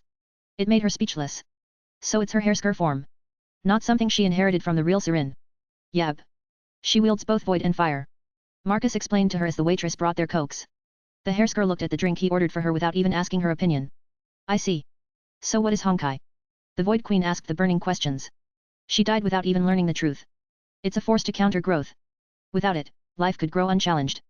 A bud of it exists on the moon. It's where Kiana sealed herself with 99.99% of Honkai energy. The rest of Honkai used to power the tech since it became inseparable and necessary for human growth. That's it. Sirin ended up disappointed for some reason. She expected more. I would say it works like a rigorous father, the Asian ones. A failure in exams will mean death. Marcus chuckled at the dark joke, which, in a way, was true, at least for him. While he was laughing, Sirin deflated. She expected something grander, but Kiana sealed it away on the moon. That's it. For some reason, she is feeling cheated. In that case, we could visit the moon and take it for ourselves, no? If that doofus sealed it, it would be a piece of cake for technocracy. Sirin would not give credit to Kiana, more like if that blockhead could do it, they could do it even better. That is true. I suppose you want your closure. Marcus realized why Sirin was keen on having her answers even after dying. Without a doubt. And I want you to help me. There was no hesitation on the inventor's side. He simply nodded. If this is what you want, we shall do what needs to be done. He agreed without wasting a second. Just like that, the fate of Honkai has been decided over a pizza in a small-town pizzeria. When the waitress brought Marcus pizza. This pizza disgusted Sirin just by looking at it. She had never seen such a monstrosity in her life. I believe Italians will rebel against you no matter what kind of force you have. The hairsker commented on the fat pancake in front of her. Man. It's a dish for hungry people. As he said that, he proceeded to pour sauce on it. That action made the girl's eyebrows twitch. You are a monster. For the first time in her life, she found out what a real monster looks like.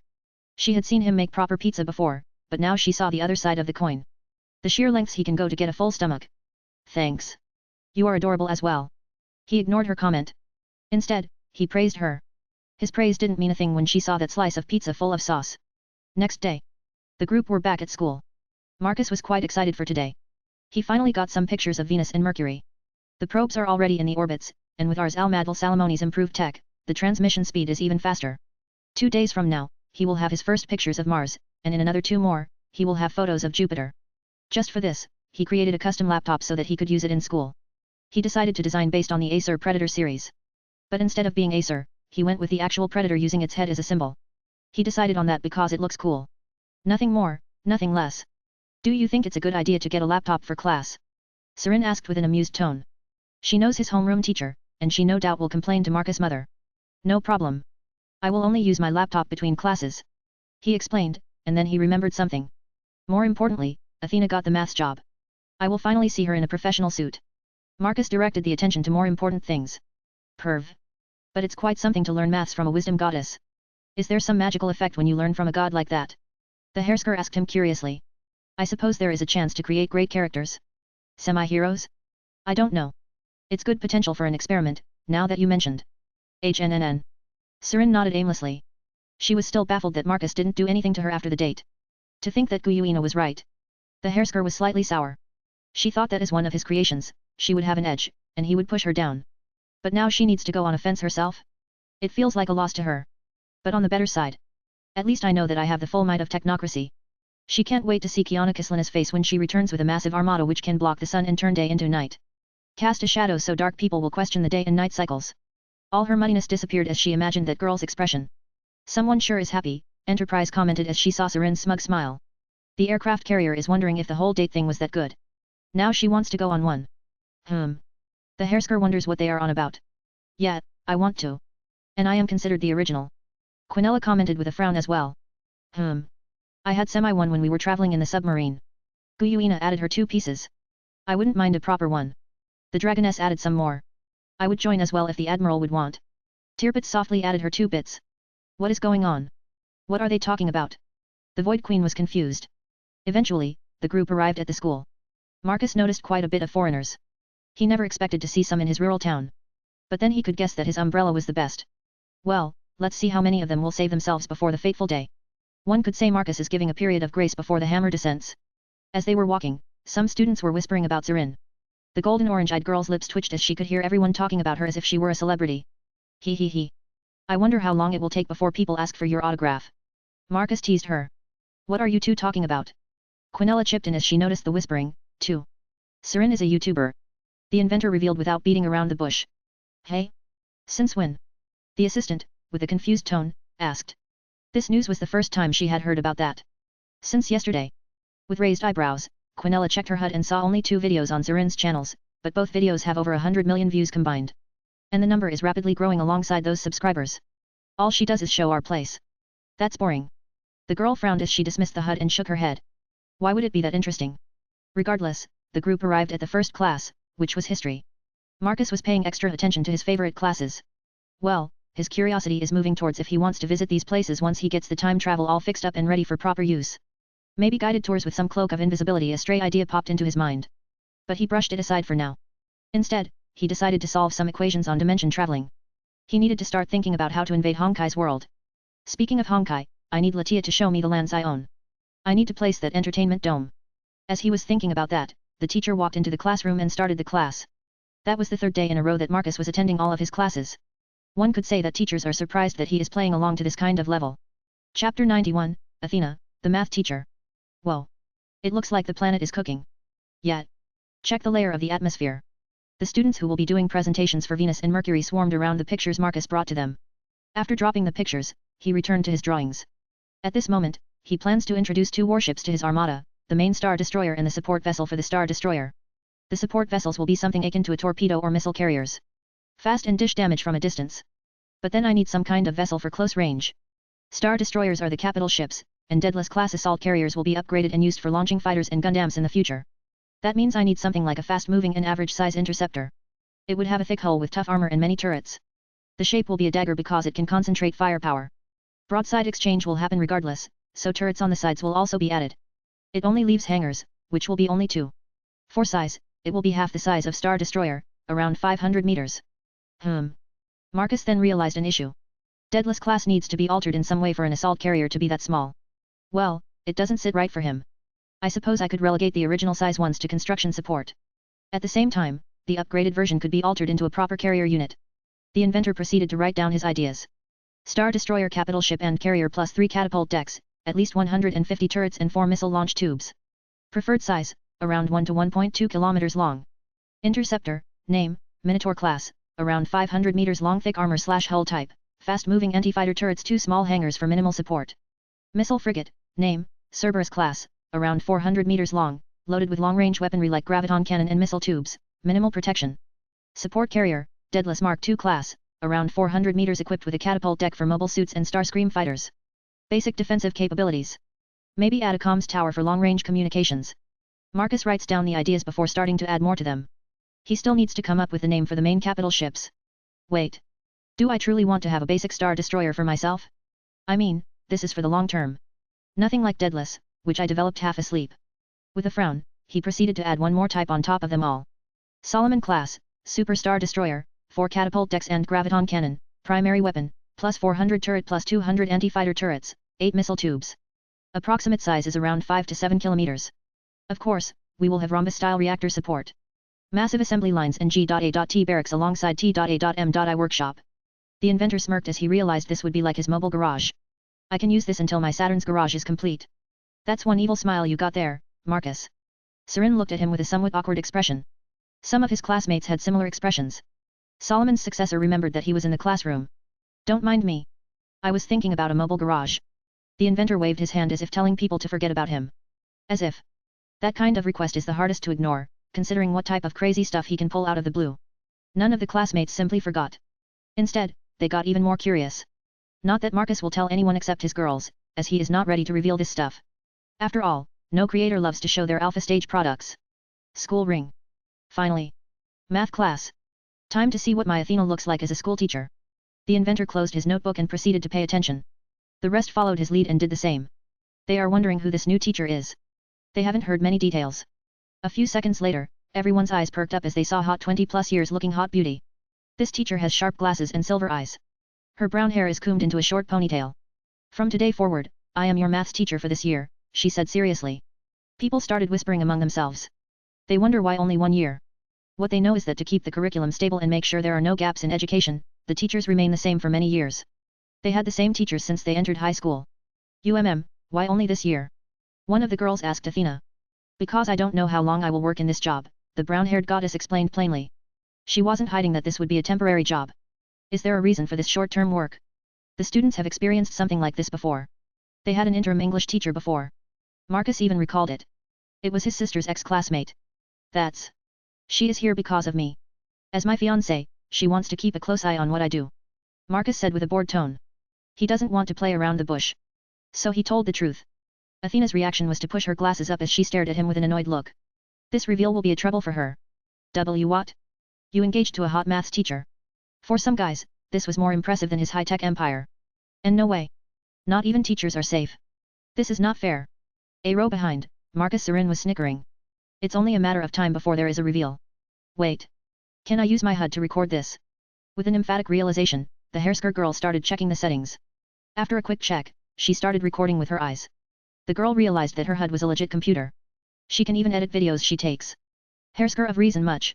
Part of her felt that she was encroaching on Brynja's territory. I wonder if I can record my thoughts too. Like commenting. For a second, she stopped recording and made some alterations. Sirin. After a few moments of testing, Sirin proceeded to be a commentator. Many are probably wondering why everyone is so distressed in my class at this very moment. The girl took a shoot of everyone complaining out loud that Marcus' fiancé is a legit Oni-sama. Enough. Or should I start giving away marks for disturbing my class? Athena threatened as she showed the red pen. It was the infamous red pen. Even Sirin trembled as she had Kiana's memories. It was the same pen used for marking and writing down marks. Everyone calmed down immediately. As you can see, this brown-haired woman is Marcus Goldman's fiancé. For someone to have his attention, one should have some sort of high talent or background. Well, she has both. The woman in front of us is Athena. That is right. I don't need to explain who is Athena. A couple of pictures are enough for people to grasp. The girl showed a couple of statues found in Athens and on clay pots. If you are wondering what it means. I am pretty sure you came to the same conclusion. A Greek goddess of wisdom, warfare, and handicraft, the patron goddess of Athens, is teaching this class. Sirin even added background music from a movie, as if it was a big reveal. Since we are revealing supernatural things, I should tell you about maids, alliances, and wars he has waged on the supernatural side. The Void Queen named and showed short clips and pictures of Marcus' maids and other things. Midway, the girl realized she had more stuff to bring fear and despair. She has her memories of the war and all the footage collected by technocracy. I suppose this is a perk from living with a data-gathering freak. The girl realized that she had months' worth of footage from all the carriers, spider walkers, XCM-1 suits, Starscream jets and so on. Even more, data popped up when she realized she could access footage from all the nights. Before she even realized the maths class was over. I guess it's over. The girl used the rest of the classes to prepare another 10-minute video. With her sarcastic commentary, of course. When she released the video, it was about time to go home. Meanwhile, people were patiently waiting for another update from their favorite YouTuber. When she released the video, millions of people immediately started to watch. Unlike the previous two videos, this one was strange. The camera angle and the voice sounded unique. However, they quickly realized why. Sirin filmed the whole thing with her eyes and the commentary was her thoughts. Not that they could comment, as the content made everyone go bonkers. Who in right mind reveals the supernatural in the middle of a goddamn maths class? But the repercussions were chaos-inducing. People could potentially revolt and strike again. Or something like that. But does it matter anymore? People have been on the streets daily. Nothing is changing. Adding a supernatural reveal on the top doesn't have the same effect. Even the reveal of a large space gun barely fazed the population. The only ones who felt something were those on the chopping block called elections. Called IT. I fucking called IT. I knew IT. One of the agents in the meeting roared at the TV screen. He looked like someone who didn't sleep for a couple of days. He had unkempt hair and a beard. They were watching the new video the moment it came out. Mind you, there is around 6 to 8 hours time difference between East Europe and the East Coast. So they are watching this video around 6 in the morning. Many of them had no time to sleep. They had been strategizing for days about how to survive and ensure the survival of their jobs and country because time was ticking. It doesn't help that Marcus treats them like a joke. The so-called world conqueror made fools of them by attending school like it's the most common thing in the goddamn world. You knew what? I knew something was odd with Greeks. Those buggers never tell anything which is happening in their lands. But then a freaking airships enter their airspace. They do something and leave. It turns out Marcus fucking Goldman conquered the afterlife when we were scratching our asses. The agent has lost it. They finally got some intel on the supernatural side of things. But it only brings more despair. The inventor has Norse and Greeks under his thumb. That makes 3 pantheons in total. It's not like we can do anything. We need to discuss with him. Open some sort of dialogue. Another one said the same thing he had been saying for days. Damn. Like he cares. He slammed his hand on the table. Then what do you suggest we do? Nuke him? He has a fucking quantum computer. Once again, bickering started between hardcore patriots and more diplomatic agents as they all were losing their marbles. Enough. We won't be doing anything. The Minister of Defense had enough. His loud voice caused everyone to look at him.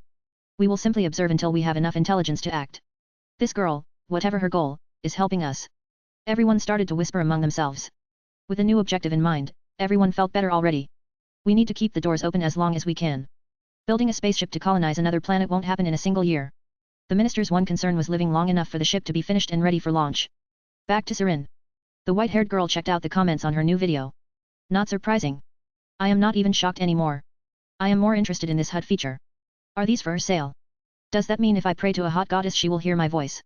The reply to this one was, control your horny dude. However, the hairsker was not happy with the reactions to the supernatural. It would seem people had already adjusted to the crazy. It makes her goal of bringing despair that much harder. In that case, I can focus on jealousy. Part of her was not happy with this. Making people jealous is easy. Marcus has a lot of tools to make people feel that emotion. Unless I feed so much jealousy that people die from inside out. She recalled that such an outcome is possible. Just feed that person with bitterness until he dies from inside. As the group walked back, a blue BMW drove over. The window lowered, revealing Marcus' father, Roland. Mark. Your good uncle found something in the scrapyard. I think you want to see it. The older Goldman said with a grin. At that moment, the inventor had a look of realization. He recalled something, or more like remembered something. Let's go. Marcus swiftly got in the passenger seat. However, the issue was that the car had not enough seats for all the girls. I'm sorry, girls, but some of you will have to go home, Roland said with a sigh. It's fine. Tirpitz and I can go home. Enterprise said with a small smile. It's a natural dislike for a warship to be in a small moving box like a car. I agree, we will return on our own. The battleship said with an agreeing nod. Quinella, Guyuina, and Sirin ended up taking the back. You three know we are going to a car scrapyard. Marcus reminded them with a sigh. He might have created these gorgeous specimens, but they do not need to visit such a manly place. It's fine for me, I am collecting content for another video. Sirin swiftly told her reasons. And I am Marcus' assistant. The platinum-haired AI-turned girl clarified her position. And I wish to see Master in his natural environment, the dragoness said bluntly. Her response caused Roland to laugh. It sounded like Marcus was some sort of animal required to be observed in a forest or jungle. That laughter caused her to get self-conscious. Regardless, the group proceeded to drive towards the town's outskirts, where large buildings and hangars were located. The ladies already noticed that the road quality here had dropped considerably. It was so bad that Marcus' father needed to drive around carefully, as the puddles were deep enough to damage the car's suspension if they drove through them. It was obvious that no one cared about this part of the town. The trip didn't last long, as they arrived at a car parking lot. All sorts of cars were parked here. One would think this place was a supermarket, but they were far from it. These cars belonged to people working here, and it was quite a bit. This place was the biggest scrapyard in this part of the district. The owner of this place was Marcus' uncle, the very same uncle who sold Marcus' father that totaled BMW. The very same BMW, which can now break dance and be part of the Transformers cast, if need be. In his past life, Marcus visited this place often. He would buy cheap parts and even totaled cars, which he would fix, tune up, and then sell. That was until he went abroad to Germany. He was excited because there was a chance he would finally get his second car. With all the war nonsense, he completely forgot about his baby. The group left the vehicle once the car arrived at its employee spot. Being part of the family, people have perks like parking the car close to the entrance. Follow me, son. Marcus, like a good son, followed his father. First, they passed a special bridge that waits scrap metal deliveries which passes through. Such a bridge is because people are getting paid for the weight they bring. But this is for scrap metal. Such a thing is the last thing Marcus would be interested in. No, they passed it through and walked deeper into the scrapyard. Quinella grimaced, seeing oil puddles and carcasses of kitchen furniture, such as fridges, cookers, and microwaves. The sounds of metal being cut are everywhere. In the distance, a big smelter melts metal inside an old building.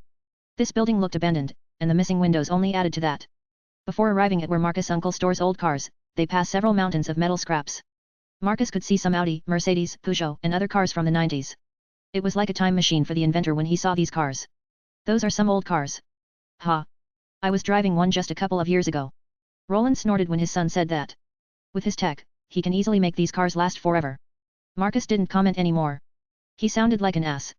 Anyway, follow me. These are not the ones we came to see. Roland motioned to continue following him.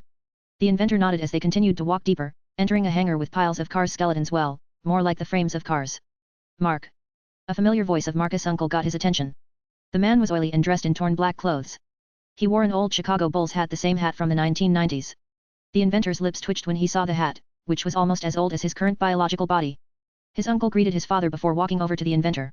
Uncle, I heard you had something for me. The pair's hands shook. Marcus ignored the oily hand. He kind of got nostalgic just from getting oil on his hand. Yes. Come here, I uncovered it by accident. I honestly forgot that it was here. I got it in the early 1990s. The trio walked away and ignored the girls. Quinella and Sirin were baffled by Marcus' uncle's behavior. Is it just me, or is his whole family just weird? Sirin commented after seeing this. The girl even briefly forgot that she was filming the whole thing. Yet. Even the AI-turned girl agreed. I would say he is smart, as he would ask our emperor at the right time. Only Guyuina, not clouded by their pride, could see through this act. He is, after all, Marcus' mother's brother. He built this place even while pursuing his hobbies, just like our emperor. He knows when to ask. Guyuina explained with crossed arms. I suppose you are right. Quinella slowly nodded. She had noticed that Marcus' mother could be manipulative, just like her son. As the trio discussed the extended Goldman family, the trio of males arrived at the specific car frame. Holy! Roland didn't know the specifics before arriving here, so he was also surprised to see it. Yet, do you know how rare this one is on this side of the pond?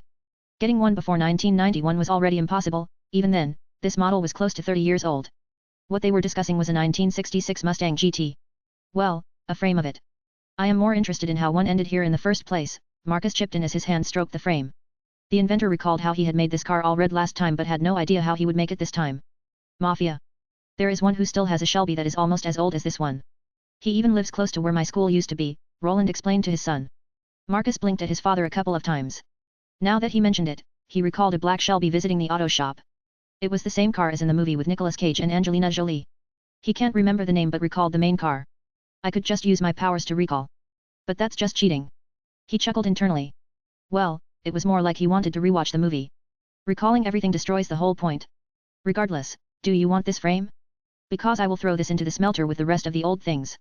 Uncle's voice brought him back from memory lane. Yet. I will be taking it with me. I needed a new source of entertainment. With a nod, Marcus smiled at his uncle. Fantastic. We can arrange for someone to pick it up. No need. Dad, we can take this to your auto shop. Solomon's successor swiftly arranged where he wanted this frame moved. Ha! Running from your mother. In a way, I can also test out a few new things in your place. After all, it's your workshop, not mine. Marcus smiled wickedly at his father. True. I expect some retrofits. Those bots are useful little handymen. Roland happily agreed, then looked at his brother-in-law. You should get some of those too. They can help you sort out your scrap metal. That's a great idea. I still need to look for that 80 Saudi Quattro buried somewhere here. Marcus recalled that first four-wheel sports car somewhere here. His father used to have it. It was a silver one, a beast with a beautiful engine sound. For a second, he nearly drooled for such an opportunity. Meanwhile, Ravel's Russia was waging endless war in her simulated Earth. Her forces have captured the whole of Europe, forcing China to capitulate as fuel and food reserves have dwindled. With conflicts in the Middle East, China could not import fuel. With the declaration of war, the people of Han quickly raised that white flag. With additional manpower secured, the bear turned its gaze to the eagle. First was the elimination of its claws. Ravel utilized her prototype nuclear torpedoes to sink the carrier groups. When people think of nukes, they think of rockets. But this is where she utilized Russian engineering towards submarines. Why rockets if they can use torpedoes? Her enemy is ships, so she sinks them like any other ship. She creates a tsunami big enough to drown a carrier. With the creation of Poseidon torpedoes, Ravel attacked every carrier group. In the process, she has flooded the east and west coasts. With claws destroyed, the bear can cross into Alaska. Over the years in this simulation, Ravel has increased the military-industrial complex by over 300%. Shells, ammo, and rockets, they had mountains of those. With nearly limitless raw materials and fuel, Russia's only issue was manpower. Yes, Russia has close to 300 million people, but that's not enough for world conquest. She needed China or India. With China secured, she has her manpower. The Korean War should have taught Americans that technology doesn't necessarily win wars. Americans don't have it unless it's on a sci-fi level like her lord's faction.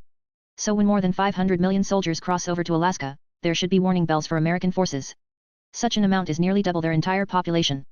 With mass-produced tanks, jets, and attack helicopters, Ravel's crossing of the Bering Strait was the biggest event she ever did. It was an event even the AI observed closely. One could say that artificial intelligence was impressed by the performance of the blonde devil girl. With such an achievement, the next simulation will be even harder. Technocracy needs to see her limits. As the forces processed over to the North American continent, the Russians remembered that a country by the name of Canada existed. The army was confused for a second when they saw the red and white flag for a second. But it lasted for a second as the men swiftly steamrolled through whatever American bot tech they had. Before long, cities like Vancouver and Toronto were experiencing artillery shells. In the meantime, supply lines began to be established. Ravel was proud of her management skills. That means she trained her troops to develop supply lines quickly. She prepared millions of people who started building a train bridge over the Bering Strait. Even if the initial attack on the Americans fails, she has projects in place to keep Alaska secured. Tsarina, we have secured Vancouver. American forces are still in disarray after losing the East Coast, the Commander General told the blonde devil, who smirked when she heard that. Her torpedo project was under wraps for a long time. Everyone thought she was developing hypersonic missiles. She even fed the intelligence agencies with juicy bits and pieces. There were even dummy tests in which satellites picked up these supersonic missiles. From what she has heard, Americans have focused on developing measures against these missiles. It's fine, as by the time they realized something was off, a nearly kilometer-tall wave had slammed into the east coast, killing most of the command in one fell swoop. When chain command is restored, most of the northern part of North America will be under her command. Of course they are. We must abuse their belief that we won't do things beyond a certain point. Not everyone signed those papers which dictated the rules of war. Ravel chuckled while twirling with her favorite fan. The general slightly trembled when she casually told him about killing close to 100 million people with a man-made tsunami. Since they are in disarray, we should use ballistic missiles to destroy key military infrastructure. Even if the command is in disarray, the anti-air system is still in use. That is why we shall destroy things left on east and west coast. Just because we killed all the soldiers with water doesn't mean the infrastructure was destroyed. I want those gone. After that, we can send soldiers from Europe and Hawaii. The blonde said that she moved her Black Queen piece from Alaska to the Great Lakes area while her bishop, who was in Hawaii, moved closer to the west coast. The same can be said about her knight, who was in Spain and moved closer to the east coast. This move was pincer. The tsunami had cleaned the coastlines, now, it was time to sweep. Not much is left. I wonder if my lord is pleased with my progress. Ravel thought to herself, with some anxiety in her eyes. She is trying to be as good as she can, as ruthless as she can. The better she is at this game, the better her prospects are. Sirin. The white-haired girl looked amused as she heard that Marcus was sending his flagship over to the scrapyard. She returned to her filming. She realized that his whole faction was nothing more than a way to satisfy his desires and needs.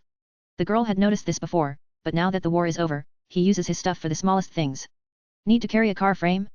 Let's call a 230-meter-long warship to help with that. Do you even need your warship here? A military base less than 100 kilometers away from here. She pointed out that fact to the viewers.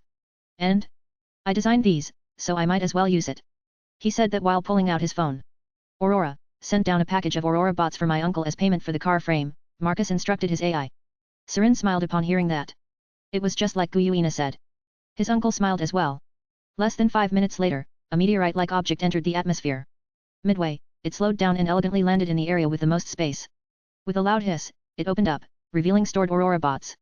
Segments of the storage area moved and released the bots from their hold. Marcus and the group walked over to the construct, and he explained what this thing was. You don't need to worry about the maintenance or energy they use. I designed them to be self-sufficient. As he said, the bots started to stand up. Impressive. I suppose I don't need labor anymore, his uncle said with a raised eyebrow. I guess.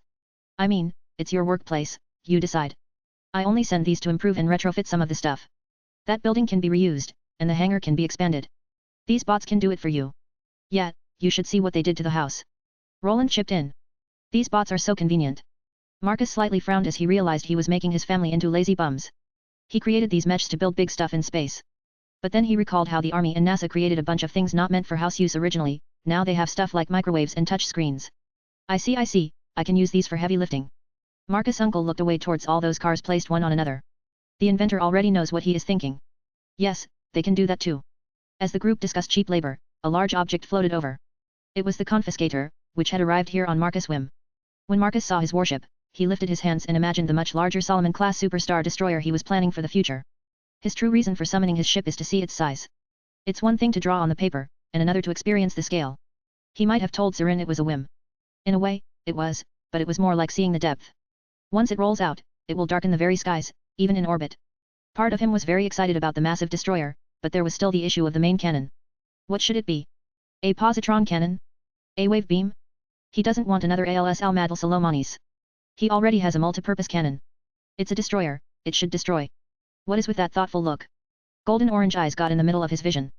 The hairskirt turned YouTuber is becoming much more relaxed around him after the pizza treaty. Nothing. I am just thinking about types. Chapter 92, Psychological Warfare. In the Oval Office in Washington, D.C. President was sitting in his chair. His thumbs were swirling impatiently. He can't barely wait for that report he was waiting for. Sweat was rolling from his forehead as he was nervous and excited at the same time. After several videos, the department responsible for Marcus Goldman's character finally has compiled enough data to create a perfect bio. The moment the doors opened, he asked, nearly jumping out of his seat. Do you have it? The president asked with an impatient tone. Yes, Mr. President. The vice president handed over the document. He looked pale as if he had heard something utterly horrible. What is it? The president noticed the look and inquired. I would rather allow the head of human psychology to speak about this. With a hand motion, the vice president pointed at the elderly man. The elderly man took a step forward. The Department of Studying Marcus Goldman is dedicated to understanding him, his reasons, objectives, and his past and future possibilities. The government is spending billions on this. Oh? Then what are we dealing with? President immediately asked without waiting.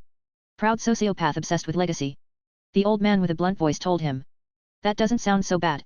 The president was quite relieved when he heard that. They can deal with that. For a second, he thought that inventor boy was a psychopath of some kind. We can give him an entire page for history books and legally allow him to have a harem if he wants. The president swiftly proposed this, but then he realized that Marcus already had a harem. No, he made one himself. Never mind the harem part. The leader of the USA waved his hand, motioning them to forget that part. However, the pair who were visiting the man grimaced. Sir, I didn't mean a mere page in history when I said legacy. I meant that when we say, by the god, in this case, it would be, by Marcus. The head of human psychology clarified this before expanding on it. Marcus Goldman is suffering from some sort of trauma when he was a child. He could have had some kind of close-to-death experience. It has triggered a desire or instinct to leave a legacy. But, this is where an issue arose. The old man became quite serious. His technology. The president pointed out the obvious. Yes, but it was inflated further by being Solomon's successor. Success breeds confidence, confidence breeds pride, and pride breeds contempt. The old man proceeded to explain what he meant by this line of development in the character of the leader of technocracy. Success most likely developed from his inventions, confidence from the fact that they work, pride from the fact that his things work and are superior to what we have, and last and most important, in my opinion, the fact that there are no other people like him around him. Such a realization comes in stages. First, he questioned why no one else did what he did. Second, he realized that he only cares about the things he develops, and no one else tries. Such things are dangerous for a boy at that young age. The last strike before contempt developed was that he believed he only cared about inventions. It doesn't help that our world is money-driven instead of ingenuity-driven, as he wants. The elderly explained to the leader of the USA. He was particularly troubled about the last part. That trait makes Marcus quite hostile towards their world. The president paled himself when he heard that. Marcus Goldman doesn't care about us at all. I see it as his pride has reached the point that only his legacy will remain if a meteorite hits us and wipes everything out. That is what it is all about. His empire will survive extinction events. Even if the planet loses life support, his constructs will remain. Even when humanity dies, his technology and monuments will remain. That is all he cares about and how he builds it.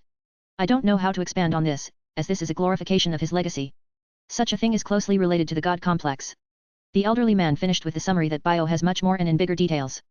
Gods. No. Even they won't help us, the elderly man sighed before explaining more. From these qualities, we can discern everything else. His ships, AI, soldiers, and machines are all part of his legacy. That means they will obey even most suicidal requests. Trying to bribe them or using other methods is pointless.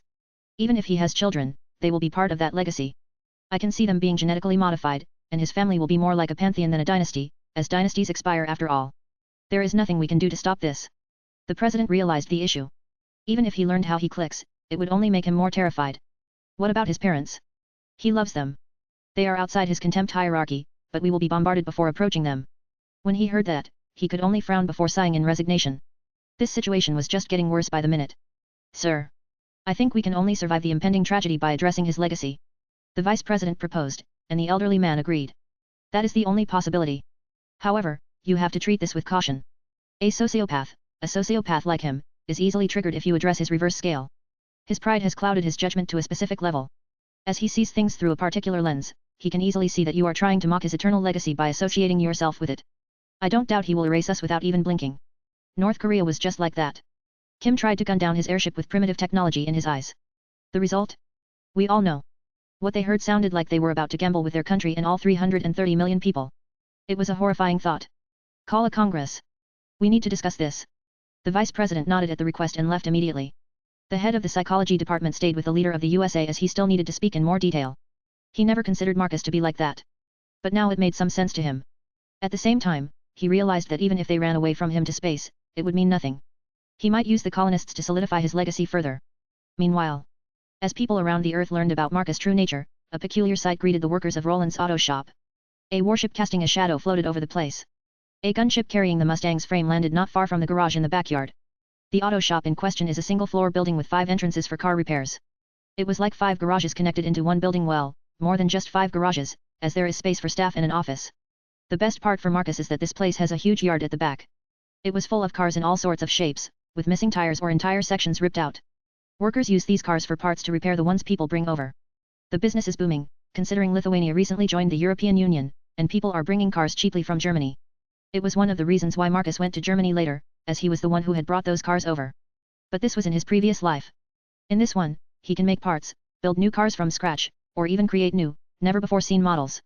All that depends on his whims and mood. That airship is stopping. One of the smoking mechanics mumbled to himself. Does this mean Roland's kid is finally coming over? It has been ages. Now that he thinks about it. That kid was always looking at something in the distance. Now, it kind of made sense. That kid was dreaming of space. I wonder what one of those brought over. He saw one gunship bring over something. After finishing his smoke, he, alongside other workers, walked to the backyard to see what it was. What they saw was a shell of a car. That's one old thing. Some of the workers realized what this was. This thing was one old, rusted frame. Hell, it was falling apart. Do you think the kid will be working here to fix this thing up? One of the guys suggested. They are all oily boys who love cars.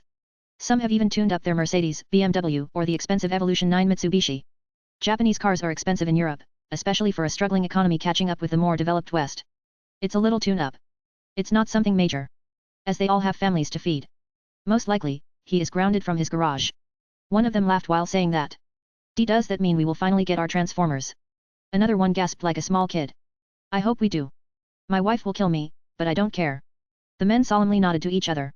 They decided not to tell their wives the details, for ignorance is bliss. A few minutes later, a blue 5th class BMW arrived. Marcus has arrived at the auto shop alongside his father and the girls. Those boys. They left the shop like this. The older Goldman shook his head, seeing his boys leave his shop like that. No worries. My warship is watching over this section of town. Not even a mouse can steal cheese from the kitchen, the teen joked as they walked to the backyard. True enough. The group walked over and spotted the mechanics who were inspecting the car. Boss, this is a very old car. I suppose we can ship a current Mustang GT engine. It would take ages to put together something like a 60 SIXS engine, the head mechanic said as he saw Roland and Marcus walking over. No worries. This frame is Son's toy. He will restore it. Roland explained before getting serious. And you guys left the store open. He pointed out with crossed arms. I doubt there is a person who has the gall to steal anything from the shop with that thing floating above. The guys quickly found a way to get out of it. Now return to work. He wasn't buying, so he sent his boys back to their workplace with a hand motion. Once they were gone, Roland looked at his son. You can have a spot in the yard. You can make another garage if you want. He smirked at his son. I see. That could work. Marcus looked around, examining how he could build what he wanted. One of the first things he noticed was abandoned plots of land behind the high fence. From the looks of it, this place was some sort of government-controlled company ages ago, just like everything else was in this country 17 years ago. However, it was abandoned after the fall of the USSR. Now, the buildings are abandoned and will eventually fall apart. Marcus noticed an opportunity for easy expansion, so he decided to do something about it. It was time to send a message. Marcus, return to me when you finish whatever you are doing. A few short moments later, he got a reply. Latia, understood, I will be there shortly. After sending a message, he then proceeded to speak with Aurora. Sent down the engineering corp. Sending. ETA 1 minute 10 seconds. With that done, the inventor pocketed his phone and looked around for more. We can stack some of the cars one on another. The less used models could work for that. Marcus proposed that. It's fine. Don't worry. I am sure you can figure this out, I will leave this to you. With that said, Roland left his son to his devices. There was a smile on his lips. Roland's plan is finally coming to fruition. That's right. He wants those Transformers, too. He and his boys were all school kids who grew up watching the original series all those years ago. They fell in love with cars back then, so he maneuvered his son to have another shop right here. Now, it was only a matter of time. Latia. The blonde devil momentarily panicked as she realized she had overstayed her welcome in the underworld. Her reason was that she had been using her Icarus to build some of the Astaroth things in the new devil continent. While devils can build with their magic, the automated assembly lines can use a material like sacred deer metal and masse. But now, she needs to return to Marcus and her job. Are you coming with me to Earth? Latia asked her cousin. Of course. That shouldn't be even a question. Sikvera almost snapped at her cousin for asking such a stupid thing. They can leave on this adventure with everything set and done in the underworld. Once they generate enough points, they can return and improve their clans. At least, this is what Sikvera wants. Good, then take us to Earth. The officers on the bridge nodded as the vessel proceeded to move out. The main cannons ignited and released a beam of energy, tearing the space apart and creating a wormhole. Seconds later, they were back above the Baltic Sea. The assault carrier continued to move towards the space tower. I wish he could do something about the locked space. Teleportation is far too convenient to be left out of use. Sikvera complained with a sigh. And stop using magnetic graviton trains? Or gunships? Master is far too great of a weeb to stop using those. Latia knows him well enough to understand that he will never remove the restrictions. He could create a system that recognizes souls, allowing specific people to teleport around specific areas, the Agar's heiress said. Then why don't you present a model to him? Latia asked with an eye roll. Never thought of that. Sikvera, with an embarrassed look, pushed her glasses up. So now you know. You can start working on it. While I deal with whatever things he wants. The blonde suggested to her. Fine with me. As Icarus arrived at the tower, the girls looked at the finished product for the first time. They wondered where all the airships were, as only 2 of the 9 parking slots were in use. The diameter of this place is quite something, Sikvera commented as she gazed at the space center. The spaceport was in the center, like an island in an ocean. The edges of the space center had those sharp towers rising into the sky. This area would look familiar for any Lord of the Rings fan, it is where that white mage used to breed Uruks. Especially how deep it looked now. Latia. Yes, I noticed. The space center has increased its depth exponentially. The blonde nodded and pointed at something. That's a bridge with that tube for the trains. Just look at the difference compared to the walls. By now, this place is so deep that he can build space stations and just launch them to space. So we entered the space era. Sikvera dumbly nodded. She was still trying to grasp what she was saying to herself. I know. I remember the first day we met. He was hinting at this, but here we are colonizing Mars, Venus, and Saturn. For a second, Latia recalled the date it became after he summoned her. If she could, she would pat her own shoulder. She didn't do that bad for being summoned by Solomon's successor and then bound for life. Now that everything is settled, I am getting excited for what is to come, Agar's heiress commented in a barely hidden excited tone. Hat, good for you. Latia was happy to see her always strict cousin showing that little girl moments after surviving an insane war against evil gods. As the pair continued to talk, they eventually left the Icarus and walked into the tower's hangar where bots and other workers were already rushing to retrofit it. Already more upgrades. Latia commented the moment she walked over to the closest worker. We are installing magnetic railing for the runways. It's standard procedure to keep the vessels up to date, ma'am. Magnetic railings? Are we getting Gundams that soon? Sikvera swiftly intercepted before Latia could comment. No idea. I am doing what the command told me to do. But all things point towards big machines. That simple hint was enough for Sikvera as she grabbed Latia and pulled her towards the closet gunship parked in the white hangar. Thanks. We are going to see Master. The heiress waved her hand as a thanks. The blonde needed to adjust to her cousin's powerful yank. I can walk on my own. Yeah, I know. As the pair got into the gunship, the worker was confused for a second, so he shrugged before returning to work. They still need to install the new system. 5 minutes later, the gunship landed on asphalt in front of an auto shop. The moment they left, the gunship left them in the middle of an unfamiliar place. Is this the right place? Before the girls could ask people where they were, a middle-aged man in oily clothes explained to them. The boss kid is at the back. Oh, my thanks, Latia, and Sikvera nodded while thanking him. As they walked to the back, the man shook his head. He took his hat off and looked at Marcus' direction as if praying for his well-being. I hope that kid survives past 20s with these many women around him. He should be going insane by this point. He knows from experience how nagging females can be. Sadly, he has no idea that Marcus can easily create someone who will never nag him. By this point, he has already done that several times. His Quinella will never nag, only complain at specific moments. The females know well enough how quickly the inventor can replace them. As Latia and Sikvera walked over to the back, they saw a newly built garage. He works quick. Yet. It didn't take long for him to have a new workplace. But when they saw inside, they were surprised it was full of new but regular tools, nothing over the top like his automated assembly line, liquid to solid surface flooring in his workshop, or the diamond tiles. This garage was a modern garage? With some high-tech? Master, you look well. Latia walked in and quickly got his attention. Latia, thanks for arriving so quickly. Marcus swiftly walked over to his favorite devil girlfriend. He pulled her in a hug before claiming her lips. A long kiss later, he pulled back and gazed at her briefly before telling her what he had planned. I have a few things for you. He explained while pulling her into the sitting area. In this area, a trio of girls looked at their interactions with various expressions. Sirin, who accepted her situation, started developing jealousy streaks like Quinella. She realized there was some sort of camps in this faction, factions which were gunning for his attention. It looks quite pathetic in the eyes of a hairsker, but it's the only way to get something that increasingly looks like Marcus' backyard. And she was part of it. Seeing him snuggle with that blonde makes her hands twitch from frustration. That's it. Once we get back, I will do something. Sirin and Quinella thought about the same thing. As Latia ended up on Marcus' lap, he told her what he was thinking. I want you to buy some land. One for an entertainment dome in this city and future cities. Alright. How will this dome look? I know you have rooms for these, but they are underground.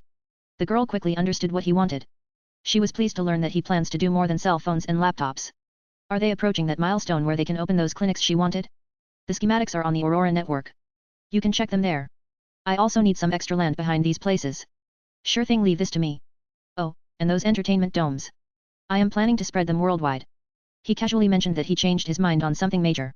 At that moment, her eyes widened as she experienced a shock. Worldwide? But why? He never was willing to share with everyone. Latia immediately got a feeling that he was planning something. She must check the overall project timeline to see what is going on. Why such a change? You never planned to go beyond your homeland's borders, she asked him in a slightly defensive tone. Something major must have happened for him to change his mind. The blonde tried several times before, but now he does it without arguing. Well, I want to spread the greatness of something amazing. He said that and then his eyes went to Sirin for a second. His words made the white-haired beauty widen her eyes as she made a connection. Is he planning to make a game about my reality? I see. In that case, leave this to me. I will deal with this. The blonde devil slowly nodded as she did what he requested. Good girl. Marcus proceeded to cuddle and softly kiss his favorite devil girlfriend. At the same time, Sikvera, who was at the back, slightly pouted. She had forgotten to ask Latia if they had gone beyond simple kisses with Solomon's successor. Later. Marcus slowly expanded his workshop area to fix the old-school muscle car. The bots built another building with several special baths. Robotic hands that would bathe the car's frame. His father was very happy to have him add another service to his auto shop. Now, they can repaint cars to keep the rust at bay. It was simply absurd how rapidly his shop improved in one day. Aurora, scan the frame and simulate the reconstruction process. Once you're done, I want Confiscator to start fabricating items necessary for the rebuild. Marcus ordered his AI as he finished placing the tools. Do you wish me to add all the available upgrades to this car? The AI asked about recently installed speakers. No. This car will be a genuine stock with minimal upgrades, such as force induction and NOS. Understood. Beginning the scan and reconstruction. A projector from the ceiling emitted a light that scanned from top to bottom and from left to right. Once the scan was complete, a 3D hologram appeared before Marcus. As the pieces came together one by one, the inventor finally saw a fully constructed car from 1966. With his finger, he motioned for the car to spin. A genuine smile appeared on his face as he saw his baby once more. I compiled data from videos, web pages, and video games to create the look this car is supposed to have. Aurora explained the rebuild process to him. Good. I want you to begin manufacturing aboard confiscator. I want them in pieces. All of them. All of them. Understood, powering assembly lines. As the AI made parts for Marcus, the inventor used his psionic powers to lift the frame and take it to the bathing building, where a selection of acid baths awaited the rusted skeleton. Once he had placed the frame, he returned to the new garage, pulled out his laptop, and put it on a pedestal. He can track the progress on his laptop. He made sure to get engine parts first, as he wanted to start assembling them.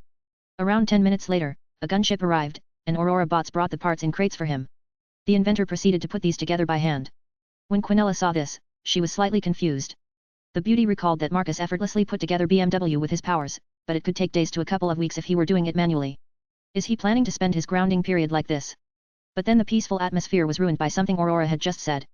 Sir, United States, just send a word. I am busy. They can wait until after my grounding is over. He said with a small frown. I understand, but this message is strange. That is why I am notifying. The AI sounded confused. Send it over. Let me see. Now, Marcus was curious. He heard how Aurora sounded. On his laptop, an email popped up. The inventor checked himself. The email was short and right to the point. Something one would never expect from a goddamn nation. Marcus believed it was authentic because it had the eagle and the signature of the current president. The message was simple but right to the point. Marcus Goldman, I would like to meet you and discuss the future of the USA and your legacy. For some weird reason, this triggered Solomon's successor.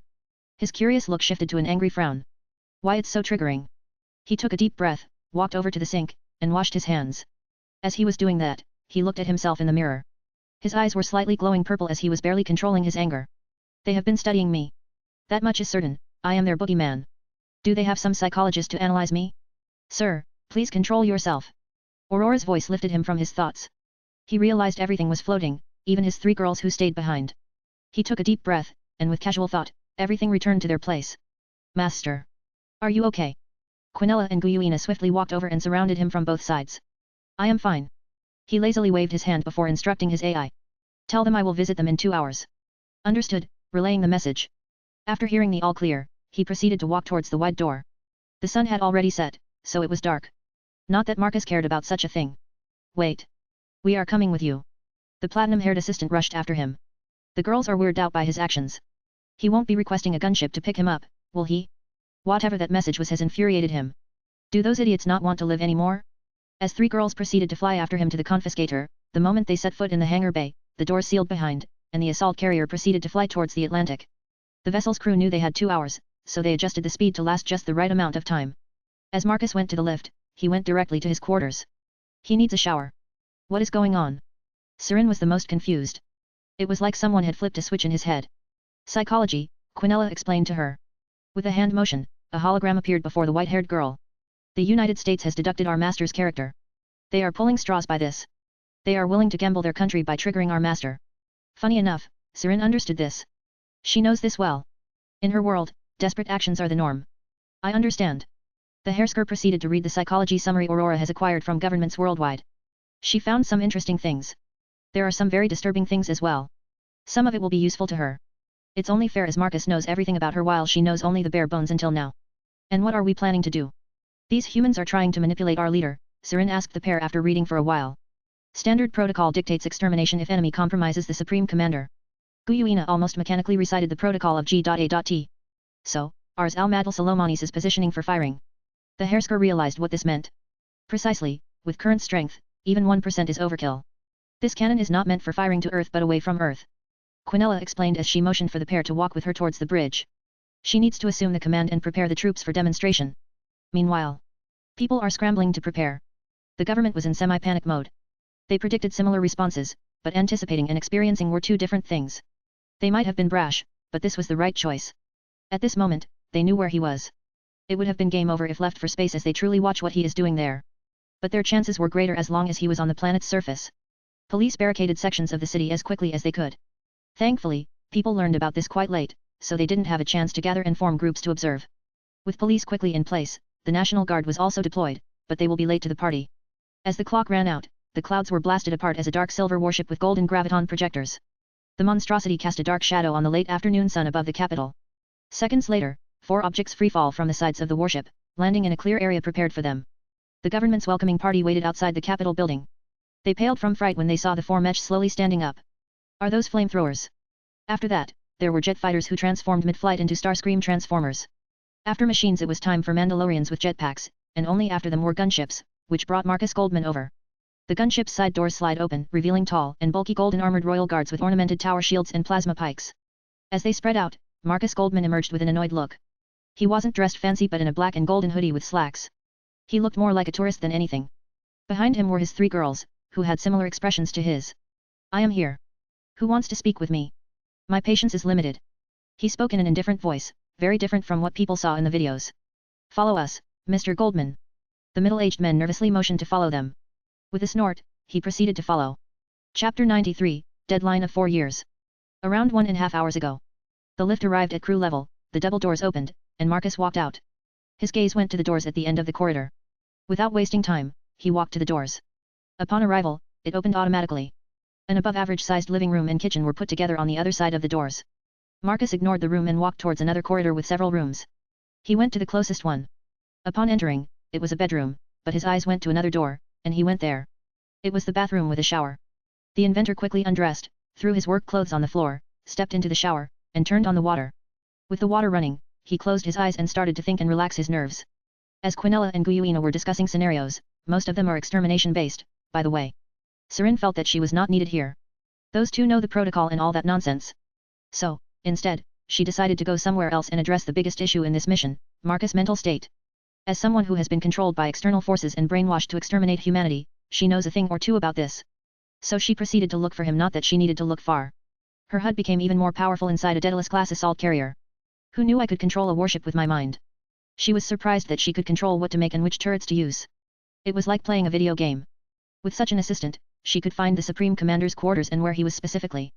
As she entered the bedroom, her eyes went to the room next to it. For a second, her eyes widened as her cheeks became rosy. What an opportunity!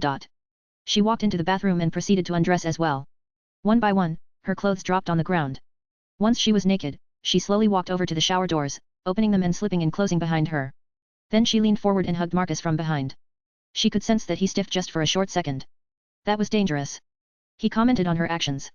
"I had full confidence that you won't do a thing," she replied with a small smirk. But she had a deep blush on her cheeks, which she was trying to play down. "Won't do." Before she realized it, the beauty was pinned against the shower wall, and Marcus' face was before her. "That's a poor choice of words." He said that while leaning forward very slowly, claiming her lips. Sirin didn't argue back or complain, instead, she closed her eyes and enjoyed the kiss. Oh, she knows that she goaded him, that was the plan in the first place. Slowly, it started to heat up as Marcus' hands wandered and touched those exquisite body lines and considerable assets. Back to present. Marcus never thought he would be in the center of what he saw as the core of hypocrisy, the Congress. All of the politicians were standing waiting for him. At the end of the walkway was the president with his gang. They were all nervous as this was like Russian roulette for them. "Mr. Marcus Goldman. That's Supreme Commander to you. You are speaking with the leader of technocracy and the ruler of the underworld, the man who tamed the afterlife, which you will end after your death, either today or of old age." Quinella intercepted as she was feeling quite pissed by these psychological manipulations. Before the people can respond, Marcus simply raises his hand for her to calm down. "You don't need to explain, Quinella, not everyone understands what they provoke. It's a human trait." He said that while looking at the people in front of him. His gaze went around, and he saw cameras as well. It would seem they are making a big spectacle out of this. Is the states trying to give the rest of the world a fighting chance? Whatever, he will hear what they will say. Speak whatever you want to say, but choose your words wisely, as they can be your last. My patience has limits, and you do not have the power to resist when I am angry. Marcus' opening speech calmed his assistant, who turned her gaze to the party before them. Of course. Please follow me. The group were very skitterish in front of these newcomers. They motioned for them to follow. The president has chosen the classic group tactics with his ministers and bodyguards. But even the bodyguards were trembling in front of this inventor and his indifferent tone. They walked to the quickly prepared table in the middle of the Congress, where everyone was also watching. But the rest of the people were a distance away. Armored policemen kept politicians away from Solomon's successor as they feared that even a single wrong sentence would cause their deaths. As the leaders of the two factions took their seats, the president took a deep breath. Here it was. He wanted to speak with this guy for a while now. Ahem, I would like to thank you for answering my request. The leader of the USA expected some sort of reaction, but Marcus looked at him without saying a word. I would like to hear if there is a way for us to cooperate. He tried some simple tactics first, but Marcus simply scoffed at them. Are you getting paid enough to do this job? Marcus asked randomly. What? Of course. It's good that you are confident you know what you're getting into. At this moment, nothing could change my mind about what is to come. Maybe if your nation makes draconian changes in how you people run this federation, we might agree on something, otherwise, there will be no talks. Marcus plainly explained he felt no desire to play around the bush. That's... There was a grimace on the older man's face. He was expecting at least some political finesse from this guy. But he was like a bull in a porcelain store. You expect us to change the constitution? Even then, we need directions. Scoff. Don't play dumb with me. Your free country is a slave to your corporations. At least under my rule, people will have 24 days off per year. Marcus started a jab while he had a chance, on live television, no less. But it will take time, and effort and... The inventor raised his hand to let him stop. You have 4 years? Yes, 4 years. Let's make it symbolic. That ancient calendar will end in 2012, so let's take that day as the deadline. Marcus said that with a slowly growing sadistic grin. Consequentially, your 4-year term will end, so it's good. People will remember you as the last president, which is some clout for you in the history books. The Congress was dead silent. Even the policemen looked dumbfounded. Was this a threat? Sure, they exchanged fires before, but there was no declaration of war or anything like that. The USA placed the whole thing under a rug. Is this a threat? The defense secretary asked from behind the president. Threat? Oh no, threat means that I could do something. But, this is not could, but will. After all 4 years, it is enough to solidify myself in the whole solar system. How can I enjoy my new backyard if that one pesky bush doesn't want to be trimmed? Marcus compared them to that of a bush. You, how can you look down on life so much? People couldn't take it anymore. This guy was a monster. Life? Do you think it's hard to make it? I spent several months studying biology. With effortless motion, he ripped the armrest off the chair. Rings appeared around his fingers. Everything is made from something, it is only a matter of time until you understand what it is. Once you understand the composition you can do this. The armrest turned into some sort of grey matter and then morphed into a small orange kitten. Meow. The recently born cat looked confused for a second. Then, the little thing started to snuggle into Marcus' hand. The inventor smiled at his newest creation. With a casual hand motion, the cat flew over to Sirin, who effortlessly caught it. Her eyes sparkled when she saw a legit cat, not a lion monster this time around. So what life do you speak of that is so important? Do you think I can't repopulate this continent? The sheer arrogance of you people makes me quite disgusted. Speaking as if I can't do something as simple as that. Marcus looked at them with an annoyed look. However, what they saw now made them realize the value he places on them, equivalent to that of a bush in a backyard. I understand. We shall strive to meet your requirements. Just like that, the strongest human military in the world was scared into obedience. Good. I will be watching your progress with amusement. Marcus chuckled as he stood up and walked away. He had nothing else to say. The people in the room stared at the armrest, which had returned to its original form. It looked like it had grown back. We just gave up like that. One of the ministers was furious. He was furious at himself, Marcus, and the world for birthing such a monster. He was simply venting his frustration at their weakness. There is nothing we can do. This meeting was crucial.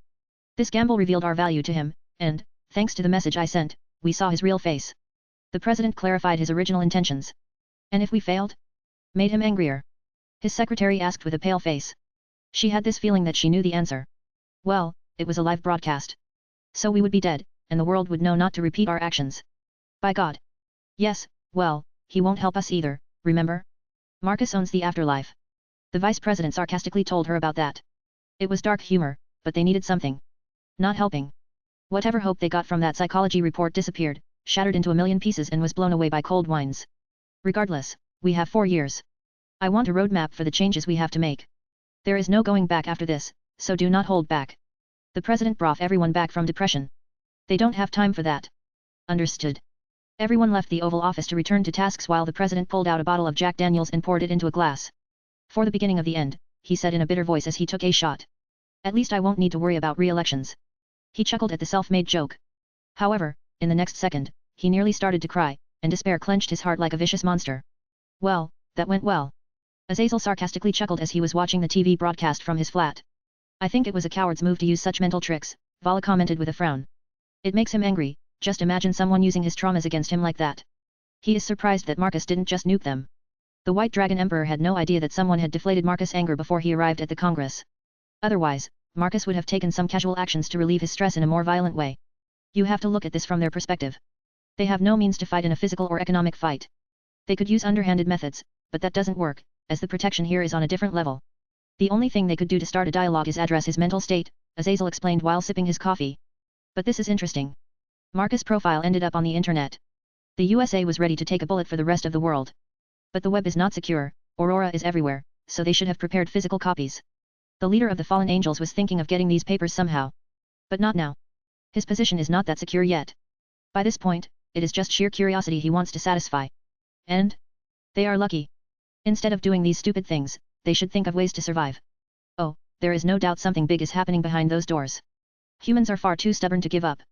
Azazel is betting that humans with some pantheons are preparing to escape Marcus Goldman's future totalitarian technocracy. The question is how? Scoff. At least something. Anyway, I am out of here. I heard I can take a ride to Asgard from this town, so I am taking one. Vala stood up from his chair and proceeded to walk towards the doors. The black-haired cat girl followed after him. You not going to try to resurrect your fallen comrades? The fallen asked his stepson. I will, but I am useless here. To earn those points, I can do some exploration missions for technocracy. Vala wasn't stupid to that point. He knew his strengths, and he would apply them there. Fair enough. Stay safe. Instead of saying anything, Vala waved his hand without looking at him and, in the middle of the night, walked out of the flat accompanied by the cat girl. Just how stupid this can get. I tried to make him relax and enjoy the company of his girls. But these people are just simply retarded. Marcus' mother, Rose, sighed in frustration. She saw bits and pieces of this event on TV in the kitchen.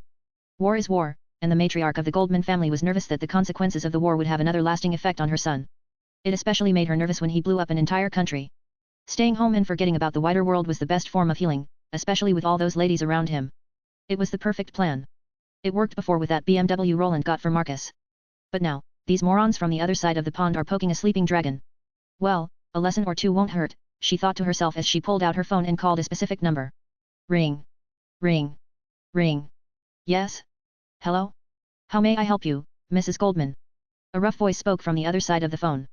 I would like for you to investigate who was the one who decided that poking at my son's traumas is a good thing. If it's to help the hero of the Great War, you can leave this with me. The phone call ended just like that. These Norse gods sure are right to the point. The woman sighed as she placed her phone on the table. The AI who was listening to the conversation could not believe this lady just sicked Norse gods on American politicians. I guess, now I know where Master gets his streaks of brutality. The AI decided not to mention this to her creator, as knowing such small details is unnecessary. No one will speak about this unless he directly asks. Many other high-class people and leaders of nations were watching this. Some were lucky enough to be in groups while it was happening. It was early morning in Asia when the meeting happened, and for the first time, Marcus spoke in person in front of the world's most powerful Senate. Around a big table in Japan, the nation's most powerful people finished watching the live broadcast. So that's how it is. Yes, we have 4 years until whatever plans he has will start. What's the plan then? We just roll over and let him kill us? No. From my information, many companies are moving in or opening branch offices all over the boy's homeland. I suppose it is about time to open a couple of restaurants there. Maybe even a branch of Totsuki Academy. Ha. Food. That could work. No matter how smart or powerful, people still want to eat good food. Rich people all over the world wish to survive the upcoming doom. Many of them have confidence that the things that made them rich could impact Marcus in some way. After all, they have his entire profile. The teen has spent the majority of his life building his empire. Did he ever taste Chinese cuisine? Or Vietnamese? What about attending car events? He is obsessed with them from the videos they saw. That white-haired girl has shown them that Marcus, while very talented and dangerous, is still a human with his desires, hobbies, likes and dislikes. This is where they can come in and save themselves from upcoming doom. So what is the plan? The one who was sitting at the head of the table finally spoke. She had long black hair and sun-like eyes. This was Amaterasu, the goddess of the Sunday. The head of Japan. There is no need to pretend that the Prime Minister and the Emperor have some sort of a pull when doom approaches them. No, it was this goddess who was pulling the strings when danger was looming behind the corner. I have some information that the last remaining Satan is preparing to buy an anime studio by the name Sunrise and a brand by the name Konami. Such a move from a Satan who is obsessed with magic girls is strange. Considering those brands are more male-focused. The deity said with a soft voice, but her voice made everyone shiver. It felt like rays of sun were touching them. I see that our culture has a strong grip on Marcus Goldman. An old man with a strong build realized what this meant. Correct. Seraphal Leviathan, over her life, has never made such moves. We could think it's related to devil borderline extinction, but if that were the case, they would move differently. No, this is an act to please the next Solomon. Amaterasu voiced her reasons to them. So even the almighty Satan needs to please this teen. This behavior surprised some rich people who didn't know the full picture. We wouldn't be discussing this if the threat was minor. Marcus Goldman is a global threat to all humanity, including all pantheons. Amaterasu snorted while saying that. She won't be attending meetings with humans if something is easily solvable. Alright, my apologies. The man realized that he was being stupid. Of course this Marcus Goldman has minions who are Satan or even gods. What am I even doing here? Some people realized this was way beyond their stations, money or not. Then, with all due respect, Goddess Amaterasu, can't gods just band together and end him? Another one asked her the most obvious question. We can't. The head of the Shinto pantheon said in a blunt tone. Can't? Why? Her response made them feel chills going down their spines. Several reasons. One of the biggest is Solomon's legacy, which he inherited. Think of it as the ultimate counter for energy itself. First, he will disable our power, then use power equivalent to primordial creation gods to wipe us out. Amaterasu said as she looked towards somewhere. You are saying he is stronger than Izanagi and Izanami. Some people nearly pissed themselves when they heard that. That is just his power, which I can't sense the limit of. She sighed before reminding them of something else. And that is just him. He controls a hyper-advanced faction, and the gods are simply not doing anything because we sense it's pointless to oppose. But how did you allow this to happen in the first place? One snapped at her from instinctual fear he started to feel. And why should we bother? Many of you didn't believe in us for hundreds of years. I am here only because people who believe in me are worried about their futures. But what about self-preservation? Wasn't it possible to prevent this? He is a threat to gods, too. Scoff. Do you think we are all seeing? Marcus Goldman never went beyond the attention of pantheons beyond the local ones in his area. He is an inventor, not some warlord. People like these will only move when they are 100% certain they will win, which is what we are experiencing. This move by Americans was a sacrifice, one wrong move, and they could have ceased to exist. But what we learned is the deadline. So all we can do is try to join the rescue boat. People finally grasped the sheer scale. Yes, simply put, this is what is happening. Amaterasu nodded. God save us. Another one instinctually commented, something the goddess heard. Sorry, we're way past that point. She shook her head. Back with Marcus. The flagship, Confiscator, brought Marcus back to his house. No one talked the whole time as the inventor was spacing out. He was thinking of an array of methods to deal with those arrogant people who believe they have some sort of right to be part of his technocracy. He didn't create his faction so that some greedy capitalists could be part of it. Project Eden is something he designed to remove the invasive grass from the garden. You know, if you want, you can erase all of them, Quinella said with a sigh. She knew he was seething inside, so she wondered why he was not doing anything. It's not that I don't want to, it's just that I have no idea what method to use, he said with an annoyed sigh. A simple orbital strike or an invasion won't feel as satisfying. I could go solo, but that feels like a drag. Then, make them kill each other. The assistant proposed with a raised eyebrow. Oh, that can do. Very well. Marcus agreed as he stood up from his throne and proceeded to walk towards the doors leading out from the bridge. The trio of girls followed after him. Seren still had that orange kitten in her hands. She was all over the new pet she got. The beauty realized that her darling was already spoiling her, and they just started their relationship. So what is it going to be? Quinella asked with an excited tone. Finally. Some action regarding all these uncontrolled humans. Nothing major. Human civilization's infrastructure is quite fragile, all it takes is a precise strike, and all the electricity is down. With that gone, law and order will cease to exist, and slaughter will start for necessities. Marcus casually explained as they entered the lift, which would take them to the hangar bay. As expected from our master. Quinella immediately snuggled to her beloved master and creator. He truly knows the most efficient and most brutal way to make people kill each other. Well, it was your suggestion. I only expanded on it. Even though the idea originated from his assistant, Quinella quickly gives him credit. Yes, but it was a random idea. We can also give Ravel the chance to do those mop-up operations.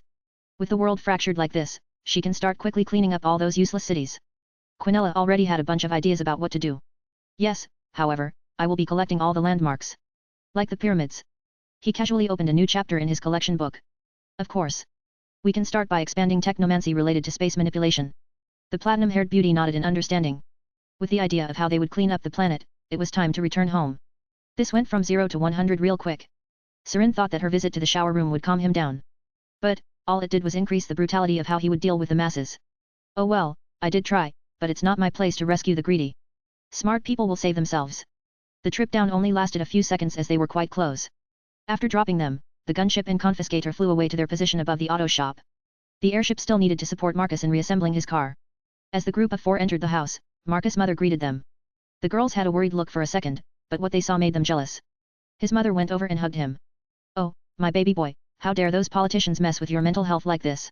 Marcus, who started to blush, was thinking of knocking everyone out from the sheer embarrassment he was feeling at this moment. Not in front of everyone, Mom. Hee, what's the rush? She then looked at the girls.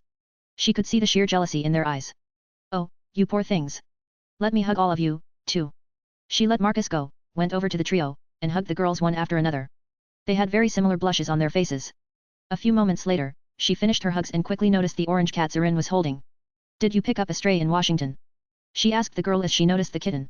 No, it was something Marcus made from an armrest of a chair. Seren clarified the origins of the cat. You can do that now. Chapter 94, Preparations for Adventure. The next morning, after a visit to Washington, things should have returned to normal for Marcus. It was normal, at least at the human level, but the country that gave birth to the inventor is experiencing flooding. Requests for long-term visas have flooded. That makes 21,000. Yeah, I counted 41 billionaires, 58 actors, and other important-looking people, a woman said with a sigh. I'm surprised that you know who is who. I watch TV. She immediately defended herself. Pretty sure everyone here watches TV in one shape or form. Other girl said with an eye roll. I bet she watches those California-related TV shows. The girl blushed when she heard the tease, and they were right that she watched that stuff religiously. But then they stopped talking as their boss entered with a pale look. Boss, are you okay? Just had a meeting with ministers. We are to streamline some of the admissions. But won't that piss him off? I saw the space gun is quite close to the atmosphere. One of the supervising girls said with a frown.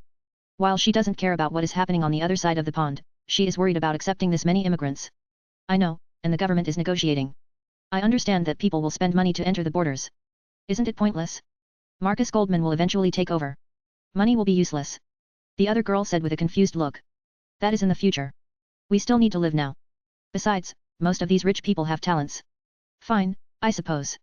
Yes, now return to your things. I still need to attend a few other meetings. It's becoming a pain in the butt. He complained before walking away. Just because Marcus is ending the society in 4 years, it doesn't mean stuff like discussing visa applications from Chinese people will cease. Marcus slowly opened his eyes as he saw white hair. The next second, he recalled pulling Sirin into his bed as a hug pillow. It was worth it as the sleep was good. The inventor felt that he got over the previous night's nonsense. My queen ready to wake up. He teased her the very first thing in the morning. Maybe she slowly turned and looked at Marcus. We can have a shower together. His suggestion got her blushing. Maybe not. It's one thing doing it aboard your ship and another in your house with this many people. She explained with a blush. True, but we can still snuggle. The inventor pulled her closer and started to kiss her. The hairsker rolled her eyes but accepted the morning kiss, which lasted for a while. With that done, they got up. Sirin went to get a shower while Marcus dressed up and went downstairs. He was followed by the orange cat and his pet lion. The inventor jokingly decided to call the orange cat Garfield. He even considered overwriting some memories and behavior patterns to reflect Garfield. But for that, he needs to ask Sirin, as he gave the cat to her after all. As he ended up at the breakfast table, Quinella quickly walked over and fixed his hair, which made him roll his eyes. Well, it's one of the reasons he has a selection of beauties. They can solve all those small details. Dear, you can skip today if you want. After what they did to you should take it easy. His mother, Rose, quite seriously told him. Nat, I am fine. I recharged my batteries after hugging Sirin for the whole night. He explained to her. Oh, remember, I am too young to be a grandmother, she teased her son. Marcus snorted while hearing that. Don't worry, stuff like that will only happen when it's properly organized. I dislike things which are out of control. Marcus mentioned the last part with an annoyed frown as he thought about how to respond to the American move. But then he saw TV in the background. He raised his eyebrow and increased the volume with his Shinik interface. Currently, we have no idea who caused the attacks on several diplomats and high-ranking officers. We are not ruling out the fact that it could be a terrorist act. Oh my, it would seem that terrorism is quite bad in America, Rose said with a faked concern. Which Marcus thought was strange. Well, this stuff is on the other side of the pond. Yes. It sucks to be them. Anyway, I am going today as I have some things to do. Marcus recalled that he needed to finish designing the thrusters for the spaceships and start working on faster-than-light engines, too. If he were sticking around his house, he would be distracted by various beauties. So school is better at this moment. Besides, he still has to work on his baby, so there is no time to stick around like a hikikomori. All right, here is your breakfast. His mother brought over pancakes, which made Marcus' eyes sparkle for a second. That's better than the regular sandwiches he gets. A couple of minutes later, Sirin descended the stairs, and the inventor ended up placing her on his lap. The girl had barely any time to react as he used his powers. The surprise lasted for a second before she understood what happened. She didn't even react like she usually does. The white-haired girl had already adjusted to his sudden actions. Oh, it's pancakes. Sirin was happy with this too. She took the fork and started to eat. It was Marcus' plate. The inventor realized what was happening and used his Shinik powers to take Sirin's plate and place it beside his. He took one pancake from it and decided to eat but got an idea midway. His idea made Quinella and Guyuina have twitching eyebrows. The pair were certain they did naughty stuff while going to the USA. That girl. She's quite a scheming one, isn't she? The assistant wondered what defensive measures she could take against such a vixen. While Guyuina pouted as she realized, she was left in the dust. This hairsker did it quicker than her. Marcus started to feed the white-haired girl to answer that Sirin also started to feed him. It was not because of some sort of romantic thing for the girl but more like getting back at him. Meanwhile, in Japan. Just outside of Tokyo, on a mountain full of buildings that look like restaurants of different cultures, this place was a famous school dedicated to teaching world-class chiefs. This school was called Totsuki Academy, run by the world-famous Nagiri family. Well, the mundane side of the Nagiri family. It's a very old family that has been going back hundreds of years. The supernatural side of this family has its own set of arts and so forth and follows a very strict set of rules. Unlike the mundane side of the Nagiri family, which focuses on the art of food making, such art requires one to travel the world quite a bit. So when Marcus declared doomsday at Congress, the family already started working on survival. You called me grandfather? A honey blonde girl with purple eyes inquired as she entered her grandfather's office. Yes. I just returned from a meeting held in National Diet. He replied while looking through the window at the mountain in the distance. I assume it's related to that live footage held in Congress. She realized the only reason he had called her was that live footage. She still finds it hard to believe someone like that teenager could exist. It is. We don't have many choices here, Irina. He sighed as he turned around and looked at his granddaughter. We are good at making food. That's all we do. We perfected this art for generations and built this school and dynasty. Whatever Marcus Goldman will do will shatter the civilization. We survived World War II. I am sure we can survive this as well. The question is if you are ready to do your part. There was sweat on her forehead as she listened patiently to his words. Her whole life, she has been doing one thing, cooking. There are no other things she could do. Grandfather, I understand. But what can I do? Cook, of course. We shall start moving towards Eastern Europe just like everyone else. The moment she heard about cooking, a part of her relaxed. She might have won all her food duels, but this is a life and death situation.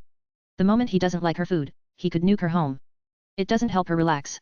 But, how will we even approach the cooking part? Irina frowned. First, they needed to bring him to her kitchen even to consider cooking. And the guy, from what she has seen, is a hikikomori. That's where you will be coming in. I will transfer you to his school. But. Don't worry. We have prepared some of the translation talismans. Language won't even be an issue. Her grandfather waved his hand in leisure. That won't be an issue. That's not an issue. It's a commoner school. I have no idea how to behave in such a place. Plus, won't it be obvious? Irina started to panic. Don't worry. You are not the only one transferring. Many rich and influential people are moving there to survive the doomsday. What will happen? Do people even know what he will do? He got quite serious when he heard the question. We don't have concrete evidence, but it could be an invasion from space the moment he builds his space forces. Others say he will fry all technology, returning us to the Stone Age. None of those are good for us. The honey blonde girl gulped when she heard that. If the rumors of him dating a goddess are true, part of her thinks she is the sacrifice for the so-called demon lord or demon god. I won't be high on the radar even when I transfer to that school. It will become better the moment he can eat your food. He smiled at her while saying that. We have no idea what kind of things he is eating. He created a technological empire. He could have a sophisticated food creation already. She reasoned, sounding quite pessimistic. Then we are doomed, Irina. Her eyes widened as she swiftly tried to lighten the mood somehow. I mean, we don't know. I saw the videos about his kitchen. It looks quite automated. The food could have tasted like it was from a cheap supermarket. I could have a chance. Good, then I am sending the papers for your transferring. Yes. But Hisako has to come with me. Of course.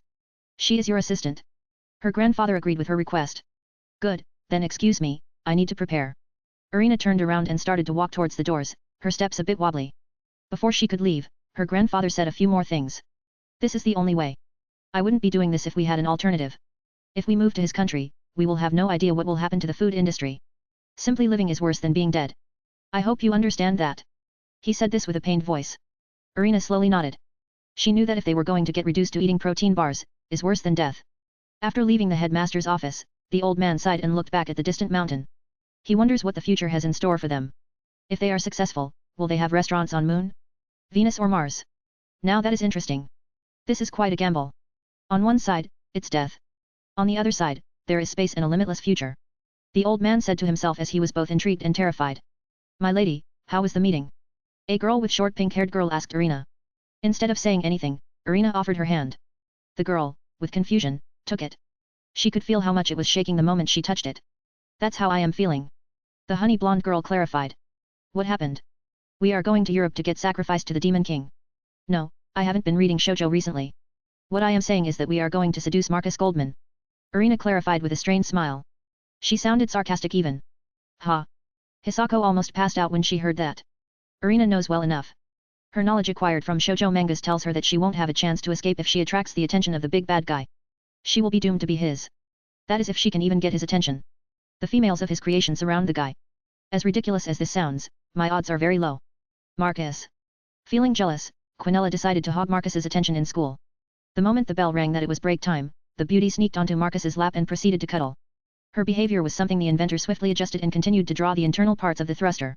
As he did that, the assistant checked the fallout of the last day's adventure. It would seem the world is treating our little country as Noah's Ark 2.0. The beauty checked the number of people who requested a long-stay visa. No surprise there. Over 25,000 and going up. All of these people are successful and ambitious. Quinella frowned. She felt that they were collecting all the vipers. Don't you think we should do something, she asked him, placing her head on his shoulder. No need. People like those will continuously try to find ways to improve their positions. But they are late. The government and my faction hold an iron grip on these lands. The only way for them to improve their standings in some valuable way is to approach me directly. Marcus explained to her as one of his hands stroked Quinella's hair. So you are waiting for someone to approach you? The assistant realized what was happening. It's not my original intention, but I am curious to know what they are planning and what method they will use to approach me. He wonders if people will bring some old cars or maybe some tuned-up cars or give him a game studio, who knows. He doesn't mind stuff like that. He can make cars and games himself, but if he does, there won't be the mystery of the unknown. Now I am interested. Let's see what desperate humans can do. People perform at their best when they are in danger. I don't want to interrupt your evil mastermind talk, but the principal wants to see you. Victor, his classmate, said with a strained smile as he walked over to the inventor's table. Oh? He caved in.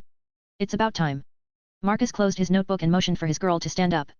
Once the pair were on their feet, they walked towards the doors. So, did you guys get anything in Congress, any sort of souvenirs?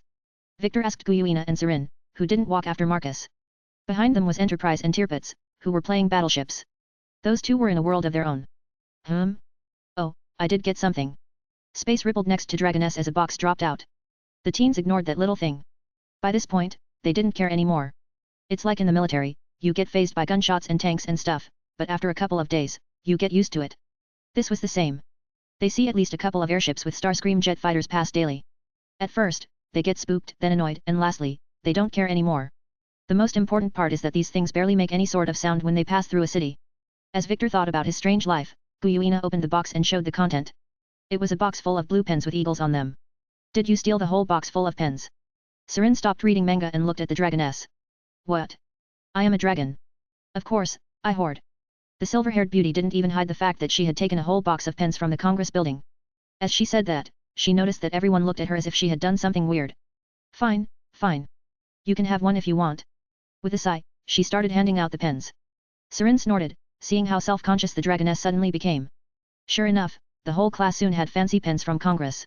There you are. Principal sighed when he saw the inventor. So, do I get permission to improve the school? Solomon's successor immediately went for the main dish. Yes, yes. The Minister of Education threatened to fire me for treason if I didn't agree. The old man massaged his forehead. He tried to maintain some sense of normalcy in this place, but the world was going crazy. Treason? Isn't that jail time for life? Marcus was a little bit surprised to hear that. But his country is becoming crazy just because he is living here. How amusing is that? Yes. Now, do you see this? He showed a pile of papers on the table. These are people who are transferring to the school, the old man said, waving the papers at Marcus. The minister said to accept your proposal for renovation, and on top of that, you can do whatever you want with the school as long as you add capacity to the number of students who can attend it. The inventor's eyes sparkled when he heard that. It seems people know how to use the inventor for their needs. But this is a double-edged sword, as the school will become his. The place will be full of cameras and other things that track people. Not that people have realized this yet. No doubt, this will be noticed eventually. But this is perfect for studying horny teenagers. Marcus has not mastered how to synthesize these types of memories. After all, the hormonal period is important in a person's development. Sounds good enough. Good. Then what do we need to do? The principal inquired where they were going to start. Nothing. I will do those over the night. Tomorrow, we can return to the classes. Marcus motioned for Quinella to come over. The assistant knew why Marcus needed her. The girl summoned her interface. The inventor went through a few things before explaining and showing what he would do. I will send down my bots. They will install the technology throughout the buildings. Of course, we should improve the gym, the basketball court, and the pool. Marcus showed some of the early stuff he had drawn for this place when he talked about it with his physics teacher. But then he got rejected, however, he kept those designs. The reason? Because he will improve the place either way. He is being civil now, but he doesn't need it. Threatening a doomsday has a ripple effect on his place. I suppose getting emotionally dissected like this has its perks. Marcus randomly thought to himself as he looked at the man's expression. Good. Do whatever you want. I will see how it goes tomorrow and whether I should retire or keep my job. Translation: if it's not as crazy as I thought, I keep working. If it is crazy, I will retire. That's how Marcus saw it. Well, now he knows how to get rid of this geezer. All right. I will keep that in mind. The inventor nodded as he agreed to the principal's words. Good, then you can return to class. I did my part. With another nod, the pair left the office. As Quinella and Marcus walked back, the beauty decided to comment on the old man's attitude. For someone who grasps your authority, this man is quite arrogant. Is this how old men behave? His assistant inquired as she had a frown. She is annoyed at this principal for his arrogance. These kinds of people grew up with communism. They had strict rules when they were growing up. So what came out of this is that they believe that with age comes authority, as they believe that now it's their turn to raise the next generation. I see. So they think they know the best and should be listened to. She snorted when she heard that. I suppose. I ignore my mother's occasional moments, but his. He smirked while saying that. I will go wild. Marcus pulled out his phone and messaged Latias so that she could tell Seekvera to send her energy and magic for Aurora to analyze. It was time to raid time and get some proper teachers. Napoleon and Alexander the Great for PE, Einstein for physics, and some Greek philosophers for ethics. That's just from the top of his head. Once he starts collecting, he needs a proper list. Let's go, Quinella. I am getting excited about this. With a growing smirk, Marcus returned to the classes. It was time to revisit the notes he had left on time. Sierra Fall. This is far too easy. The last remaining Satan frowned for a second as she noticed that Sunrise easily accepted her desire to purchase the whole thing. There were no negotiations or anything of that sort. She offered the price, and they just took it. That's not how this is supposed to work. The obvious reason is Marcus, but they would approach her if they wanted something. Sure enough, they did. In the meeting room at Sunrise HQ, Sierra Fall felt a huge amount of divine energy. It was scorching hot, like the sun. Sierra Fall immediately knew who it was. It would seem she won't be signing documents with the CEO but with the head goddess of a pantheon. I apologize for wasting your time, a woman said to Sierra Fall as she opened the doors and revealed herself. Lady Amaterasu, it's an honor. Sierra Fall swiftly bowed, and Roygun behind her did the same thing. They never thought their fishing expedition for mundane fish would lead to catching a whale. Relax, I do have your papers. As the goddess said, she walked over and showed a stack of documents. These were the legal ownership of the company. I assume you wish to talk about the event 4 years from now. The Leviathan realized that there was only one thing Amaterasu would care about at this moment. Correct. Now, do tell me what you know about it.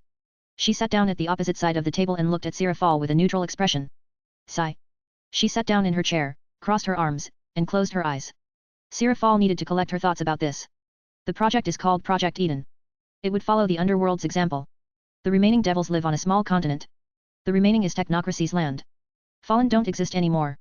Amaterasu was surprised by this. It would seem the underworld was devastated by this war. She barely knows what is happening there. No information is spreading about what happened afterwards. This is the first time that someone is talking about the war. They live in Master's Town. Azazel is trying to curry favor to join technocracy full-time. And you can talk about this? Wouldn't you get into a problem? Amaterasu asked why Sierra Fall revealed everything so easily. Ars Goetia would force me to stop when it's classified. But as you can see, none of this is classified. I think it is Master's sadism. He is saying, even if you know what you will do about it. I see, it does make sense when you explain like that. It would seem we got too rusty. Allowing such being to gain this much power. The black-haired goddess sighed in resignation. It was never supposed to be her job in the first place. Shinto is a Japanese religion. It was supposed to be the job of Norse and Greek gods as Marcus interacted with them. But in the end, they joined forces, or more like Marcus swept them, forcing them to join him. Hehe, I am at fault for this as well. I might get too attached to him in his younger days. I was his second devil. Sierra Fall sheepishly smiled. I see. Well, it is already in the past. I would like to know if you could arrange a meeting between me and him. Amaterasu wasn't angry by this discovery, instead, she asked if she could arrange a meeting. In the end, the only way to get out of this mess is to discuss it with the source. I could try. But I have no idea if he finds this interesting enough. After all, most likely, many people wish to talk to him after that broadcast. I know this well enough. Tell him that I will make it worth his time. After saying that, she pushed the papers into Seraphil's side before standing up and disappearing from the room in a burst of flames. Did she? Yes. Even the goddess of sun is thinking of sacrificing herself, Sierra Fall replied with a strained smile. It would seem that even such a goddess was thinking of seducing him. The world was turning on its head. Regardless, Sierra Fall took the papers and inspected them. Her eyebrows went up. Amaterasu has gifted Marcus Sunrise and Konami. Damn these gods. For a second, the temperature dropped in the room to freezing levels. She got one on me. The current Leviathan immediately started to bite her nails as she began to think of alternatives. Sunrise was for Gundam, and Konami was for Yu-Gi-Oh! But what else could she get? Shonen Jump? Possible. Sierra Fall stood up as she looked at Roygun. Let's go meet Master. I need to tell him about Amaterasu. After that, we will return to Japan. I have an idea for Plan B. The black-haired devil stormed out of the office. Her second-in-command could only show a strained smile. This is why one should not underestimate a god when he or she is on a mission. Meanwhile, in a garage in his father's place, the inventor is surrounded by holograms. Seekvera did what Marcus requested, and Solomon's successor was tinkering and putting together a working time machine. I have heard from the principal that he is giving you free rein to tinker around the school. What does time travel have to do with anything? Athena asked her future husband as she saw what he was doing. The goddess arrived to see him the moment she heard the news. She needs to make sure he doesn't go overboard, as she doesn't want him to traumatize those children. I am finishing one of the projects which was on hold because of the war. Now I am nearly done. I see. Is it not related to the fact that you are upgrading the school? It is, actually. I think I will spread the radius of another project. Athena had a feeling he was planning something scary. And that is collecting talented individuals. Her eyes widened for a second. Before this, the only weakness his faction had was a lack of commanders and generals. But if he is building a time machine, then he is planning to collect talent from throughout human history. Wait. You can't just take all those people through history. It would cause the collapse of the current timeline. Don't be ridiculous. Why would I kidnap them? The way they are useless to me. All I want is DNA and their memories. He smirked when he replied to her. His response only made her tremble even more. What he plans is even worse. Just imagining thousands upon thousands of conquerors like Genghis Khan, Attila the Hun, or Alexander the Great makes her legs go weak. So you realized. I will be able to study not only their tactics from a distance but also from inside. So far, we were able only to simulate what they could potentially think at specific moments. However, with DNA samples and real memories, those qualities will skyrocket. I will be able to use generals depending on the circumstances. I can even create an artificial general who is even more powerful after he faces these historic beings in fights. Marcus pondered as he continued to tinker with the time machine's schematics. Seekvera's energy readings confirmed some of the clues he had related to time travel.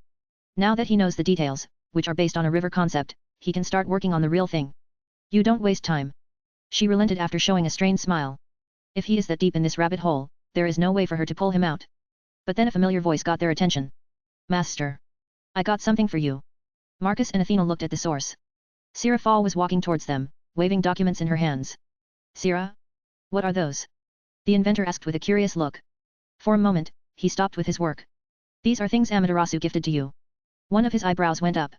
What does that goddess have to do with him? He doesn't remember talking or even seeing her. Regardless, he took the papers and started reading. She has my attention. Marcus had a huge smile when he saw that he was the legal owner of Sunrise Economy. Holy fucking hell. Yes, she said that she would like to talk with you about events that will happen 4 years from now, Sirafal said in a serious tone. Since you didn't block me, I could tell her a few things about Project Eden. Marcus shrugged when he heard the last part. There is no need to hide something which everyone knows either way. The world has been studying me for weeks. They probably know me better than I know myself. Chapter 95, Refurbished School. As the evening was coming closer, since days are quite short in November in Europe, the sun was setting down even before 5 o'clock in the afternoon. But this was the time when people could see the mammoth, which was the space gun floating above Marcus' school. The anti-gravity projectors made the monstrosity light up the whole area like it was in the middle of the day. Since the classes were over, the teachers were gone around 4 o'clock in the afternoon, leaving only the management, who were also leaving soon.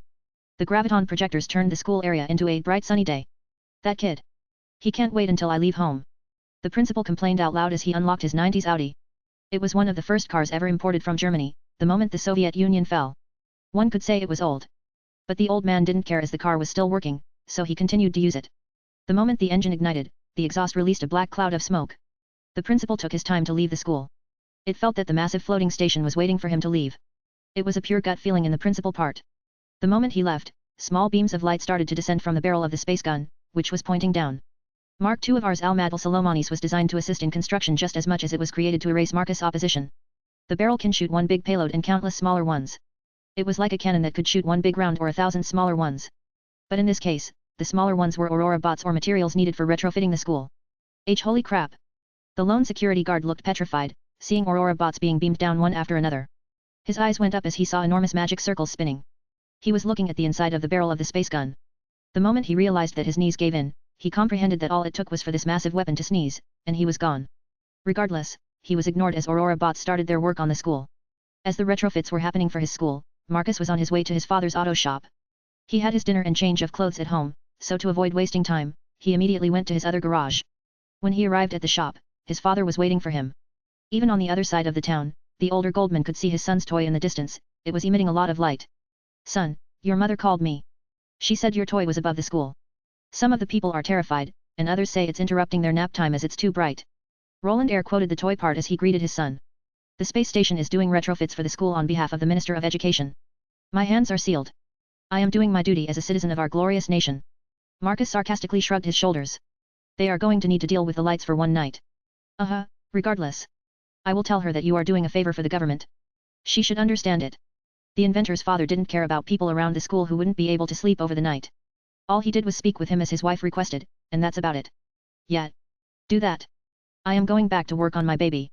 With a nod, the inventor passed through his father's workshop and went to the back, where his recently built garage was. Once inside, the automatic lights turned on and LED support lights kicked in to give extra brightness. After the lights turned on, the holograms also turned on. Marcus' first task was to bring over his notebook and place it on the scanner. Aurora immediately scanned the new content and displayed it on one of the hologram screens. Aurora, I want you to immediately start doing your quantum calculations and start integrating this new tech into my overall creations, Marcus instructed his AI as he walked over to the half-completed Mustang engine and started his work. Understood, beginning quantum calculations. Less than half an hour later, Athena was in his workshop. She looked around. Her eyes ended up on the hologram, where she could see something was getting assembled. Is that what I think it is? It's a time machine, or more like a time engine for a warship, Marcus replied to his fiancée. When he said that, other girls looked at the screen with slightly widened eyes. They thought this was a new type of engine that would replace the relic Nova thrusters. Nova thrusters are basic among basics. It's mana energy used as propulsion, and it is nothing fancy compared to something like graviton armors used by the knights. Time engine. Yep. The principle is similar to the hyperspace jump used in Star Wars. Marcus stopped his work and looked at his fiancée with a smirk as he finally understood how to travel back in time. You see, there are two things which we should be aware of. He started his explanation. It's space, which represents a river, and time, which represents the river's flow. But like any river, there are patches where time flows differently. You have seen islands and rivers, yes? Those are parts where water doesn't touch. The same principles can be applied to time. For example, Earth moves extremely fast, but we don't feel it. It's like we are on one of those islands where water doesn't touch us. Yes, I heard about this before. Athena nodded at what she heard. The goddess has heard this before. Indeed. It's the scale of things you need to have a specific size to feel different time. When he said that, Athena realized what he meant. Wait, so you are going to shrink, to small size. Such action will allow you to conserve energy and then allow you to travel back in time. Athena fixed her glasses before crossing her arms and rapidly starting to think. Yes. I will also add a better version of cloaking technomancy to my confiscator. Hold it, you are planning to take your whole warship with you. For a second, the goddess of wisdom imagined the warship flying over primitive cavemen who were throwing rocks at the confiscator out of fear. Well, yet. Imagine going to the Jurassic period with just a car. How am I supposed to collect samples and other stuff? Marcus exclaimed with a huff. It would destroy the whole point of a journey. At first, he thought about traveling with his BMW. But how would he collect a T-Rex, an Ankylosaurus, or a Stegosaurus? In his car trunk? Not enough space. Sure, he could use some space magic to increase size, but that's another can of worms. True. I mean, I worried about just going there, I never considered anything after that. Athena slowly nodded as she had a thoughtful look. If he goes there without anything, it would be a waste, considering even the gods themselves are interested in a truly prehistoric era when creatures such as these roamed the planet's surface. After all, gods are created from human desires, and humans themselves wanted to know about ancient times. Indeed. That is why my confiscator is getting a retrofit. The engines, the runway, and all of them will be taken out and changed into a survey and research vessel. He showed her schematics of the warship's hangar bay, which would look similar to Noah's Ark, where living and breathing samples could survive. Each one will have special containers just for them. Though I won't be able to have truly big ones like the Mosasaurus. While the aquatic reptile is around 20 meters long, from what he remembers, he doesn't have a big enough water container to store such a thing. He could try shrinking it down and storing it properly, but that's just desperation. It's not that it's a life and death situation. For Marcus, this is just a hobby. He did shrink down those shipwrecks, but they were just metal. These are living, breathing animals he wants to keep as pets. For that, he will keep them alive. If this is going to work, you can return it and collect aquatic ones later, Athena suggested. Yes. I know. For now, I need to cover all the angles before we can travel. As he said, he sent a mental command to confiscate her. The warship started to fly back to the spaceport for retrofits. Good. If you need anything, you know where to find me. After saying that, the goddess kissed her future husband and walked out of his garage. She still needs to mark assignments and prepare for the next class. The Olympian goddess takes her work very seriously. She doesn't even allow Aurora to assist her in any way. So. Sirin poked her head from his side the moment the goddess was away. We are going to the past. Yep. We still need to run some tests and calculations, but we will be able to travel to the past. Great, where did this idea come from? The white-haired girl asked him as she wanted to know his train of thought. One doesn't just commit to time travel randomly. Or does, considering he yanked me from a different reality. Part of her replied to her thought. I was rewatching Jurassic Park with Sira and Latia. Sira suggested using Ankylosaurus to slap people away. I thought it was a great idea. Then, on top of that, I thought, why not make T-Rex into a riot police unit? They could easily disperse riots and strikes once I rule the whole planet. Marcus explained to her his train of thought. Midway, Sirin placed her hand on her face. And here I thought magic girls are stretch. He is thinking of adding dinosaurs to police units. Yet, she hasn't seen his other ideas, like creating his version of Jedi Order, but instead of Jedi, they will be knights, and instead of force, it will be dragon companions who can merge and create dragon armors and develop dragon arts. But that's for the future. So it was a boy thing. She commented. Well, you being here is a boy thing, so there is not that much of a difference. He replied to her statement. Yes. I know. Regardless, she quickly got over this craziness. By this point, it was not the first rodeo. She already saw an invasion of the afterlife. Time travel doesn't sound that impressive anymore. Great. So will I come along? Sirin asked Marcus. The girl wanted to see what it was all about. It is not every day that they can travel 65 million years into the past. Why not? It depends on you. Confiscator has more than enough space for us to travel. He looked at her with a smile. His hands sneaked around her waist as he pulled her for a hug. She looked at what he was doing, specifically where his hands were traveling. Then I will join you. Me too. Guyuina chipped in as she was sitting on a couch. I am going to the spaceport now. Quinella got Marcus' attention as she looked at the hairsker with a slightly annoyed look. She swiftly disappeared from the workshop. Someone jealous Marcus noticed how his assistant was behaving. When Sirin heard that, she wrapped her hands around him as well. Of course. The girl smirked, it won't be long after all. The Void Queen knows that she needs to pay attention to her hubby. Unlike Quinella, her situation is flexible, she is not an assistant or a battleship like Enterprise or Tirpitz. She is more like a support? Or a queen to her king. As Guyuina said, he is her emperor, and the emperor needs his empress or a queen. It's finally happening. Atalanta exclaimed as her tail was waging back and forth. Le Fei swiftly contacted all the maids the moment she noticed the news. The witch was one of the biggest fans of her master, and the girl ferociously followed what he was doing. Apart from collecting an array of pictures of him, she is also following his research. Yes. It took him a while. But it is finally happening. Artemis nodded. She noticed how Atalanta was behaving. She understands this feeling very well.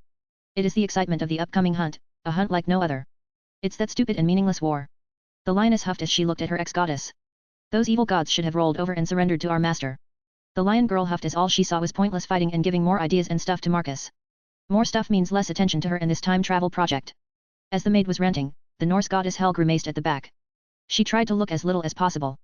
The key was not getting spotted as she was one of those evil gods who tried to wage war on the inventor. As if. We are too proud to do such a thing. Artemis didn't look offended while saying that. She experienced firsthand such a treatment. Not that it matters anymore. We are finally getting our trip to the prehistoric world. Artemis wanted to brush the whole war thing to the side. It's another embarrassing part of her very long life. It's awkward to call herself a goddess nowadays, as gods got beaten up by a human, especially since she is related to the one who caused the war. About that. At that moment, Graphia entered alongside Quinella. The confiscator is getting retrofitted for the trip. I want you all to prepare for it. I do not know how long it will last. It could be several days to several years to hundreds of years. I do not know. I suggest you prepare because this will be Wild West. The assistant said with a thoughtful gaze. Her eyes swept the room full of maids. Understood. All of them respectfully replied before rushing out of the room, leaving only Graphia and Quinella. I will oversee the whole retrofit while you can return to work. Make sure they all are ready, mentally. Quinella knows well enough what this could entail. After all, watching things from the sidelines can affect one's mind. Such a thing happened to her as she was artificial, after all. She was self-aware when she was just an AI. I understand. I will observe. Good. Congratulations. You have conquered the world. Aurora's voice rang through the simulation room, and everything shattered like glass around Revel. When the blonde devil looked at herself, she saw that her physique had shrunk. She was once again a teenager. Just how powerful is the technology of this faction? Sweat rolled down her forehead. She was careful not to step out of her bounds the whole time while in the simulation. And thankfully, she was right to do that. Everything was watched and recorded by the AI of this place. What now? She asked the artificial intelligence. My creator is preparing for a journey through time. You are allowed to delay your training until the trip is finished. Ravel's eyes widened for a second as she was a little bit spooked. To think that he harnessed time travel while she was training. How much time has passed since I was in the training? Over 5 days since your training has started. F5. The Phoenix Devil stuttered as her eyes trembled. She realized that her 40-plus years of conquest had been compressed into a measly 5 days. Realitas technomancy intercepts brainwaves and manipulates your senses. In one of our latest patches, we added a sense of time flow. You were the first one to experience it. It would seem it was a great success. Ravel's lips twitched as she realized she was a guinea pig. I understand. I hope Master Marcus can review my training. He will review it when he has time. You shouldn't be worried, he will see the highlights of your training. That much is certain, as he is looking for talent. The Phoenix girl sighed in relief when she heard that. For now, you can leave the entertainment dome through this door and follow light indications to a room prepared for you. The confiscator retrofits should be finished by tomorrow evening. I understand, my thanks. As she said, she noticed doors simply pop into existence on one of the walls. The blonde walked over, and before she could do something, the doors opened themselves. Wait, wasn't I in a meeting room aboard a warship? The girl stopped in her tracks and didn't even realize she was moved. A gulp escaped from her mouth as cold sweat washed her up. This faction is terrifying. When reality starts clashing with fiction, when time itself gets muddled, things start making no sense at all. This is where she knows that death is the least of her worries. Losing herself just being in a faction, now that is terrifying. Say, Aurora, yes. Correct, I am artificial intelligence, my designation is quantum computer 2.3.1.4. I am tasked with running day-to-day tasks. At the same time, I am the OS that runs all computers and handheld devices. Ravel palled when she heard that. Another test. The blonde realized once again that this was a test, as there was no real reason to reveal this much. I see. Then what is the limit for this simulation? Unknown. Excuse me. Reality's technomancy at the base is a particle. With the current levels of energy we can produce, you can stay in the simulation until the sun runs its course. But there are variables which can negate the sun's death. Thus, the limit of the simulation is unknown. What about the biological limitations of a living body? Insignificant, we have technomancy which could give you another body when this one also runs its course. Technocracy's standard protocol forbids half-finished tasks especially when variables are body limitations or failure of the planet itself. The pursuit of greater knowledge should not be impeached by variables which we can overcome. When laws forbid death. Ravel was speechless when she heard what AI had told her. I understand. In other words, I can abuse these simulations to gain more tactical knowledge and other things which I can then abuse in the real world. To think that Marcus had such a thing developed. What other groundbreaking things had he developed? After pondering for a few moments, Ravel left the room and walked outside. What she saw was a corridor. The ornaments on the walls were emitting lights, which reminded her of LED technology. She couldn't see any other light source.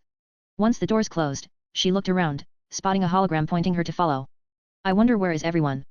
As far as she remembers, this whole faction has quite a few people, from gods to devils to fallen angels. After walking for a few short moments, she arrived at what looked like a living room. Wait. I am in Marcus' home. She swiftly started to panic. To think that he brought her to his home. Her panic lasted for a second as she swiftly took a deep breath and controlled herself. Calm down, Ravel. You conquered the whole world just for this. With steel in her eyes, she passed the empty living room. Her eyes stayed on the robots standing in the corners. They didn't look like mere statues to her. After passing the living room, she poked her head into a room that looked like a kitchen and then a dining room. A sci-fi looking library. It reminded her of Star Wars. Then. Whoa. A small awe escaped from her lips as she saw something amazing. This is. Her eyes bulged out as she saw what was deeper in this room. It was full of relics. Not just any relics but sacred gears. Deeper in this room, she could see an array of dragon armors. There were over a dozen of them. To think that he even collected dragons themselves. As she stepped further, she passed through a spinning spear, which was the Longinus spear, then 3 golden floating cups.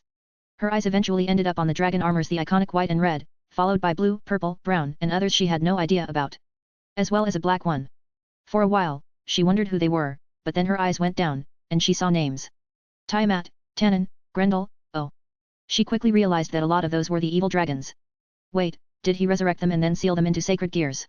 For a second, her head started to spin as she realized that he had nearly every single known famous dragon in the world. That's quite a collection. However, something got her attention more than the dragons. It was a hologram of a woman, and next to her was a hologram of a blue-skinned man with the lower half of a snake. The girl walked over and noticed who it was. Lilith. The progenitor of devils, and Typhon, the king of monsters. She then realized that he was keeping them in Pokeballs, of all things. I think I saw too much. The girl turned around and walked away. Regardless, she understood the scale of things after seeing the vault. Next morning. Damn. I didn't expect school to just triple in size. The students were standing outside the school's territory, which was surrounded by high fences and checkpoints. To greet them were knights from Technocracy. Everyone line up properly. Each of you will get a fresh new ID card and tablet.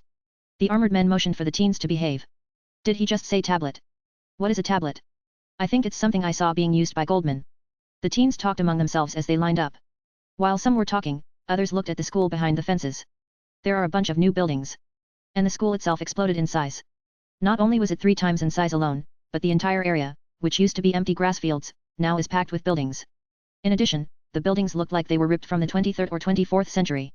None of them could tell what kind of material was being used to construct them. This is the first time in my life that I want to study, one of the lazy-looking teens said with a fascinated look, and it's not because of the massive space gun flying high above the school. Yet. Imagine all the tech pumped into this place. As the other teen said, he could see TV reporters from various TV stations arrive to see the school as well. Ha ha ha, Victor, they arrived to interview you again. Marcus' classmate teased another. Victor was on TV, as he was the one to get the interview when Marcus gave away those phones. He was one of the lucky ones to get a cutting-edge technological phone from the future. Yet. I don't know how to feel about that. The teen nervously replied. Not even a month has passed since then, but so much has changed. Come on, as long as you don't say something bad about him, nothing will happen. As the teen commented, the reporters parked their vans on the other side of the road, closer to Marcus' mother's supermarket. Yeah, the road is closed today. The Knights of Technocracy closed the road just for this day. Did they ask the government? Or the current mayor? Nope, there is no need. No one will say anything to the one who did this. The mayor is far too busy, and the same is true for the government. However, the Minister of Education decided to visit and see what he allowed to happen. Excuse me, may I have a word? Here we go again. Victor sighed internally as the journalist approached him, whom she had recognized from the previous interview. As he answered the questions, the guy beside him was snickering from amusement. But then, all hell got loose as Marcus, with his array of silver-haired girls, ended up joining the end of the line. Excuse me. The journalist said as she stopped the interview and looked at the lazy-looking Marcus at the end of the line. No, it's fine. As him, he is the mastermind, after all. Victor smiled brightly. The journalist lady with a sweaty forehead and nervous look nodded at his words. Here we go, one wrong move, and I am not only fired but dead too.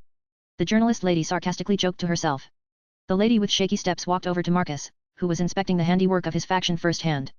He only had rough plans, but it looks amazing from what he can see. He wants to test out how his new interactive teaching system will work. He knows learning can be annoying as hell, but what if learning is more interactive and visual? That's what he thought from his last life as well. He would have paid more attention in class if there had been a tech that deployed it better. Excuse me, Mr. Goldman, may I have a moment of your time? The inventor looked away from the school, behind the fence, and towards the woman who had interrupted his daydream about observing World War II from the safety of his class table. Yes. He looked at her. The ruler of the technocracy realized that he had seen this woman before, on TV and the news. I am Emily from TV3 News.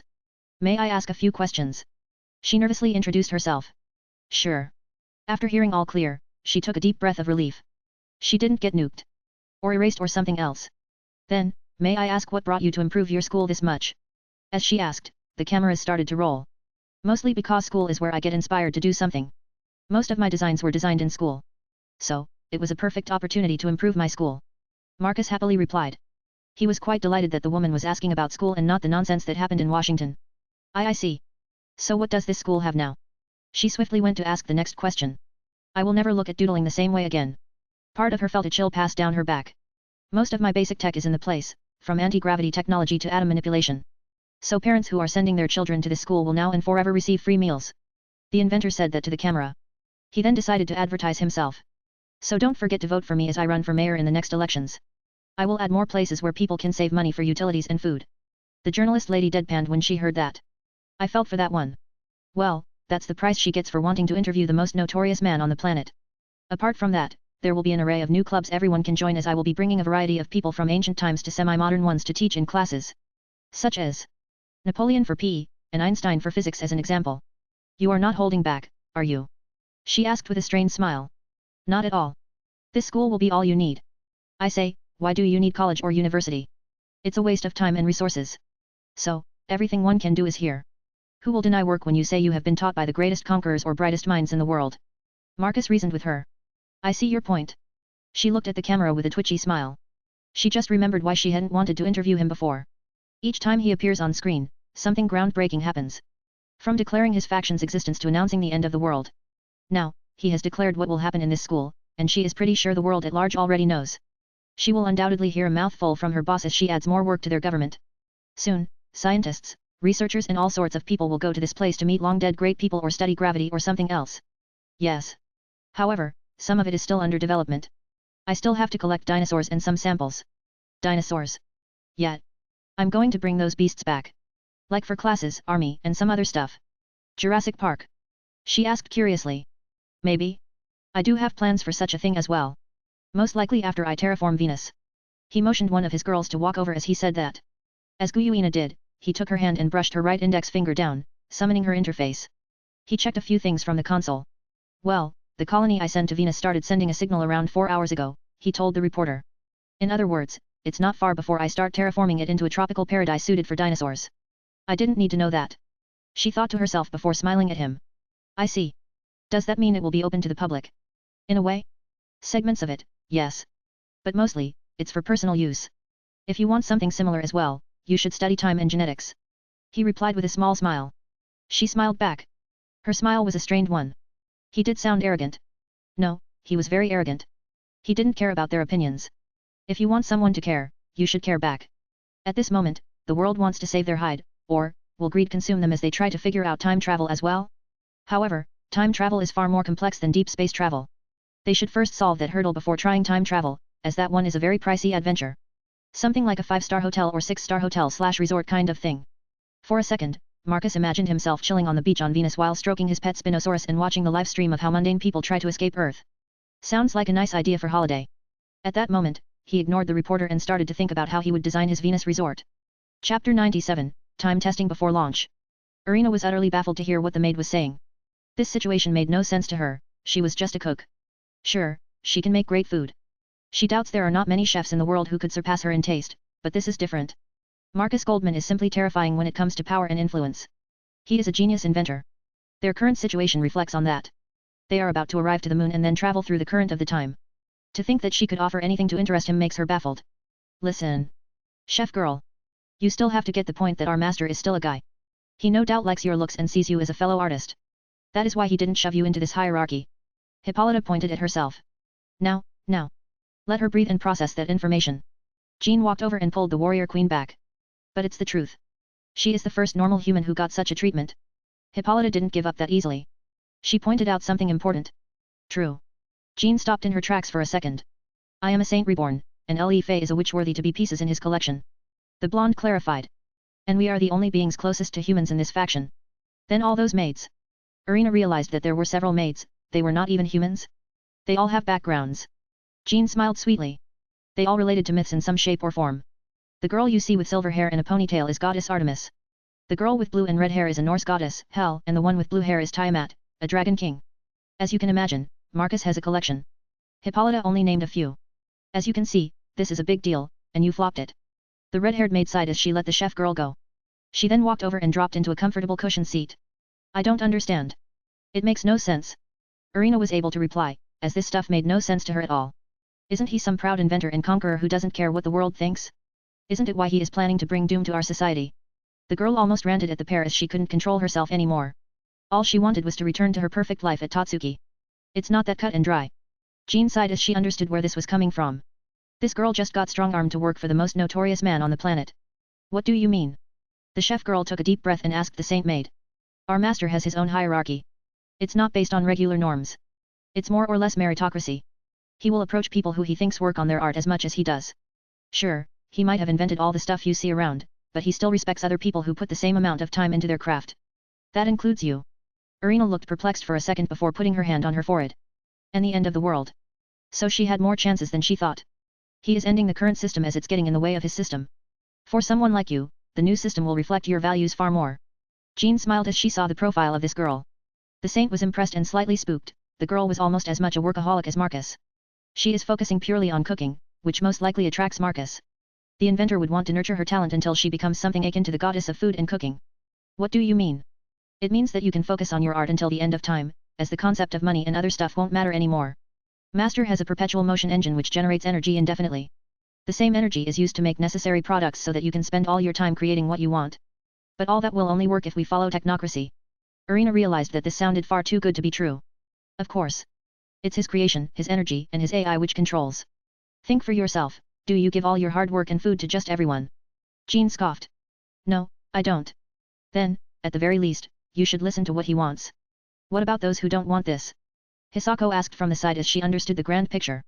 Then you should start sharpening your swords and filling up your ammo cartridges, as when we are at an impasse and diplomacy fails, you can only rely on your weapons. The saint explained with a strained smile. I see. Irina's assistant could only nervously reply. It's pointless as such a hyper-advanced faction can travel through space and time and wipe the floor with everything current humanity has to offer. Approaching moon. ETA 1 minute. Everyone who wants to walk on the lunar surface walks to the hangar deck. Aurora's voice spread through the room. Hippolyta jumped out of her seat. Let's go. She grabbed Jean and the cherry blonde girl by the hand. She easily handled the pair. Being a minor goddess, her physical strength was beyond the pair. There is no need to pull me like that. Irina was spooked by how easily she was dragged to the door. I am coming too. Hisako swiftly caught up, and by this point, Hippolyta let the pair go. They all walked back to the lift. Seconds later, it arrived, and the group of 4 walked inside. Aurora, take us to the hangar. With an excited tone, the red-haired maid requested the AI to move them. Very well. The AI took the lift down. So, how are we going to walk on the moon? Irina asked the maids. She is pretty sure they need a suit. There is an armory in the hangar deck. It will build suits for us for a spacewalk. Hippolyta said with a smile. Master has what is called automated assembly line in most of the places. It utilizes atom manipulation to make things rapidly. Jean explained to the pair. It includes clothes and even food. That is why we can travel for thousands of years if need be. I assume lifespan means nothing. Irina pointed out that she remembered Marcus' nonchalant expression when he mentioned death. That is the least of your worries. Jean joked as they arrived at the hangar bay. As they stepped onto the deck, one of the gunships left through the hangar gates. In front of them, through the gates, they saw a mammoth of a construct, the space gun, leisurely floating in space. This feels like one of those sci-fi movies. Come. Over here. The red-haired maid once again pulled the pair of chefs to a couple of blue rings at the side of a wall. There were several glass panels with armors behind them. Aurora, I want you to make a couple of space-worthy suits for these two. The red-haired girl said to the AI before looking at the two. Stand in the middle of the circles. Once again, she released the pair from the hold. The two girls looked at each other nervously for a second before nodding at each other. They walked over to the circles. The easiest way to control and move around is a variant based upon assault knight armor. A hologram window appeared in front of them. It went through several armors before stopping on the one with a jetpack on the back. That is fine. As long as they can move around. Hippolyta didn't care about the looks. All she wanted was for the pair to survive on the lunar surface. Understood. A blue light scanned the pair from top to bottom. Two more holograms appeared next to the two girls. These two showed how the armors would look on the pair. Any color preferences? Purple and red. Hisako said the moment she saw the bland color of the armor. Like this. The armor's coloring shifted dominant purple with some red highlights. That looks good, I take it. Seeing that Hisako had been bought over, Irina decided to join. I want gold and purple. Understood. The armor hologram next to the chef girl shifted to dominant gold and secondary purple. It was not bad, in Irina's opinion. Not that she wants to spend long here picking a color. They have limited time for this. So she accepted the current coloring. I take this one. Rendering armor. Preparing to craft. Second later, the flower moved, and segments came out. The first ones to appear are the boots. Place your feet in the boots armor. The girl with slightly trembling feet moved, placing her legs in the boots. The moment she did, there was a clicking sound. The metal shoes were sealed on her feet. Oh. Then, robotic arms came out and proceeded to place the armor on her. Extend your arms in T position. The cherry blonde swiftly followed the instructions as the golden armor was placed on her one by one. The last piece to be done was the helmet, which weirded the girl out as she wondered how on earth her long hair was dealt with. Regardless, it took less than a few minutes as soon as she saw the HUD turning on and the bars with symbols next to them filling up. M.T.M reactor, online. Aurora support, online. Oxygen levels, 100%. Radiation shielding, online. Assault Knight model, 1.0 variable exploration setup, online. A bunch of pop-ups appeared in front of her, annoying her. So she made them disappear with a thought. Oh. The next second, she made them reappear. I see. Since it works like that, she looked at the symbols and made explanation windows pop up. Interesting, so this suit is space-worthy. She realized that her oxygen levels would remain high just by walking on the moon's surface. And even if she doesn't walk around, she has around 3 hours worth of air. This is more than enough to explore the moon in the limited time she has. After inspecting the HUD, which she finds unique, slightly intriguing, and a little bit terrifying, she realizes that this is the first time she has experienced technology like this so close to her. It's far more interactive than anything she has seen before. Are you two ready? Hippolyta's face popped on HUD. The chef girl nearly had a fright attack as it was far too sudden. Haha, I know, you get used to it. The warrior queen joked, seeing the expression of the two girls. Anyway, we are getting one of the gunships. It will take to the area where the Apollo missions took place. Master wants us to place technocracy's flag. When Irina heard that, she snorted from amusement. It feels quite childish. Regardless, the group of 4 went to the gunship, which was preparing to launch. Meanwhile, Marcus' gunship landed in a much wider and much bigger hangar of Ars Al-Madal Salomonis. He immediately looked around. There were rows and rows of gunships, Starscream jet fighters and land assault units like the XC-01, Spider Walkers and even Quinella's Integrity Knights in case she needed them dropped from the orbit. As Marcus, Sirin, Guyuina, Quinella, and Athena walked forward towards the lifts, the goddess noticed that rows and rows of royal guards stood from the gunship to the lifts.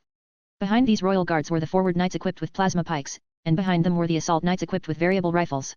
The first thing that came to Athena's mind was to compare this to Star Wars, the entry scene of the Emperor. However, she didn't comment out loud on the similarities. I know it looked big when I saw it above the school, but inside. Sirin looked around as she realized that Marcus could store buildings and houses in these hangars. It's enormous. This is only one of 8 hangars.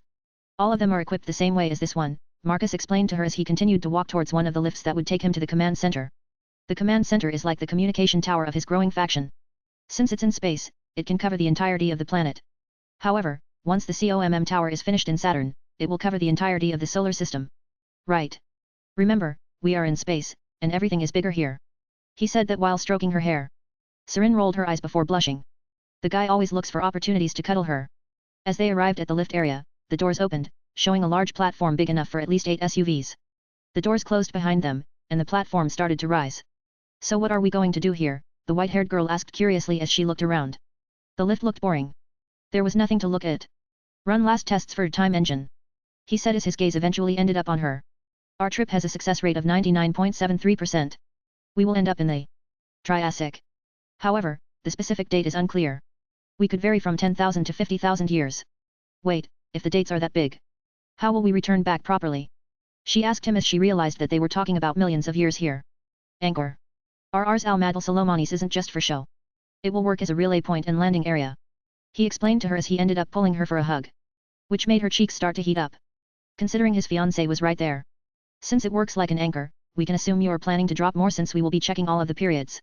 Athena ignored his actions, as she had already concluded that his affection for his creations was something she had a hard time fighting. That means you have bigger plans for the prehistoric world, Athena said with a realizing look. But won't that change the world? Impact us? Sirin exclaimed with some panic. If something changes to technocracy, to Marcus, won't she cease to exist? Relax. What Athena said is true. In each of the eras, I am planning to have an outpost. But then, are not our timelines? At the end. He said with a shrug. Time is a river. And the river will flow regardless if you add 1 or 2 islands in it. So then. The Triassic we will visit while our is not truly ours. It's just from traveling once we've already branched out, he clarified. What I am doing is simply tying the renegade timelines to my one. Her mouth slightly opened. But aren't you impacting someone else's future then? Sirin, with a realized tone, pointed out. Relax. Our creator is not that ruthless.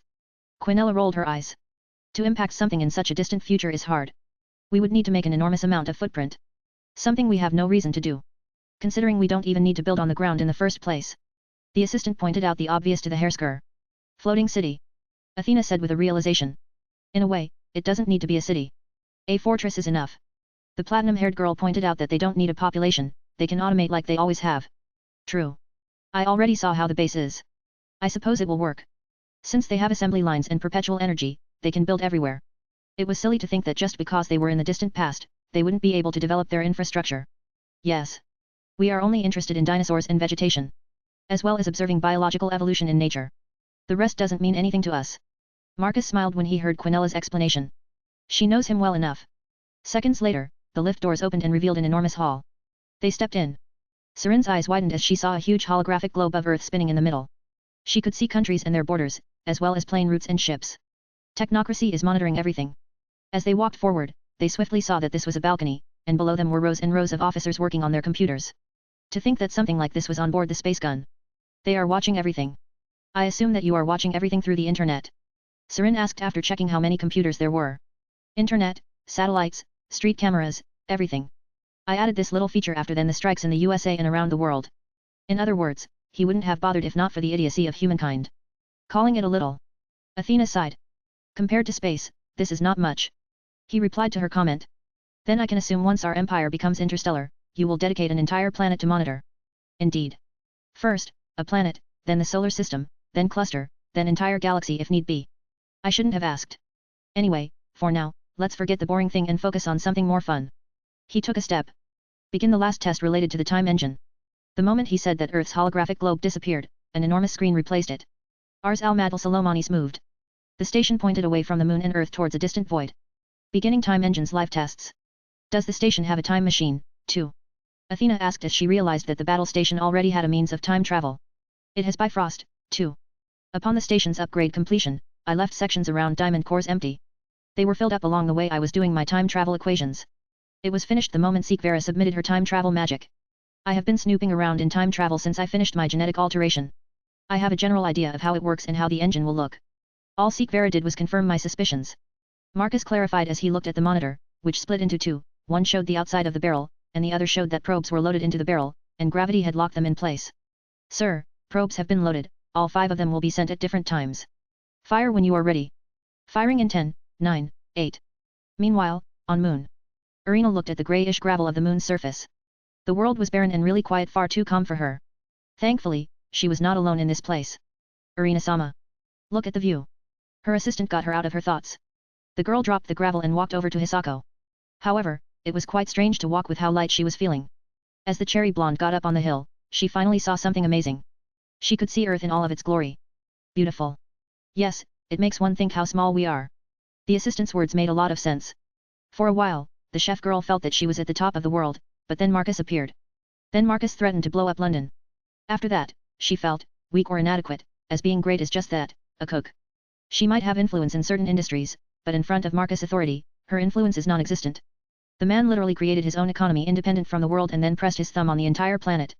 Now that she can see Earth like this, it doesn't feel big. Earth is just a blue marble in a massive black void. Is this why he wants to spread to stars?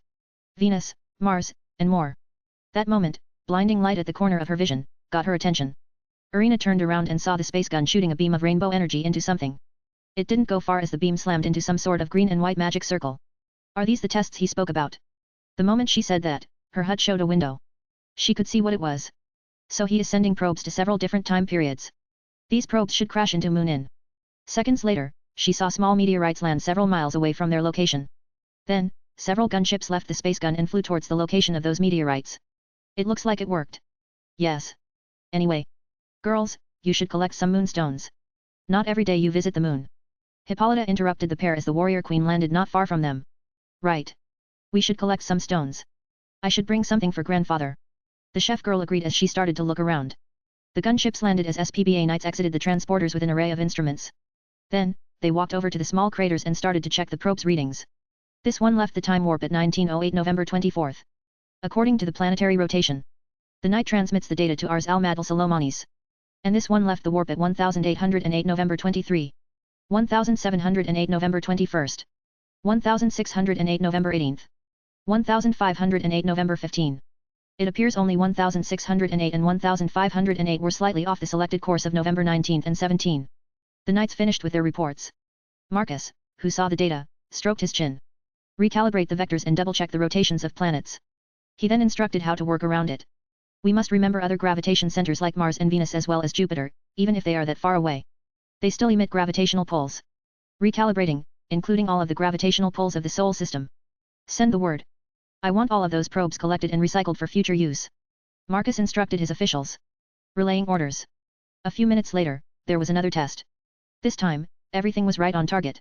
But playing with time travel at a grander scale is a bit taxing. Marcus walked over to one of the hologram computers and created another project. This one was quite grand as he wants all meteors and comets tagged and accounted for. That's quite a task. But I am sure our knights will be happy to know that they have some work to do. Quinella, who was standing next to her creator, commented with a smile. Don't forget that we are expanding rapidly. Bases on Venus and Mars already have basic infrastructure. It's only a matter of time before they can start working on their allocated projects. She nodded with a hum. But then she remembered something. You never told me what are your plans for Mars. The beauty pouted at him. Even she has no access to his personal files. Mars projects are quite important. One of them is barren planet restoration, which includes revitalization of the cold planet's core, then observation of planet rotation as Mars doesn't have a big enough moon to balance the planetary spinning. The third one is a research of planetary sculpting. HOH. I thought as much.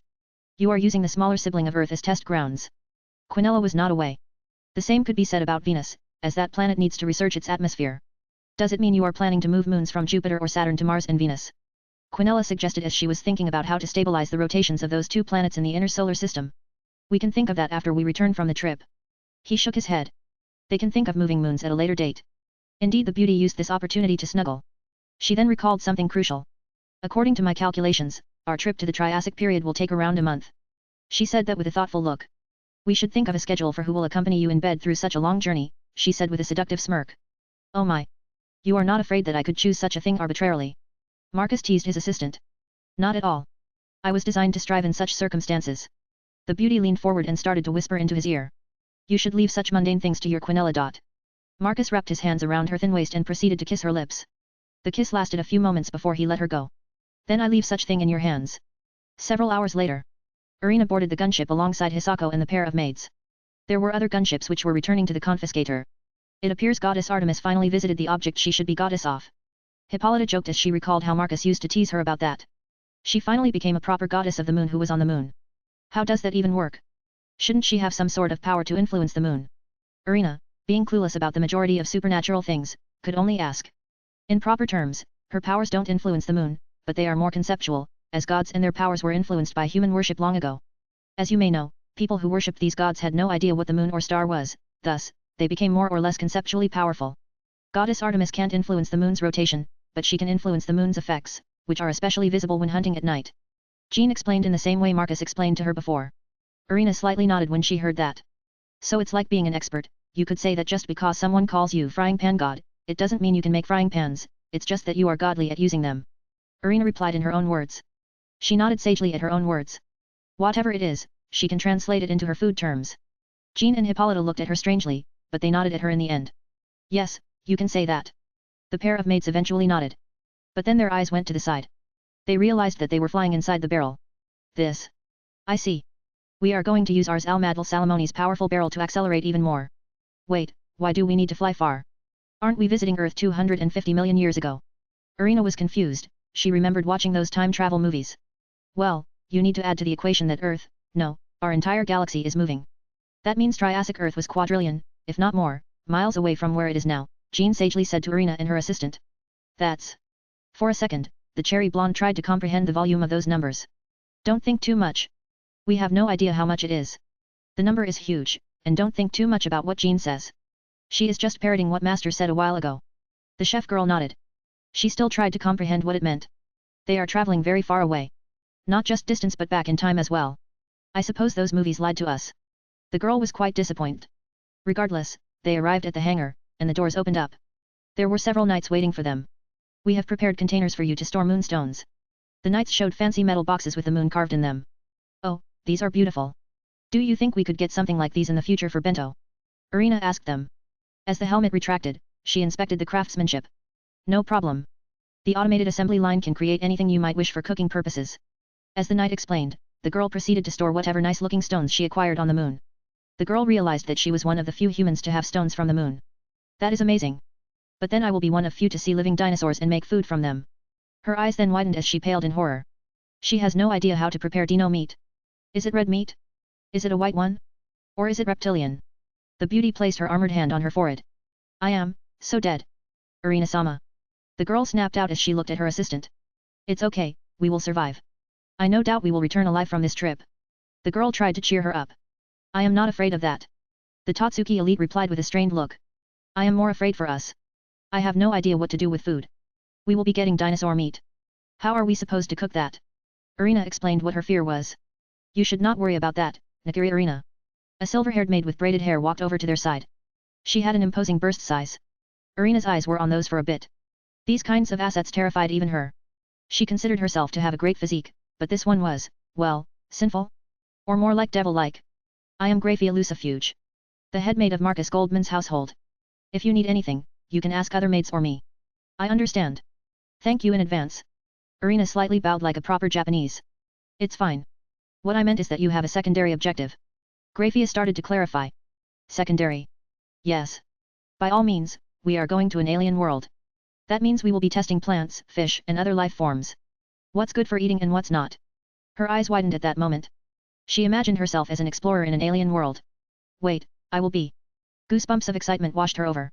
Aurora will assist you in finding out what is poisonous or dangerous for people to consume. Eventually, we will have an entire library of materials for future uses. Does it mean we will be collecting living specimens? Precisely.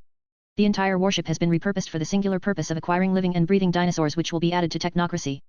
Graphia quite proudly said that. Once again, her master will do something no one else did. By added to technocracy, you mean as soldiers or some, war beasts. Irina looked pale as she imagined those big creatures from Jurassic Park rampaging through Earth under Marcus' banner. Having hypertech and robots is not enough. He needs lizards with big teeth and claws as well. Chapter 98, First Cooking Experience. Normally, confidence would outweigh the pressure Irina feels from doing her tasks. But this was not cooking. This task, this mission, was much more than that. Marcus gave her something major, something insane. He wants her to taste and record everything they bring through 250 million years of Earth's history. It's simply mind-boggling, she must sit and let it sink in. Final preparation for time jump is complete. Everyone return to your stations. Aurora's words spread through the vessel. It was time to launch. Irina-sama, should we go? The cherry blonde snapped out and looked at Hisako. Yes, of course. She stood up from her seat. Her legs were a little bit wobbly.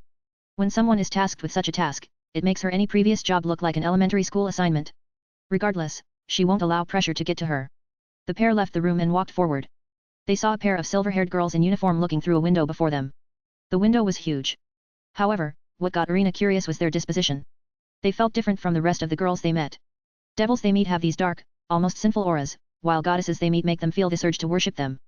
At the same time, the dragons had that primal feeling of fear while looking at them. But these two, it made her back straighten up like they were in front of a military officer. Oh, you are that chef girl everyone was talking about. The one with the sailor's hat and leather jacket spoke first. Yes. I am Irina Nagari. It's an honor to speak with you too. Irina, while having no idea who these two were, was respectful nonetheless. Right, apologies. I am CV6 Enterprise. My designation is Biological Combat Model Enterprise. I am a carrier ship's combat model. What does it mean? Hisako blurred her words as she tried to grasp the silver-haired girl's words. In simple terms, we are spirits of warships. The other military girl with short silver hair spoke with an icy tone, while she sounded cold, it wasn't directed at them. It was more like how she just is. Spirits. Yes. We are the embodiments of our warships. Though this journey. Enterprise spoke with a strained smile. I don't think we will be able to summon our warships as we will be far away from the influence of technocracy. You need the technology of technocracy to access them. Indeed. We were designed like that. We are part of this trip to conduct two things. One is to feel what it means to be a human without our ships, and the second is to figure out a connection to reconnect to the Golden Armory. Figure out? Is it even possible? Jean-san said that the distance would be enormous. Irina spoke as her eyes went to the side. Something caught her attention. She realized that she could see the space gun's barrel insides. The gun started to send pulses of energy towards the end of the construct. It looked like a runway, and they were about to get launched. Don't worry about us. Chef girl. You have your assignment, and we have ours. As Enterprise said that, she looked back at what was before her. The lights got brighter as it looked like a bridge of some sort was created under the survey ship. Then, the vessel moved. 1 second, they were in the barrel. The next second, it was void, and it looked like the stars were getting stretched out by some strange force. They were stretched in reverse. This is time travel. Even if I ever mentioned that I was part of it, would people believe it? Sure enough, all she could see was that they were flying, somewhere, fast. Well, it was not that bad. But not as explosive as I thought. Enterprise was not disappointed or impressed. It felt like another mission to the carrier ship. Something she was created for. Yes. It was, just a mode of transportation. The other girl said in a plain but cold tone. Oh, right. Irina Nagari. This is Tirpitz. She is a battleship, one of the Admiral's creations. It's the same as me. More ship girls are coming out soon. Well, it depends on Admiral's mood. The ship girl introduced the girl next to her. I do want to know what you can cook for us. The silver-haired girl smiled at her, she looked excited. Then. Irina Nagari. Supreme Commander wants to see you. The chef girl's face paled as she felt Marcus was summoning her to the chopping block. Proceed to the lift, which will take you to the bridge. You shouldn't keep Admiral waiting as you are new in technocracy. You need to prove yourself and prove your value. As a spirit of a warship, I am well aware of what it means when a new sailor shows up on the ship. Enterprise commented as she looked at petrified Irina. Enterprise is right. You should proceed. Tirpitz chipped in as well. Irina-sama, let's go. All right. The pair proceeded to walk towards the lift. Irina stepped onto the bridge. It was more like a throne room than a bridge. Glass surrounded it. It was like a squire room. The only way she could discern this as a bridge was from the view in front of her, as she could see the ship's hull stretching in the distance and a bunch of girls sitting around computers. But that throne in the middle stands out the most. The throne moved around and revealed Marcus with a maid on his lap. This maid had cat ears and a tail. A cat girl? For a second, she remembered seeing this girl standing in the line when they first arrived at the hangar deck. I hope you settled in properly. Marcus asked her curiously. He did want her to settle in as he wanted her to operate at 100%. Why yes, Irina replied with a nervous voice. Good. Our journey will take around 32 days. Ars al-Madal Salomani Spiral accelerated us quite a bit. Instead of 60 days, it will be 32 only. He explained the journey. That is good. Irina tried to understand his angle. It depends. After all, you have 32 days to impress us, Irina. He smiled while stroking his lion girl. The lion girl looked at Irina with a curious look. She wants to see how good of a cook she is if she attracts the attention of her master. I see. Then I need a kitchen and what everyone wants for dinner. The moment it was cooking, her confidence returned with force.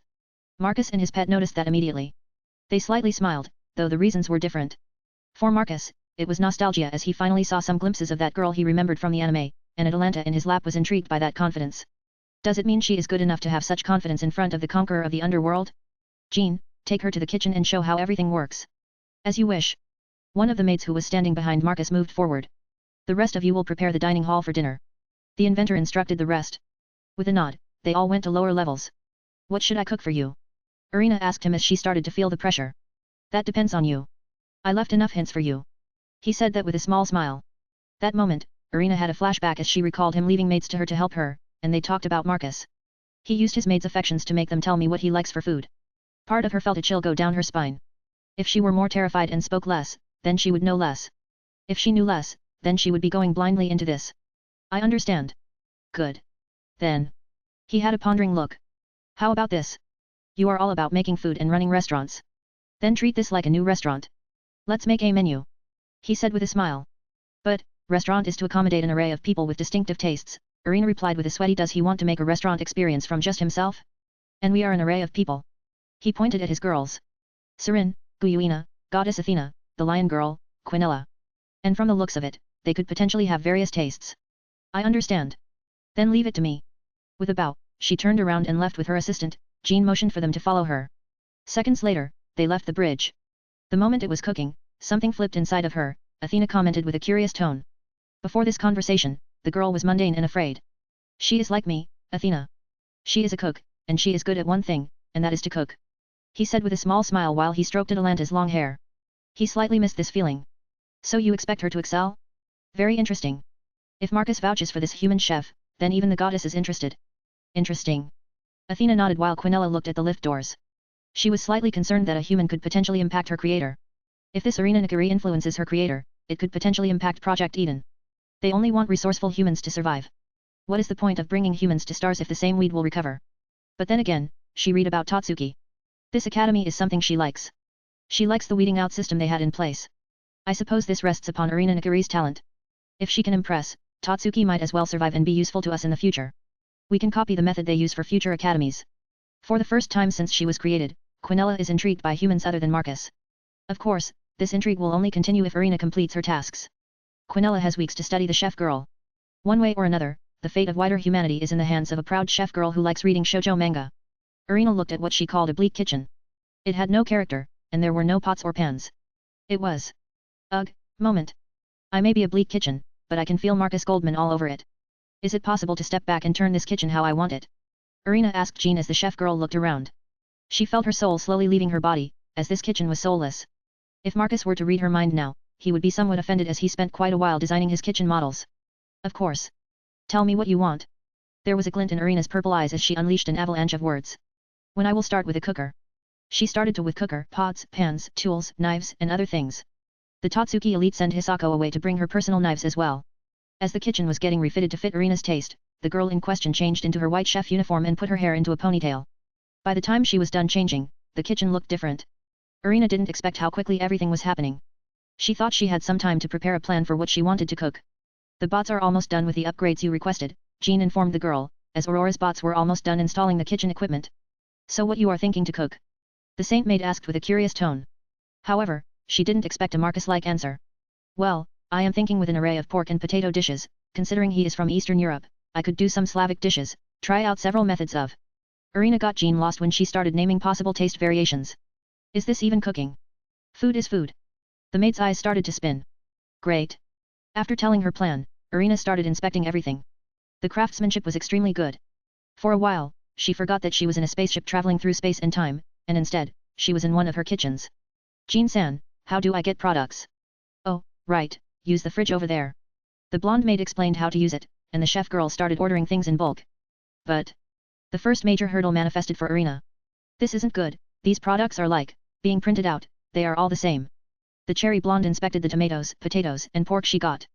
They all look identical. Hisako, do you see this? Irina handed over a bowl full of tomatoes to her assistant. Apart from being created from thin air. The pink-haired girl nervously pointed out how stuff was appearing from thin air. Something Irina glossed over as she was focusing on her work. Not that. Inspect the tomatoes. For a second, Hisako blushed, but then she started to inspect them. They look identical, like cloned. Hisako answered with realization. Yes, we have a big issue, how I am supposed to perform at my best if products we have are not the best. Irina sighed as she was in a pickle. Or is this on purpose? I am being challenged with limited resources. Isn't this like Tatsuki training camp? The cherry blonde girl bit her right thumb's nail as she was thinking about how to approach this. Instead of growing products in an old-fashioned way, we record the genetic makeup and then continuously use atom manipulation to copy according to the recorded genetic map. Aurora explained to the pair. But this leads to stale taste. Irina immediately replied to her. Each and every farmer produces food according to their unique methods. Some use a more natural approach, and others use more modern practices, which give products different tastes. The chef girl explained as she looked at the potato in her hand. And that is why you are here, Quinella spoke as she walked into the kitchen. She inspected the newly reworked kitchen before looking at the chef girl. Irina felt that this woman was dangerous. Like, from all the women she saw in this place, this one is giving her the most dangerous chills. You see. I have been reading about your Tatsuki for a while now. Quinella placed her elbows on the table and put her cheeks on her palms while inspecting the cherry blonde. I like your school. It reminds me of what we want to do to the planet as a whole. Irina didn't know what to feel about that. Come now. Don't look at me like that. What we want is very similar. Quinella smiled at Irina. You want the best possible outcome for your Tatsuki, right? I want the best outcome for technocracy. I want my creator's dream to come true. To make his dream come true is not hard. By this point, it's inevitable. My current job is more like being Noah. You have heard of him, right? The chef girl slowly nodded her head. She was on guard against this dangerous female. The man who builds a boat to survive the flood. Irina recalled what she remembered. Precisely. Here is the plan. Cook, impress our master. Once you do that, we can start herding your Tatsuki into the ark. Quinella smiled. After all, if we make Tatsuki survive, we can use your academy expertise to improve farming, logistics, and other things related to agriculture. That is good to know that I have someone who feels the same way I do. Irina was slightly relaxed when she heard about the possible outcome for her academy. It should be obvious. I am his assistant. My job is to please him in any way he wants. If I see something that could make him happy, I will acquire it. Quinella smiled before it morphed into a chilling one. The same can be said about failure and him becoming angry at someone. It's not that you shouldn't be afraid of him. You should, but it's me and his followers who can make someone's life into a living hell. After all, we do control hell now. The beauty giggled when she mentioned the last words. Regarding your products. You should address this issue after preparing several dishes and pointing out the staleness of the taste. Once he realizes this, he will arrange changes, and you will get what you want. After saying that, Marcus' assistant left. Relieved sigh. Irina released a sigh. She forgot that she was holding her breath. That is his assistant.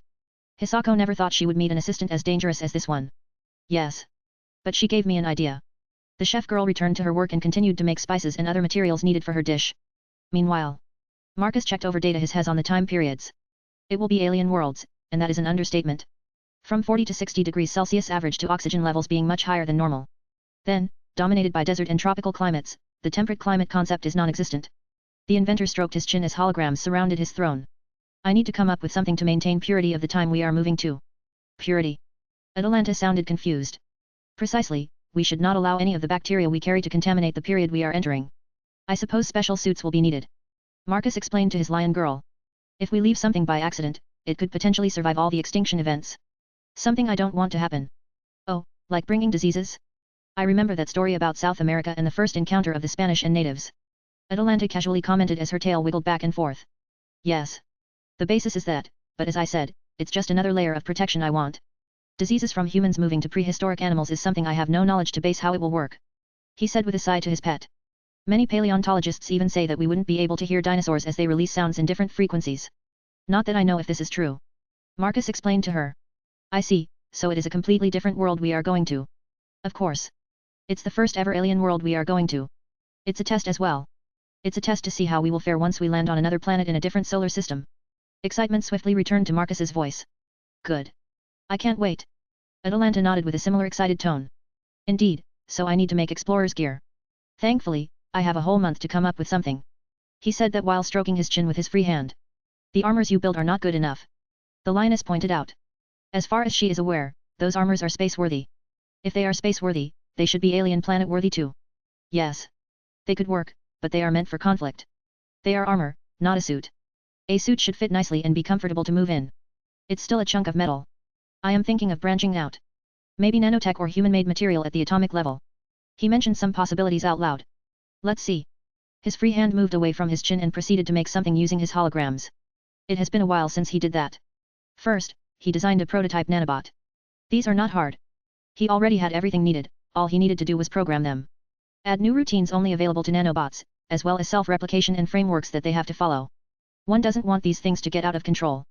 They look like small bugs. Atalanta looked at the design with disgust. Bugs and females don't mix that much. Ha! To think that a huntress has such traits. And why not? I see a bug. I kill it. Simple as that. She shrugged at him. Regardless, these will come in handy in several situations, like in my soldiers or the buildings themselves. Soldiers. Atalanta shivered when she heard that. Is he planning to put these inside his men? Oh, yeah. I guess you never heard about this, but nanites are staple technology in most sci-fi tropes. Besides. Marcus stroked his chin as he realized that if he used nanobots in critical future infrastructure like the starways, aka highways in space between the solar system, could constantly recalibrate the starways in case something interferes between them. The inventor's initial idea was simple and very similar to space grand strategy games. In games, there are highways between solar systems, and since he has unlimited resources, he might as well start making grand projects at galaxy levels. He might as well embrace his fetish for the desire to leave a forever-lasting legacy at a cosmic level. These little thingies add flexibility to my technomancy. Another fiction turning reality thing. I think that genre has to be deleted as it's no longer fiction, it's more like science fact. The lion girl snorted. Maybe. Sirin pouted, seeing the lion girl snuggling on Marcus' lap. What she saw made her jealousy burn with intense heat. That fake feline. How dare she act like that? All she wants is to use him for her needs. If only I had my powers, I would crush her. However, she quickly declined that idea. She can't fight his maids. That's a big no-no. Excuse me. Sirin's thoughts were interrupted as she saw the chef's assistant. What? Sirin channeled her cold queen attitude. Hisako paled as she took a step back. Well, we need a tester. Some of the dishes are ready. We only need to pass through some testing. Arina-sama still has no idea what kind of taste buds Marcus and his faction have. When the hairsker heard that, she calmed down somewhat. She decided to bury her jealousy with food. That should help. Fine. I will test it out. Sirin brushed her hair, it reminded Hisako of Arina. This girl has a similar queen-like attitude. Me too. When Hisako heard that voice, she paled ghostly. Turning her head to the side, she saw Marcus leaning against the doors. Did he teleport? Wait, why was Sirin behind these doors? A bunch of questions popped into the chef's assistant's head. Wait. Did I wander close to Marcus' workshop? Hisako realized that her luck was garbage. She nearly landed on a landmine, but in this situation, the landmine ended up hitting her anyway. Sure. It's not like I can deny him. Great. Developing a new branch of technology builds up an appetite. He motioned them to walk. Wait for a moment, Mr. Goldman. Call me Marcus. The inventor interrupted her. But his words only terrified Hisako more. The thing is, these dishes are just test runs. We are adjusting to the ingredients we have and trying to develop the menu you asked of us. Hisako swiftly caught up to him. I know. That better than anyone. He rolled his eyes at her. You do realize that you are walking aboard a ship which has been improved 3 times. You are serving a dish to a fellow creator, but I am not some customer in a restaurant. Right. Honestly, when he said that like that, it was enough to lower the pressure, somewhat. I need to tell Arina-sama this, maybe it will help. Hisako. Hi. Arina squeaked loudly. She asked Hisako to find some maids to test, but she brought the one she didn't want to touch for several days. When the pink-haired assistant saw the reaction of her lady, she could only want to try to find a hole to hide. My oh my, to think you discerned me to this degree. Marcus walked over and saw an array of very familiar dishes. Potato pancakes, rice with pork, white salads, beetroot soup, an array of sour cream dishes. She created an array of traditional food from my side of the continent. These are just your local dishes, from my understanding, Arina explained with a sweaty forehead. True, but you have checked the data logs, didn't you? Marcus smiled while saying that. He ate all of these in the past 2 to 3 weeks. Especially when he was living aboard Scavenger and Confiscator. Your artificial intelligence showed your eating habits. All I did was improve the recipes. Arina explained before swiftly clarifying to him. But these are not my final dishes for the menu you asked. Seeing how on edge she was, Marcus rolled his eyes. Relax, I know that this is a test. He explained before using his powers to summon a chair and a fork with a knife and a spoon. That is why I want to eat this. You do realize that I care more about progress than the end goal. He explained to her before his eyes ended up on the pancakes. This dish is extremely heavy on the stomach, but honestly, he doesn't give fuck about heavy stomach. He is an existence which evolved beyond such mundane nonsense. So he quickly cut a piece as he looked at what was inside the pancake. It was a thick layer of meat. Ah, yes, I forgot that Arina cares about perfection sometimes, all the time. That can mean that the portions will be smaller. Regardless, he took some sour cream, a staple sauce from Eastern Europe. Then he took a bite. The moment the food touched his taste buds, something happened. Marcus closed his eyes and tried to process what he was tasting. As he was doing that, Arina and Hisako looked at him with nervous looks and sweaty foreheads. The food he eats is very oily and heavy. Since Eastern Europe is known for cold winters and home food dishes, it took her a while to adapt to her standards. That means she didn't want him to see this for a while. It's good. Arina expected him to tell more. Let me. Sirin couldn't contain herself as she used her Shinik powers to get a seat and her fork with a knife. As Sirin was doing that, their attention swiftly went back to Marcus. Any more opinions? I don't have much experience with your cuisines. Irina wasn't embarrassed to say that Eastern European, like Baltic and Slavic food, is considered minor when compared to Italian or French. It's different from what I am used to, he said with a thoughtful voice as he pondered what to say. I suppose you lowered what makes these pancakes. He pointed at it with a fork. She tried to understand what he meant. These pancakes should fill up someone who returned home from work on a tiring day. He placed the fork down and crossed his arms. I suppose when I eat this, I expect it to be filled up. I see. The cherry blonde swiftly understood what he meant. She has not caught the essence of the dish. Regardless, the taste is good, but it doesn't have punch. He then moved the dish to Serin's side, who had already finished her pancakes and was eyeing his. After pancakes, it was time for other dishes, which were all good. But they all sort of lacked a similar essence, of home cooking. This is the first time that I had someone else taste my early dishes like this. Irina had a dark cloud above her head. Oh, your assistant never points out certain things? Marcus asked with a smile, impressed by all these tests. These dishes had already improved whatever his database had. After all, he never improved them after initial downloads. No, she does. Irina shook her head. But this was different. You found the core issue. Instead of taste, you found where I should improve. It's important for the specific menu you want, Irina said to herself. Maybe this was for the best. Now she know where she should work. That reminds me. I wish to discuss something with you. The chef girl realized that this was the perfect opportunity to speak with him about the ingredients. It's the ingredients, isn't it? He chuckled as he already knew. So you knew. Irina shouldn't have been shocked. Of course. I am the one who invented everything. He rolled his eyes. I simply filled the database with single examples of everything. Marcus leisurely explained as he accepted a cup of tea from Hisako. By this point, Serin's upper half was lying on the table. She was stuffed herself full. I was looking for someone who could expand on it. But no one noticed the issue. He shrugged. Wait. Master, are you telling me that there were hidden missions all over the technocracy? Atalanta looked dumb for a second. Something like this was available, and she never noticed it. Of course. He scoffed. Why do you think I want to create technocracy in the first place? He asked her as he lifted his finger. For example. He pointed at Irina. We are going to the Triassic period with a chef who has an unparalleled ability to discern taste. Once she starts tasting new ingredients, she will invent tens, if not hundreds, of dishes. And that is science and inventions, which is what my technocracy does. When Marcus pointed that out, both Irina and Hisako gulped down. Their eyes trembled with excitement. True. I forgot. Atalanta realized that technocracy studies everything. Even food. Then I can study dinosaur behavior patterns. The lioness pointed out. Of course. But what for? You are my pet.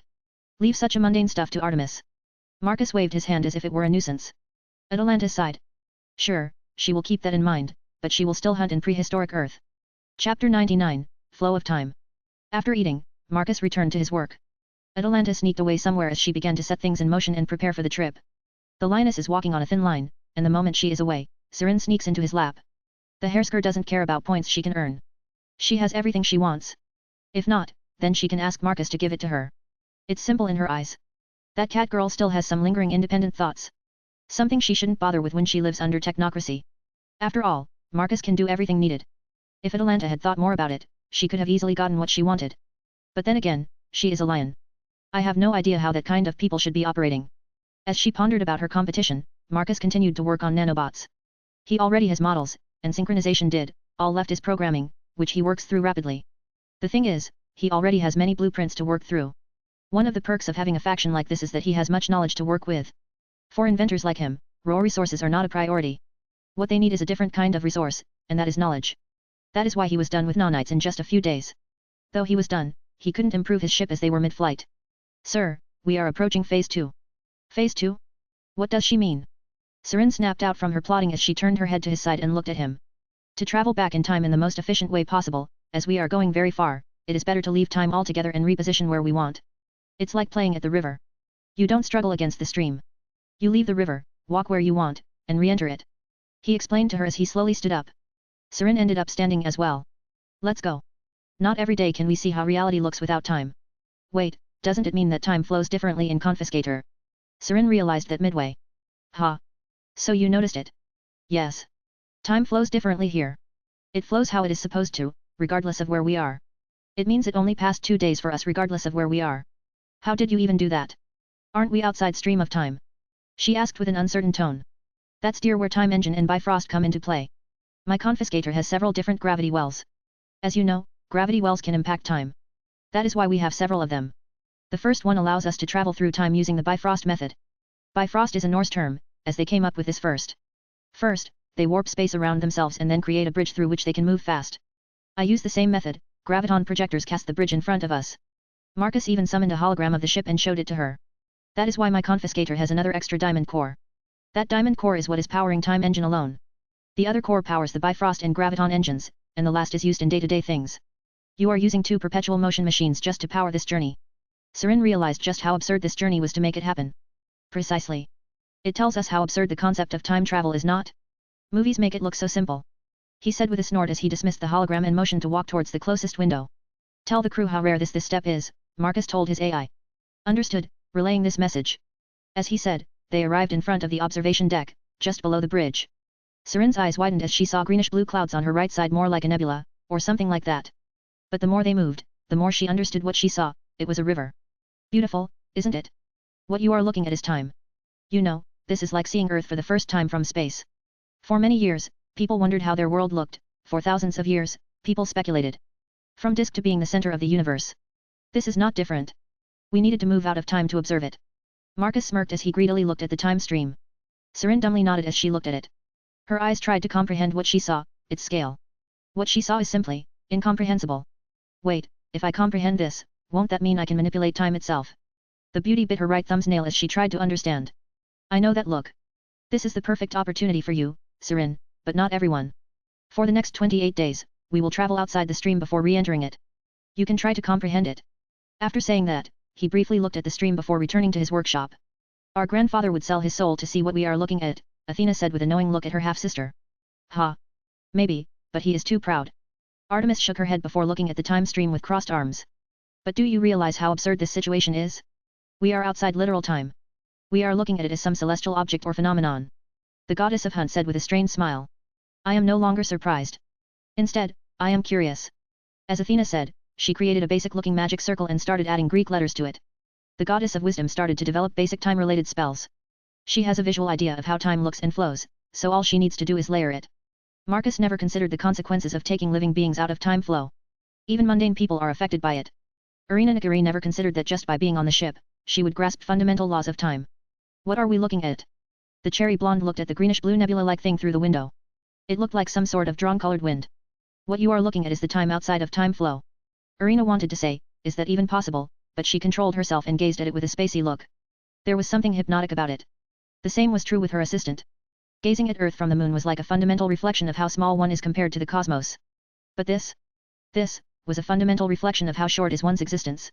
However, gazing at this celestial phenomenon is something no living being should see, as it can easily shatter one's mind and question the purpose of life itself. Wow, well. Irina snapped out and refocused, shaking her head, trying to get over it. Once she recovered to some extent, she turned around and walked back to the kitchen. She has things to do. But then she saw that Hisako was not following her. Hisako. No answer. Hisako. No answer. Irina frowned. She grabbed the girl's shoulder and shook her for a second. It was enough for her to snap out. Irina-sama. The pink-haired girl looked confused for a second. You have spaced out for a second. The chef girl explained as she motioned to follow her back to the kitchen. My apologies. The girl chased after her. As they returned to the kitchen, the AI closely observed their behavior after seeing the time flow. After doing some calculations, the AI notified her creator. Curious. The inventor watched the video of Irina shaking Hisako. My consensus is that watching time allows biological beings to grasp fundamental laws of the space-time continuum. In other words, they can develop time powers. Marcus stroked his chin. For Marcus, time manipulation is something he already grasped and almost shoved aside, as he no longer finds much fascination. But if others can develop powers just from gazing at it, now that is interesting. However, this is a dangerous game. Their psyche can melt if they are not careful. Prepare biochambers. We are going to improve our chefs. Understood. Are you going to improve them? Sirin was confused by the video Marcus was watching. So, she was even more confused about why he wanted to alter those two humans. Yes. It's vital, as I don't want them to die at random encounters. The inventor motioned for her to stand up as the pair proceeded to walk to the kitchen. At the same time, we improve the psyche. While Irina has quite the willpower when it comes to cooking, she can channel that outside of it, but Hisako Arato is not so well. As they walked to the lift, they were taken to the lower floor. After walking for a bit, they arrived at the kitchen. The pair were cooking a storm once more. As the pair realized that it's not a joke to feed Dragon Girl, a literal dragon and selection of goddesses. Instead of despairing, Irina rose to the challenge. Cooking for the gods was a badge of honor for her. The dinner is still. Marcus raised his hand to stop her. I am here to discuss some side effects. he said while leaning against a table with crossed arms. Side effects? Irina paled. Yes. I am preparing biochambers for you too. Bio. Biochambers are medical baths which improve your genes and remove genetic impurities. They put you at the peak of the human species. If you want, I can add extras like giving powers. Irina's eyes perked when she heard that. But why now? Hisako asked with a curious tone. It's because of the dangers of such travel. As you might have noticed, observing time has already affected your psyche. The moment Marcus mentioned that, the girls looked surprised and paled. Regardless, take a short break and follow me for now. He motioned for them to follow him. Is there a price for such treatment? Irina asked in a professional tone, as she knew that everything has a price. Price? Power. Power always has a price. You will stand out from the rest of the people. As someone with God's tongue, you already know what it means to stand out from normal people. What about you? The cherry blonde asked in an inquisitive tone. Me? Marcus looked surprised and curious. It appeared Irina had finally developed enough backbone to ask some questions. Yes. But, if you want, you don't need to tell me anything. But then she quickly realized that she was jumping beyond her post. It's fine. I went through several sessions to develop a unique power meant for me. Wait. Irina, for a second, realized something absurd. He used biology to improve his genius, then used that genius to develop more tools to improve himself further. It's like a never-ending cycle. The chef girl swiftly realized how absurd this was. It's like a biological machine. The group took the lift to the lower floors. It was on the same floor as the water park, only on the opposite side. This was where his knights were on standby. In other words, the barracks. But then went to the other side of the corridor. The double doors opened, revealing 5 biochambers. The girls looked at this sight, the only thing which came to mind was sci-fi. Are these clone vats? Hisako asked him the very next second. Hisako. Irina was confused. How on earth does she know that? Star Wars, Irina-sama. Ah, yes. Attack of Clones. He stroked his chin. I based my personal genetic wing on Kamino. Marcus casually commented on that before motioning to walk deeper into the room. Now come in. We shall begin the process. As he said that, he motioned for hologram screens to pop up. With simple hand swings, he went through menus. For now, you girls need to undress. Hold on a second. The pair started to blush up a storm. Marcus rolled his eyes when he saw them get embarrassed. Sigh. Fine. Send here a few maids and bring hospital-style clothes. The inventor asked his AI. Relaying orders. Good. In the meantime, give me a single strand of your hair. He mentioned the pair to give him. The pair looked at him with uncertain looks. What? I only want one piece of hair. He once again eye-rolled at them. You two realize that I will get your DNA either way. Solomon's successor clarified that it was pointless. After hearing that, Irina walked forward and elegantly pulled a strand from her ponytail. Marcus used his Shinik energy to make it flow over to him. He then placed it on a reader. Seconds later, the scanning bar rapidly filled up. With the built-in quantum computer, the concept of long loading screens doesn't exist. Before long, Marcus saw a naked picture of Irina. The beauty blushed when she saw that. As I said, I will see your DNA. If I see DNA, I see your body in full glory. P pervert. Irina stuttered. Not the first time I have been named like that. But you do have to realize that I created 5 beauties already. A woman's body is not unknown to me. As he said that, he made the figure spin before switching to the actual DNA strand, and he quickly found what he had been looking for. And that is God's tongue. Interesting, you have an extra atom next to the atom responsible for taste. With hand motion, Marcus expanded on and started to figure out how this worked. My oh my. It's such a curious thing. It's an actual booster. Gears started spinning in Marcus' head as he began to think about how to use them on other things, like booster for mana sensitivity or specific traits of supernatural beings. That's maybe my God's tongue. Irina slightly recovered as she realized that her naked picture was gone. Yes. I know. But this is a fantastic piece for my database. I will give you technocracy points. You can use them to make things from assembly lines for your personal use. Wait, you paying me for having God's tongue? The beauty was confused. Yes, as I have recorded it and now everyone in my faction can have it. Both Irina and Hisako looked gobsmacked. But that's not all. I can reverse engineer the method and how it evolved and use it for other things like mana or nose sensitivity. He said with a shrug. Though I have data from animals like lions and dogs for noses, the actual human case of magnified sensitivity towards something is a far better example as it allows me to get a middle ground without even doing excessive testing, Marcus explained to her as he was cleaning up Irina's DNA. Fixing certain negative traits and expanding on the limitations of the human body. So, in other words, you helped me, and I reward for that. He moved his head away from the strand and looked at her. She had slightly rosy cheeks as she still remembers that he saw her naked. Can these points be used to improve Tatsuki? She asked after staying quiet for a while. Irina could easily use certain perks this faction produces. Like a perpetual motion engine, time manipulation allows products to remain fresh for longer periods. Robots for maintenance and holograms for classes. Don't worry. You have impressed me enough to consider keeping Tatsuki. If not the whole of Japan. Marcus remembers that Amaterasu wants to speak with him. She gave him Sunrise and Konami. In other words, he has Gundam and Yu-Gi-Oh! Well, Konami and Sunrise have more intellectual properties, but he only cares about those two. Not to mention, Japan has Nissan and Sony. Nissan is for Skyline R34, and Sony is for PlayStation. But most importantly, Japan is extremely small. Project Eden can easily ignore those islands. I see. She looked relieved as she took a deep breath. Yes. It's your point, so do whatever you want. A few minutes later, Artemis and Hippolyta walked in with hospital clothes in hand. We have the clothes. Good. Marcus nodded at the two mates before looking at Hisako. Your hair. The pink-haired girl blushed as she looked embarrassed. She was trying to play it down. However, in the end, she handed it over. Seconds later, the inventor was already inspecting her DNA. As this happened, the pair walked away to change into these new clothes.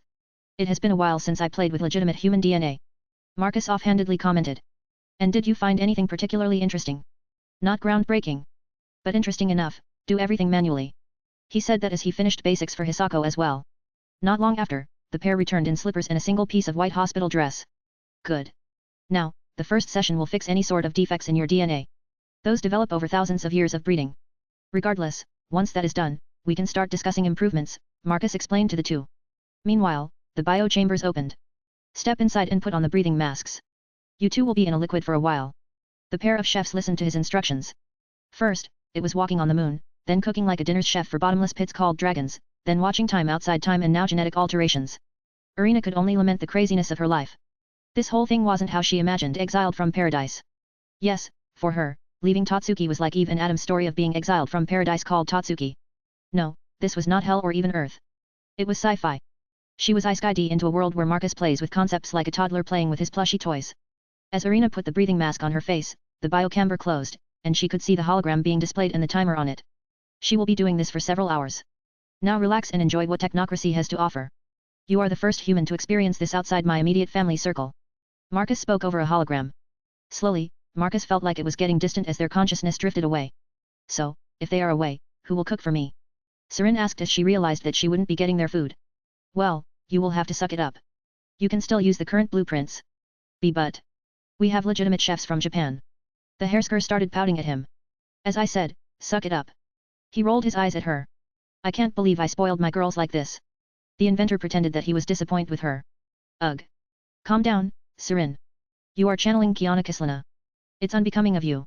As the pair were getting an alternation, Marcus swiftly returned to his designing. With nanobots finished, he started using them for the creation of exploration suits. One of the first ideas was to use suits from games like Mass Effect, Crysis series, and even Halo. These were not armor like his Freedom but more flexible, similar to Iron Man's cutting-edge suit. It's not thick or chunky but more like the second skin layer. While nanobots will create several layers, he needs more. He needs a skin layer before the nanobots layer comes into play. For that, he decided to add a complete man-made material created by hand at the atomic level. This layer is the key layer. The layer will keep bacteria, electromagnetic pulse emitted by life forms, smell, and even sound at bay. Though Marcus was done as he went on fire the moment he realized he didn't need to rush or be in a hurry. The design he went for this material was based on hexagons and how bees build their honeycombs. The design was quick, but he spent a while adding the joints and the support atoms to ensure certain things didn't pass through. It took him a couple of hours to make this. Begin test rendering. Rendering, beginning assembly. Short minutes away, the floor moved and revealed a black mesh on a pedestal. It looked like skin-tight rubber used by divers. Marcus walked over and inspected it. It was extremely thin. It looked like it was only a few inches. But the inventor knew that those few inches were enough. He focused some of his energy on his right index finger and tried to pierce it. 1 second. 2 seconds. He tried harder. 3rd second. Impressive. Only a 5th second later did the whole mesh shatter out of existence. By my estimation, this specific formula could hold between 5 and 50,000 of Shinnik force. More than that. I am pretty sure the amount of energy I used was enough to kill a god. Marcus said with a snort. That makes the second revolutionary invention in a week. Aurora sounded proud. Well, I am limited in this small workshop. I can only focus on small things. Marcus shrugged at his AI. Regardless, the mesh still needs some tinkering. We need to add discharge of absorbed energy function. Marcus said to his AI as he walked back to his seat and summoned the design. He was not done. He is considering adding time distortion-based storage, which would allow the mesh at the atomic level to store around 300% more energy. That means the mesh can take more of a beating. As he returned to the designing, he zoomed in and added more coating to the atom.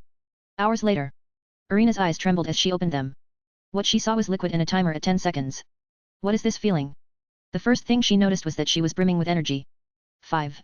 She looked around and saw that Hisako was in the same condition. 4. Her eyes returned to the hologram. Can I use it the same way as the armor I had on? She pondered and tried to use her intent. Sure enough, the window expanded and saw the changes. Basic human package.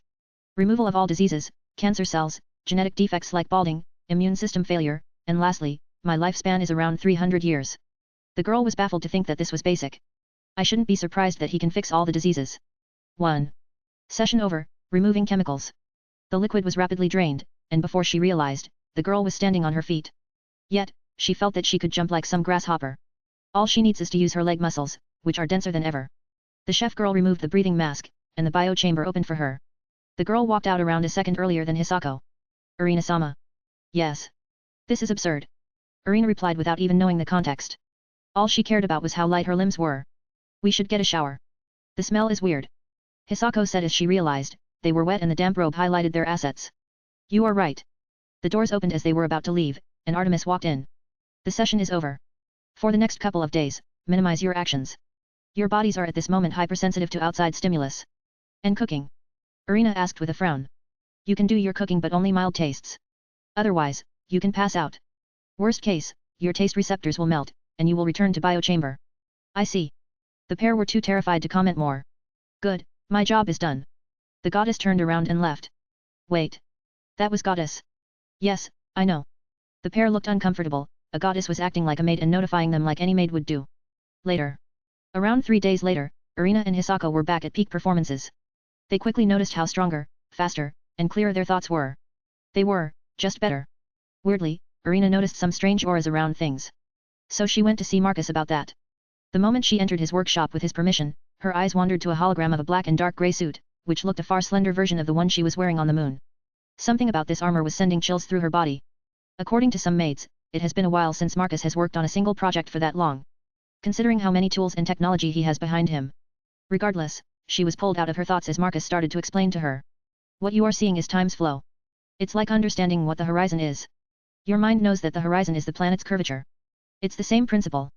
After you see the time flow outside the time, you can't return to how you were before. But aren't we flying outside time flow now as we speak? Yes, but to keep the comfort level at optimum condition, I am emulating time flow inside my confiscator, he clarified to her. Then what does this mean? It means that you want to or not. You are grasping how to interact with time itself. He said with a small smile. Before he continued, he had a grand idea. He snapped his finger and spoke with his AI. Call my fiancé. Notifying goddess Athena. In your free time, Athena will teach you too how to harness your new awakening powers and wield mana. Considering that they are jumping to literal time manipulation without any sort of medium. This is interesting. He noticed that his other girl had been testing some of the time powers like Zarin. The girl is still a genius with a high IQ toward practical actions. The same goes for his other maids. Guyuina, who was born to manipulate time, is especially a being whose comprehension of time is rising by the minute. Hold, a second. You want us to learn from Goddess of Wisdom? Is there a problem? A female voice said from behind. The pair stiffed and turned into a pair of deers who were caught in the car's headlights. And no. It's just too much. Snort. The infamous Japanese humbleness. Athena shook her head as she walked over. The pair saw her standing there with one hand on her hip and the other hand on her glasses. I am free now, so I suggest we start now. In the meantime, I will come up with a curriculum for you too. The goddess ignored whatever excuses they could possibly have. Good. Then you can start. Remember to keep in mind that they need to have energy to cook. I know. But since they are perfect human, they can take punishment better than devilkin.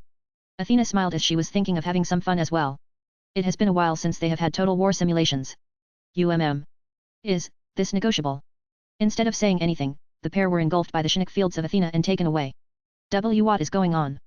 Arina was both excited and horrified. Being trained by a god means she is like the heroes from all those ancient stories. But the issue with that is that their stories end with tragedies. Something she doesn't want. Now then. Athena ended up sitting in a comfortable chair. The pair of chef girls looked around. They were in Athena's room. It was a big library. Not a room. How much do you two know how the magic of humans works? The pair looked at each other. Fundamentals, as Nagari, I have some awareness of what it is. But any practical experience I have is none. Arina explained truthfully as she knows that lying to a god is suicidal. Good enough. We will start with fundamentals. A crash course should be enough for you two to make magic crests of your own. Isn't it dangerous? Not at all. Athena shook her head. Your two processing power is far superior to a normal human being. You two should have noticed that by now. You two can recall things faster and absorb information as well. Athena mentioned that the two recalled this info in the package section and that they already have experience with that. They can recall food recipes on the fly. Good, now let's start. However, the pair quickly realized that they were not learning anything related to time but instead pure magic. It makes them feel like some sort of witches or sorceresses. It was not the issue. Goddess Athena. The goddess, who was heavy into theory, stopped in her tracks and looked at the pair. Instead of saying anything, she pushed her glasses up. Listen. What I am teaching you two are tools. You need tools to understand higher mysteries like time. The goddess of wisdom pointed out. After all, you can't be a proper chef if you don't have a knife. Meanwhile, Marcus walked over to his dragoness, who was kept in her training to master control over time. When Marcus entered her room, he saw her playing with a watermelon seed. The silver-haired dragoness waved her hand, and the seed turned into dust. Then she waved back, and it was back to normal. Having fun. The inventor pulled her out of her heavy focus. Not quite. I want to turn this into a proper watermelon but only turn it into dust or rot it away. The beauty complained to him with a pout. Well, you have to remember that the seed needs nutrition and a place to grow. He pointed his hand and used Chinook energy to take the seed and make it flow into a pot prepared beforehand. What you are accelerating is the age, not growth. Those are two different things. Remember that this is not different from aging someone else. Just because you age, it doesn't mean you are growing. Grow needs a reaction. As he explained, the seed erupted into a plant, and soon there was a juicy watermelon. Wait. If that is the case, where did you get water and light? The beauty asked with a heaver pout. I used my energy as a supplement for those two. He shrugged his reply. The beauty's pout morphed into a pondering look before grabbing his hand and pulling him deeper into her room. I see. In that case, you will teach me more. I want to use this in a proper fight later on. She explained her reasons. Oh, and what will I get from this? Marcus asked with a curious tone. Guyuina simply smiled at him. Her smile was slightly lewd. Chapter 100, Arriving at First Time Period. Guyuina pulled Marcus into the bed. She laid him on it while she was on the top. The silver-haired dragoness licked her lips as she was rearing to go. What now? The inventor asked in a teasing voice. He wanted to see how far she would go before he needed to take over. You will see. As she said that, she leaned forward and started with a simple kiss. This kiss slowly escalated as she realized that she wanted to explore more than just his lips. Later. After awakening Guyuina to lust, the dragoness tried to move into Marcus' bedroom. At that moment, she forgot that other beauties were prowling the perimeter. She was quickly introduced by Quinella to something called the schedule. It was a schedule for ladies who were sleeping in his bed next to him each day. Though. Why one by one? The silver-haired beauty complained as she saw the schedule on her HUD. That's. Our emperor sleeps in a king-sized bed, not to mention he loves to cuddle. The dragoness reasoned with the assistant. Well, it doesn't matter. Since this schedule is not approved by him I don't need to bother with it. Guyuina quite arrogantly dismissed the schedule without care. You. What? Are you going to complain to him? She smiled at her. Don't be ridiculous, Quinella replied with twitchy eyebrows and lips. She is barely controlling her rage. Then I will be the one who shares his other side of the bed. That's, of course, if he wants it, the dragoness said with a smug smirk. Fine.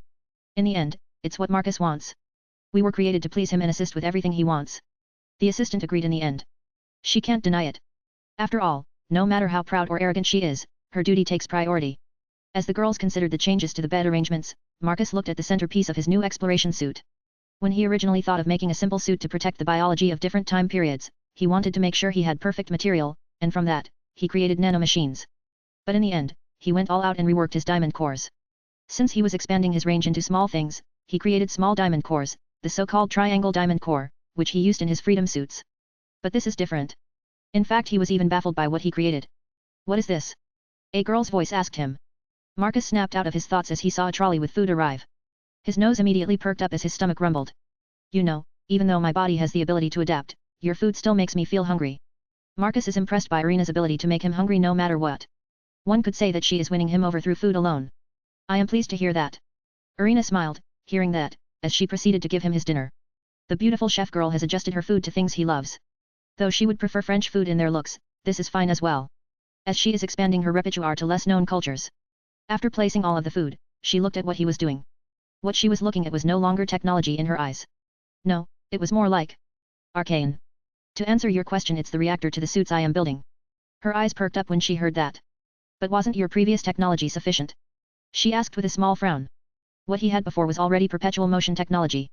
Diamond Heart Reactor is something I came up with by chance as I recalled something from Marvel Comics. He said with a sigh. I never said to anyone that I was thinking of making a perpetual motion reactor. Only after doing all the calculations, I realized that it was an actual chance to make infinite energy. He said to her as he prepared to eat it. In other words, it was a new branch of tech. Once it was running, I started reinventing it to perfect it and improve it each time I got a chance. Eventually, I got a breakthrough, and that was waves and resonance. With a hand motion, he zoomed out. Irina's eyes bulged out as what she saw were gears of diamonds placed inside a triangle structure. Beautiful, isn't it? All of those pieces move and generate energy from friction. Because how many of them are even in passive mode, they generate enough power to keep the suit operating for basic necessities. But the moment it enters battle mode, the gear will spin faster, and the output will increase. Theoretically, the output can go beyond anything needed on Earth. After explaining to her, he took the first bite. Oh man! I get positive goosebumps just from taking a bite. Irina snapped out as she looked at him for a second. She smiled as she liked that he still likes her food after eating it for 2 weeks now. So you built this because of output. She understood that by this point, even if he has perpetual motion technology, what he ends up lacking is sheer energy and control over it. The chef girl can assume that this new reactor is the answer to it. Indeed. Though this is a new platform I can work later on. He smiled at her as he continued to eat his food with a huge smile. Funny how Irina didn't realize, but she is the reason why Marcus is having so much fun in creating a literal deus machina. Each time she brings dinner to him, Marcus is motivated to create bigger, better, more insane stuff. After all, the literal term of working with a full stomach works even for him. And just like that, Marcus created Diamond Heart Engine. The most advanced and most broken thing to date. Something that even his automated assembly lines will have a hard time creating, as it's an engine stuffed into a fist-sized triangle. Used the latest material technology, the nanites, and his Diamond Heart reactor knowledge. By all means, this is no longer technology but arcane magic. As he manipulated everything, even atoms were placed in specific patterns. So, does this mean all of the suits will have this technology? Irina asked him after he finished his food and proceeded to drink his tea. Sadly. He looked embarrassed for a second. The rest of my technomancy is lacking. He motioned with a finger to show the Diamond Heart engine. It's made from 4 sections. He proceeded to show the center of the triangle, where the blue-white sun was surrounded by 3 structures of diamond gears. The center is the control center of the engine. The north is where energy is generated, to the left is where nanomachines are stored and fixed and self-replicated, and lastly, on the right is where material is created for the suit. Wait, hold it, this triangle is the suit itself. Irina blinked at him. She was in disbelief. Yes. You see, when I create something new, I wait for a bit and allow a new tech to spread through my faction. Think of it like reaching a new plateau, and allowing it to spread out. But with our current circumstances, I can't spread out. So, I simply went 2 huge steps forward. That means that my automated assembly lines can't make this. He sighed loudly when he said the last part. We need to arrive at our destination so that I can retrofit my assembly lines to produce this. He pointed at the suit's triangle engine. In the meantime, I will make them by hand. It's not like I need to make hundreds. He took a sip of his tea after explaining to her. I see. Then I will leave you to your work. After taking all the dishes, the chef girl left him to his work. When they said that he doesn't work on something for more than a few days, I never imagined technology so advanced that it looks like magic. As Irina thought to herself, she pulled the trolley back to the kitchen. One thing for sure is that what she saw was like another world inside that triangle. After finishing the design, Marcus summoned the parts needed to make the Diamond Heart engine. He used the assembly line to make the smallest possible items. Like a diamond the size of a pinky finger, which is too big. That is right, his assembly lines can't make smaller items. So, in the next upgrade, he should improve that. As he pondered on that, his eyes widened as he immediately found a solution. Stupid. He smacked his head as he realized that he was being slow. Aurora, raise me the schematics for the nanobots. Certainly, sir. Seconds later, a hologram of a bug popped in front of him. Assembly lines work because I have Aurora bots to maintain them and improve. All I need to do is create nano-size Aurora bots and nano-size assembly lines. It's ridiculous how easy the solution was. Marcus sighed as he massaged his forehead. Sir, you are permitted to have small moments of slumber. I guess. I suppose this because I am cramped in a single place. He sighed before starting to alter the design for the construction nanobot. Once these nanites are done, he will revolutionize construction forever. He came up with this at a crucial time, as he has a lot of stuff to build in space and in general. After finding the solution, he swiftly went to redesign how the nanobots would look. He designed to go with ants as they are the best constructors around the block. Without even realizing, he was done in a couple of hours and it was time to create them. Just like before, what he was looking at was a grey sand. It was quite simple, as he only needed to create one nanobot. With one created, that one will create another one and then those 2 will create another 2, and then those 4 will make another 4. In just a few minutes, he had a small pile of sand visible with his naked eyes. He didn't need to use his Shinik energy to see the micro-world where the nanobots were. Regardless, he quickly got enough of them to start working on Diamond Heart engines. Though he quickly realized that these small buggers would take their time in making these. It's like building a world from scratch. No matter what, it takes time. Well, it's fine. We still have around a week to finish their construction and a week to power them. Marcus realized that his new toy takes around a week to power itself up. While he does need to send an initial pulse of energy to kickstart initial gear, the rest he can't interfere as it would shatter the balance inside the world of the Diamond Heart engine. Regardless, with the suit issue solved, Marcus returned to make more gear for exploring prehistoric and ancient Earth. I should start adding nanites in everything I do, otherwise, I will look like an idiot again. Thankfully, none of my girls were here to see me at such an embarrassing moment. The inventor looked slightly embarrassed as he swiftly started designing specific drones for planet-side exploration. Stuff like this will be crucial in future alien world explorations. Over a week and a half later. Entering Phase 3. Marcus perked his head when he heard that.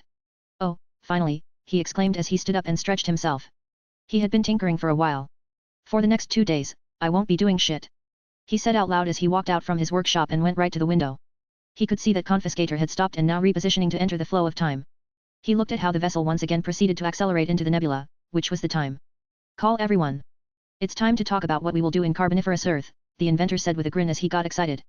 He can't wait to hear girls scream murder because Carboniferous is full of bugs and critters, and it's Earth from when it was full of rainforests and swamps. Unlike the Permian lush world or the Triassic's desert world. It's like exploring different planets together: a desert world, a swamp world, a jungle world, and so on. Hell, he doesn't even need to look for other alien worlds. Just visit Earth at different time periods. A few minutes later, they went to the meeting room, which was just a floor below his workshop. It was quite a large room with enough seats for his whole crew. When Marcus entered it, he saw that everyone was waiting for him. Good, everyone is here. The inventor walked to the front. Soon enough, a screen appeared behind him. For now it was showing Technocracy's flag and symbol. In 2 days, we will be entering Earth during the Carboniferous period. Did you just say Carboniferous? Athena exclaimed with disbelief before she grimaced as she realized what kind of Earth they were entering. When everyone saw her reaction, they looked concerned.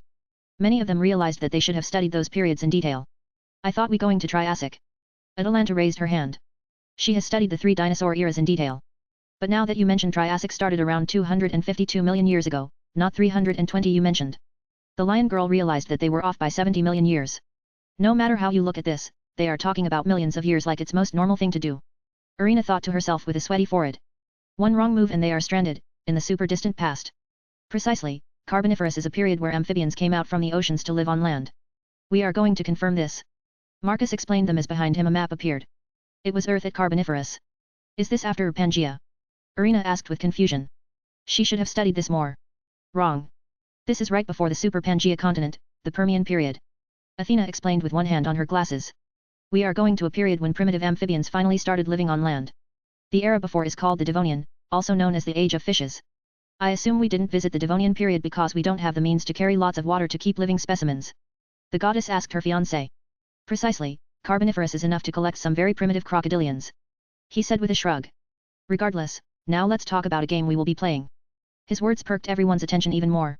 With a hand motion, the Earth's map changed into an evolutionary tree of all life forms, some of which were highlighted in different colors. As you all might know, we are here to collect samples and confirm a bunch of theories about extinction events like the Great Dying. To do that, we need to explore Earth a bunch of times over. He pointed at the animals highlighted in green. The ones in green are animals which are completely extinct on our Earth. Like the trilobite, it's a marine arthropod, in other words, a very distant ancestor to crabs. He showed an image of a fossilized exoskeleton of a trilobite. The reason why I am interested in these is that they are one of most successful animal existence in Earth's history. 270 million years and 22,000 species. In the Carboniferous, only one branch of them remains. That is why I want one in my aquarium. The girls looked at each other. For a second, they thought the reason was something serious. But he only wanted to diversify his aquarium, which he had in school. Regardless of the aquarium, the trilobite's collection, its genetic makeup collection, and the full scan, one of you will get 40 points. The same can be said about the collection of other genes, like the proto-mammals and other amphibians which live in Carboniferous. He highlighted other animals, like the proto-crocodilians and some other critter-looking creatures. All of them will give you all points. Depending on the position on the evolution tree. We can assume that something like a crocodile ancestor won't give as much as trilobite. Sirin asked with crossed arms. The girl already understood how this game worked. Indeed. And the butterfly effect? Athena asked, wanting to know how they work around that. If they can play games, then they can go wild to a certain extent. Glad you asked. Marcus snapped his fingers when he heard the question. Let me show you girls the butterfly effect bar. He said, and the screen shifted from the evolutionary tree to something that looked like a suit's HUD. This here is the Aurora HUD Time Explorer version. As you can see, it doesn't look much different from the latest version, except for a single crucial difference: it is equipped with the newest quantum calculator. In simple terms, it uses time-based calculations to determine if anything in front of you is relevant to the future. As he said that, on the screen a T-Rex walked. For example, a T-Rex walked over. As you can see around him, there is a colored aura, and he is highlighted by the HUD. The bar next to it starts to fill up if the beast somehow is relevant to the future. If the aura is extremely light blue and white, the beast has no relevance at all. You can do whatever you want with it. But if it's extremely red and has a butterfly on top of it, it means the beast should not be interacted with at all. This extends to everything, even entire areas and trees. He showed several key areas through the Carboniferous, Permian, Triassic, Jurassic, and Cretaceous, as he said. Avoid these areas, as if we interfere, we could cause a lack of oil, coal, and natural gases in modern times. Wait, that's it. We just don't walk there or interfere, and that is it.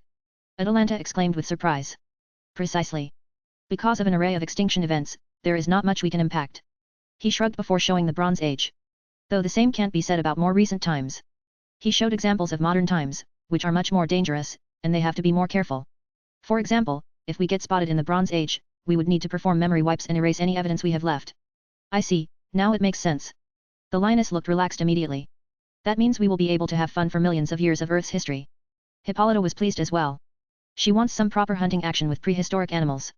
Precisely, we can go wild until 65 million years when the meteorite hits. Though even after that we can have fun. Almost all the way until around 20 to 30 million years ago, all we need to do is not visit Africa and touch any of the early mammals. All of those Aurora will highlight for you. But isn't there more to it? We shouldn't even touch any of the ecosystems around Africa at all. Athena frowned as she was concerned. That is why I have these. Marcus pulled out dark grey grenades. These are time-fixed grenades. They will reverse anything you have caused that could impact the timeline, he explained to them. They are directly linked to the suits you will be wearing. Aurora and the suit will calculate what kind of reverse is needed in case the butterfly effect is triggered. The inventor showed how it works. The screen shifted to a HUD, where a person threw a grenade. Upon explosion, a green cloud consumed the whole area. It looked like the place had become disconnected from time. Sure enough, the T-Rex saw the explorer, forgot about him, and walked to a different place. Interesting. Guyuina's eyes sparkled as she saw another way to use time powers this time, it was in the form of an AoE bomb. Is this the only way to do it? Artemis asked as she preferred a different method of erasing evidence. For now, it's the only way. But as I said before, this is our first rodeo on ancient Earth 320 million years ago. After we get the hang of this, I will introduce more means to manipulate our evidence, he said with crossed arms, holding his chin with his left hand. I am thinking arrow combos for archer girls and even main cannons of confiscator at planetary scale in a worst-case scenario. Hope we don't need to use that, Athena said with another grimace. Even if we fail, it's not truly our world, Athena. We might be on Earth, but this is not our Earth. Hell, it would be interesting to see how this world's modern society changes with our machinations. Marcus chuckled as he wondered if cavemen would draw confiscator and the crew suited up forms in cave walls. Maybe no, it sounds dangerous. Then stop questioning if we can fail. It only challenges me to do something amusing. Marcus, with an eye roll, told her that she should stop goading him. I already took an insane amount of precaution, even utilizing quantum calculations to see how much can a rolling stone impact a timeline. He got slightly snapping while saying that. Okay. Athena raised her hands in defeat. Good, all you need to do is help me to collect the greatest collection in the entirety of Earth's history. It should be so great that even paleontologists would run out of things to discover. Fine. Carboniferous Earth, approximately 320 years ago. A few million miles away from prehistoric Earth, a little piece of space rippled as a huge green magic circle appeared from it. Behind it, there was a small ripple, but what came out on the other side was a futuristic, long exploration vessel. It was light gray with golden strokes, emitting light from those golden lines. Unlike previous upgrades, this was Mark III Confiscator. The hull and shape don't remind of a brick and half placed on each other. There were no more sharp and blocky curves, instead, it had futuristic curves to give the impression of a sci-fi vessel. As the ship exited the Bifrost, the vessel slowly turned to face the planet below. Wow, look! The moon is so close! Hisako exclaimed as everyone was at the bridge experiencing the best views. Yes, but if this close, I can bet the flooding and ocean currents are extreme. Artemis was perplexed to see her symbol of power so close to Earth. She both loves and hates this scene. Yeah, but look at the ocean, is it just me, or are there sections of it that make the water look red? Jean said with a curious look as she saw unfamiliar green continents concentrating around the South Hemisphere. Almost the entirety of the North Hemisphere is empty. Yeah, this will be the most preeminent in Jurassic and Triassic times when all the oceans were red. But none of the maps I seen had it in red. The maid Saintess was confused. That's because it would confuse people, and we are simply not used to seeing water red. Li Fei explained instead of Marcus. Regardless, let's begin the descent. The inventor ignored the maids and instead ordered his bridge crew. Roger, setting course for Pangaea. I thought there was no Pangaea here. Irina nearly pouted when she heard the name of the continent. We are going to the continent of Pangaea, not the supercontinent in Permian or Triassic. It's twice as small as a Permian or Triassic one. Fair enough. Though I don't know if I want to leave the ship this time around. The chef girl was hugging herself as she saw the data of the Carboniferous period. It's full of bugs, including arm-sized dragonflies, human-sized centipedes, and children-sized scorpions, not to mention crocodilians with sword-like heads. It's simply a horror period for anyone who has a fear of bugs. Suit yourself. I will bring some examples from the Earth's surface to you. Why you? Devil. The girl, with nearly teary eyes, looked at him as if he were a criminal. The girl knew that she would be exposed to big bugs or some other horrendous creatures from this earth. Haha, relax. However, there was a selection of other girls who felt the same way. Half of the maids don't want to go with him. Sheesh, fine, if you girls are scared, then you don't need to go. After saying that, Marcus grabbed his diamond heart engine and proceeded to walk towards the lift. By this point, all of the girls had tested out the new suits, and they were ready for action. However, they had no idea what Carboniferous Earth was until they did their studies. The girls had no idea that it was a bug world by all means and purposes. So even if they had the most advanced and most arcane level suits for protection, they wouldn't descend with Marcus to the planet side. Except for a selected few. Sirin. The hairsker huffed at him, after her was Quinella and his ship girls. We have fought in the depths of hell, a bug-infested world means nothing to us, Admiral. Enterprise smiled at him. Good to hear. Let's go and capture some samples. Reinvigorated, the inventor entered the lift, and his creations followed after him. Honestly, the rest looked perplexed. It appears this is the greatest test they have experienced so far. You do realize that if we don't go with him, we won't ever be respected by him again, Atalanta said with a frown as she saw the alien world through the bridge windows. It was truly, not the world she knows. Nothing in this place looks like Earth. She knows nothing that could remind her of it. It just shows that time changes everything.